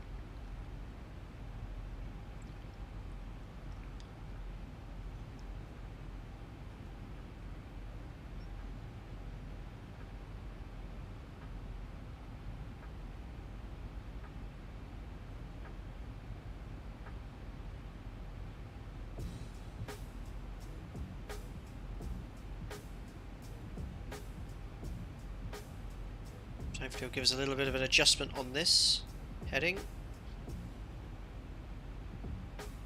He says.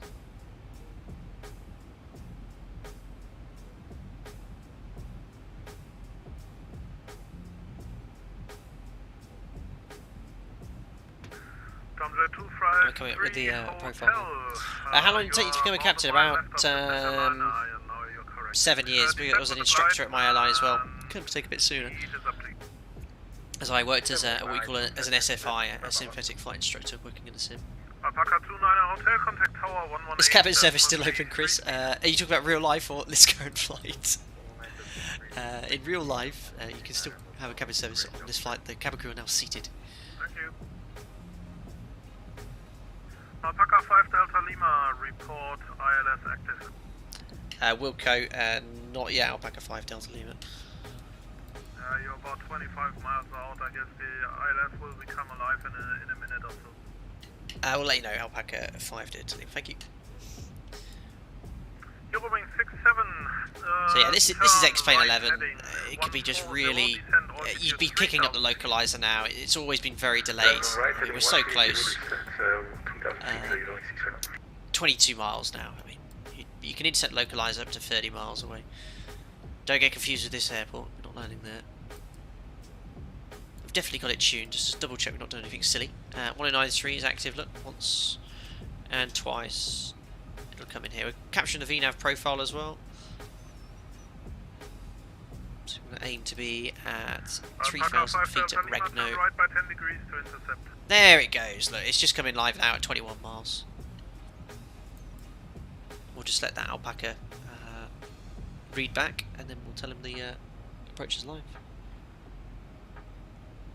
Alpaca 5 Delta Lima with the ILS identified now. Alpaca 5 Delta Lima, turn right by 10 degrees, cleared ILS 23 right. Right 10 degrees, on the heading, cleared ILS 23 right, Alpaca 5 Delta Lima.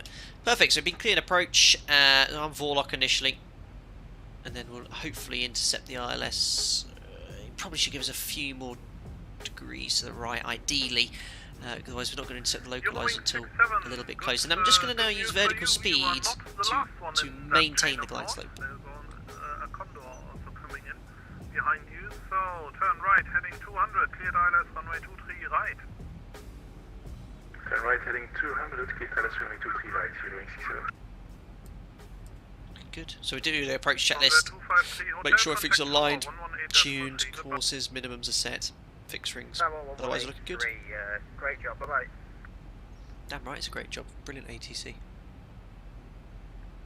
Jed, can you explain what you're saying, please? I do my best. These streams are probably best suited to individuals who kind of know how to operate and have a kind of basic knowledge. Delta Lima, you can turn another 10 degrees to the right if you like. Then you get closer to the ILS. Thank you. Turning further right, heading 250 degrees, cleared ILS, Alpaca 5 Delta Lima. Right, I'm going to go flap 1 now. Match the speeds. So once you're on the ILS there, if you're clean, it's very difficult to slow down on the 737. It's a very slippy aircraft. There's the localizer coming in.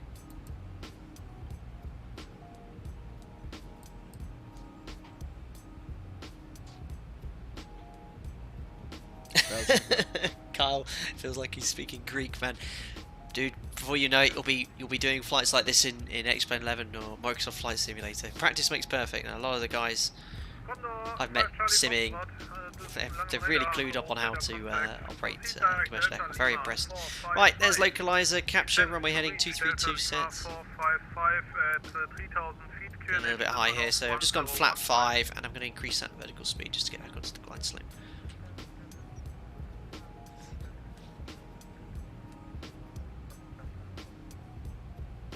Gonna have to go approach now because the aircraft will level off. Oh, out to quiet. We are localizer captured, so I can set a lower altitude on the MCP. 1100. Let's just drive that down. I'm going to go flat 10 as well. There we are. Glide slope capture. Missed approach altitude is 4,000 feet. She's slippy aircraft. It's a little bit slippy than I'd expect actually. Alpaca 5 Delta Lima ILS 23 right, approaching 10 miles. Alpaca 5 Delta Lima, contact tower 118 3. Have a good evening and my regards to your company there. It was a pleasure working with you. Have a good night. Tower 18.3, Alpaca 5 Delta Lima. I appreciate the ATC this evening, buddy. Take care. Auf Wiedersehen. Perfect. Right, music's off then for the approach. We're established on the ILS. Speed's going back to the flap 10 speed. Looking really nice.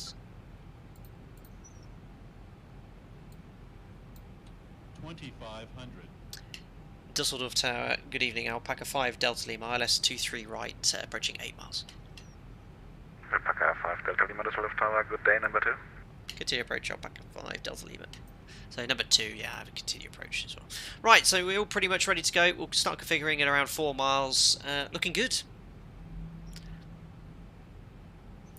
X3NTR, I did 150 ZIBO hours before VATSIMing. Watching some radio-specific videos really helps, and it's just practice, absolutely, and it's like anything, practice, practice, practice.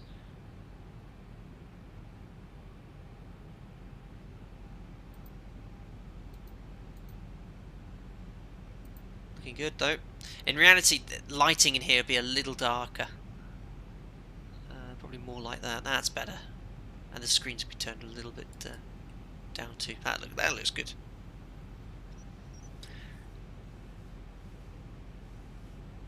Awesome stuff. So just waiting for the landing clearance. Why does the course not match the PFD? Yeah, sometimes there's a slight alignment issue. You've got 232, 232. I should think in the sim it's programmed as 231. So I could, yeah, you could put 231, which will please it, but it won't make any difference at all. My dark cockpit, Jones. Well, without stating the obvious, it's important to turn the lighting down though. Right, there's 4 miles. Gear down, flat 15. Star switches, recall, speed brake armed, landing gear down, 3 green, auto brake is set to 3 flaps, landing flap 30. VRF plus 5, calm wind steady. Checked, flaps 30. Required 30 green light, just waiting for our landing clearance. Guys, checks complete. Guys, get your landing rates in if you're enjoying watching a Real 737 Captain. Don't forget to smash the thumbs up button, subscribe to stay up to date with the content. Appreciate all the support here. We've got 1,400 likes. If we get to 1,500 likes prior to touchdown, that'd be great. Cross the runway and contact. Say that again, sorry. Jumjet 253 Hotel, frequency 121.9. 1219. Sorry about that. Jumjet 253 Hotel. Packer 5 Delta Lima, wind 230 degrees, 4 knots, runway 23 right, clear to land. Way 23 right, clear to land, Alpaca 5 Delta Lima. We've been cleared to land, checks complete. Let's have some fun, guys. Disconnect. Dusseldorf Tower, good evening. So autopilot disconnected. Runway 23 right. Your wing 67 so speed's good, target thrust is good. I'm just matching my thrust up here. Approaching the minimums. 300. Check. No excuses today, guys. Lovely weather. Scenery, guys, completely free from TDG. 200. Minimums. Continue. Oh, I've been flying in real life, and it's weird going back in the sim again. Really, it feels a bit different. 100. Check thing on this joystick. 50. 40. 30. Check. 20, Close. 10. Hold the attitude. Hold her off. Oh yeah, it does like to float in X-plane. Oh, minus 94 to butter. Speed breaks up. Gently lower those reverses. Superb. Manual braking. Try and make this exit. 100 knots. Oh, a bit hot for this. 80. And we'll make it. No problem. I'd reverse. 60 knots. Ladies and gentlemen, welcome to Dusseldorf.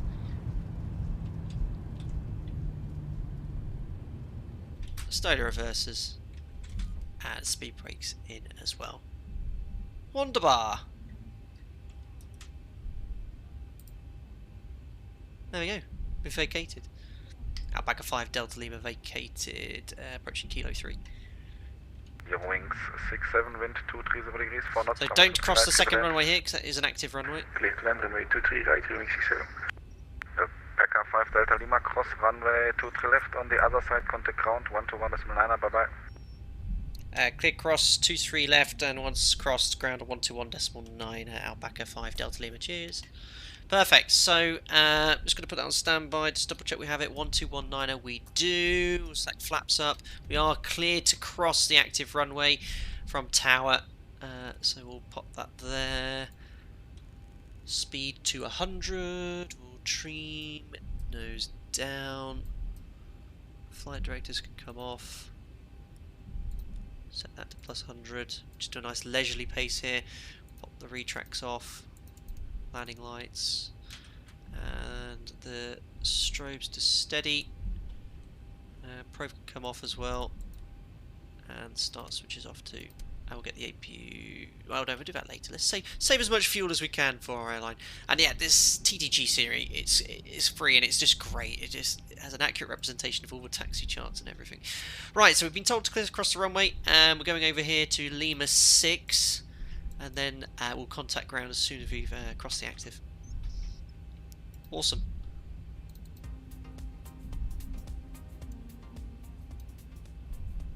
Two-week quarantine for you now. Thankfully, crew are exempt.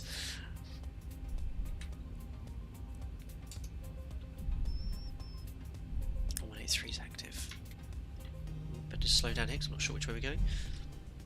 Dusseldorf ground, good evening. Alpaca 5 Delta Lima, just crossed 05 right, 23 left at Lima 6.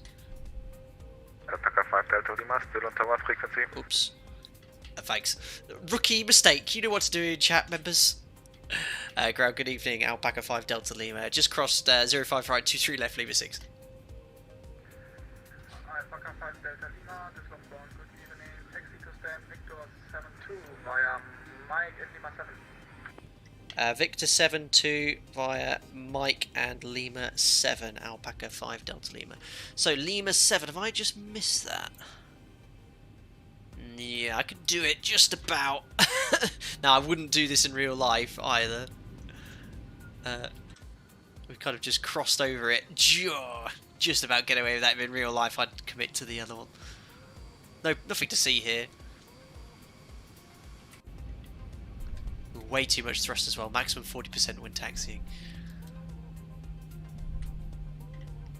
Perfect. That's Dusseldorf ground, good evening, UX67, vacated on QO3 and request taxi to the gate. It's loud. Cool, so we're on Lima 7 now. He said Lima 7, Mike, and then we're going for stand Victor 72. Where are you, Victor 72? Cross runway 23 left, taxi to stand Alpha 13 via Mike Papa 3. Was it Victor 72 or Victor 62? Mike. Victor's here. So if in doubt, just ask ATC again. Alpaca 5 Delta Lima, can you just confirm the stand number again?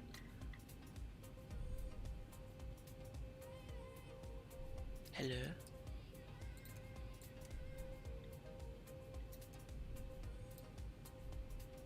Dusseldorf ground, Alpaca 5 Delta Lima. Alpaca 5 Delta Lima. Just confirm the stand number again, please. Victor 72. Roger. Just struggling to find it at the moment. Alpaca 5 Delta Lima. 5 Delta Lima. Drive straight ahead and then on the left side taxi option choice. Okay, I like that option better. Alpaca 5 Delta Lima, thank you. You're welcome. So he said first left and then standard choice. Perfect. But where is Victor 7-2? I've got Victor's here and I've got Victor's there, 62. My goodness, I'm going to have to go find that. It could be that Chartney's updating. But, we'll take a left here on Mike, and then we'll go in via Papa 4, and then we'll take one of the posh stands.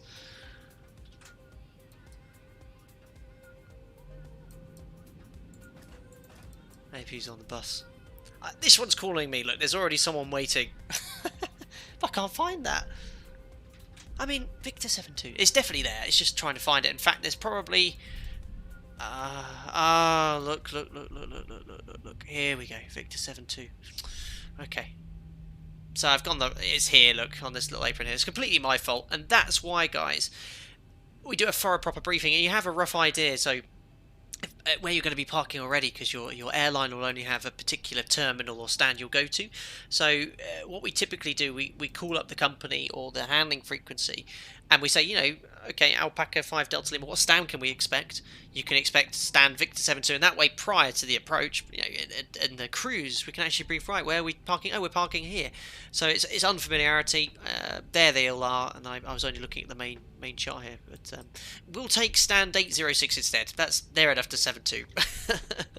But that's the importance of thorough briefing, and again, it's just a limitation of the sim. You have no clue where you're going to be parking. Unless you request the stand from HC, which is what I perhaps should have done in hindsight. Right, anyway, we'll take this stand.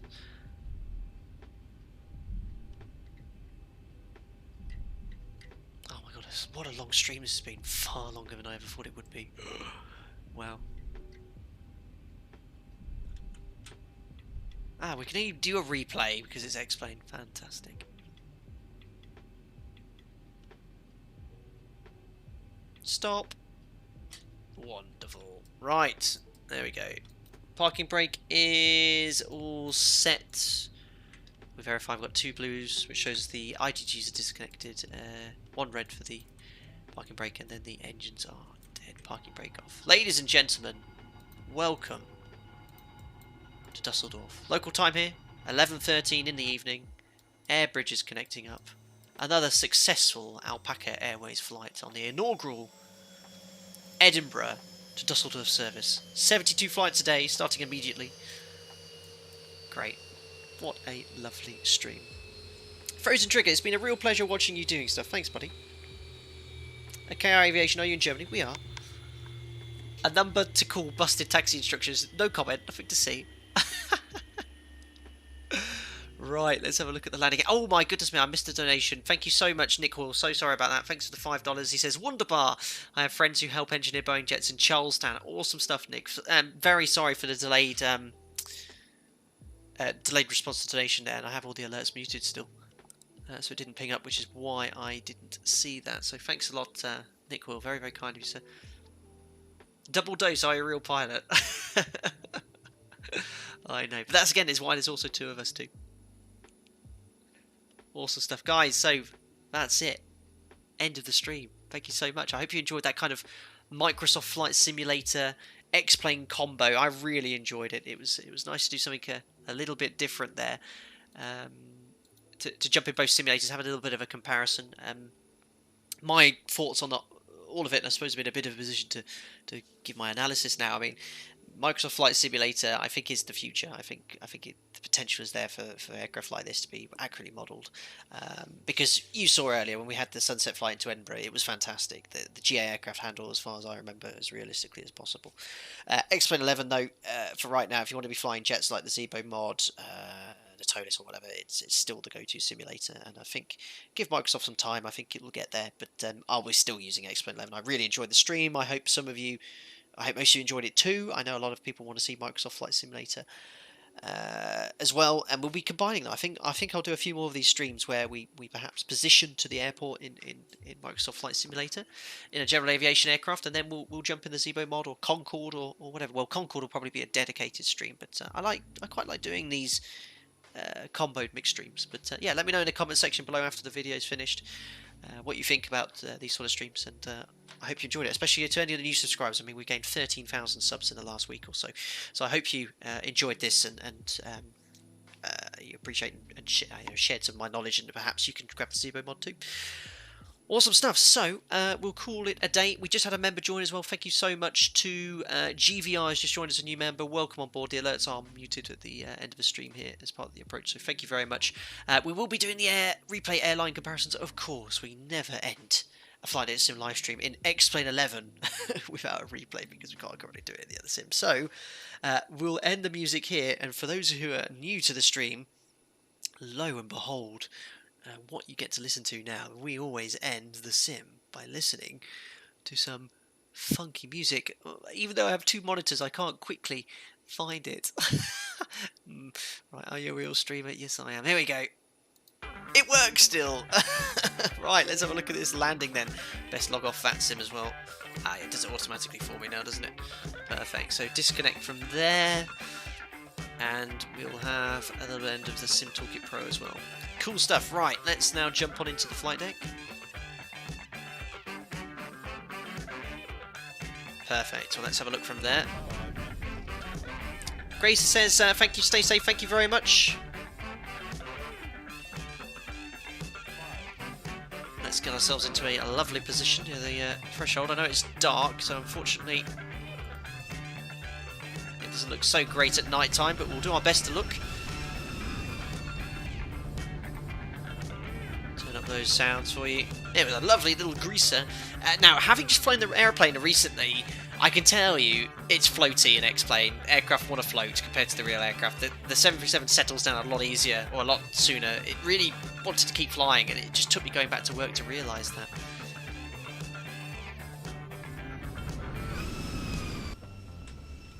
You see, look, the retracts are still down in the replay, so that's why there's those two lights shining on the ground. It was a beautifully buttery landing. Boom. Still a fantastic simulator. Still a fantastic simulator, guys. Come on from the tower view. It's a little bit far away, but we'll do our best to zoom on in and have a look.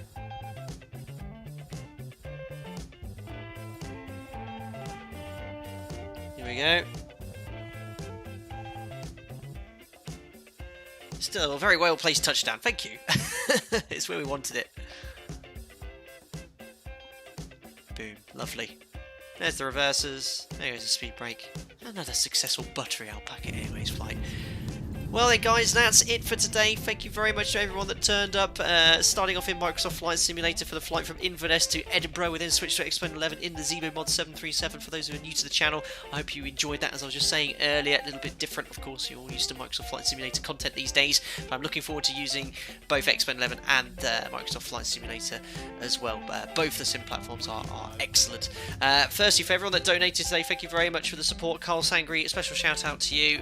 My good friend who's been a member for a long time. Again, I hope you feel better soon, and keep us in touch with all the members as well. Everyone that joined as a member, lots of new members today. Don't forget to sync your Discord with your YouTube account. Type in Google YouTube Discord synchronization. That will get you into the members only Discord there. And all my regular viewers as well, my subscribers, thank you very much. Don't forget to like the video as well. And if you are perhaps interested in learning more about how to fly aircraft as realistic as possible, don't forget to subscribe as well. Turn on your bell notifications so when I start showing, you know about it straight away. Guys, stay safe out there in these continued crazy times. Enjoy the replay, and I'll see you very soon for the next Flight Deck to Sim live stream. Bye bye for now.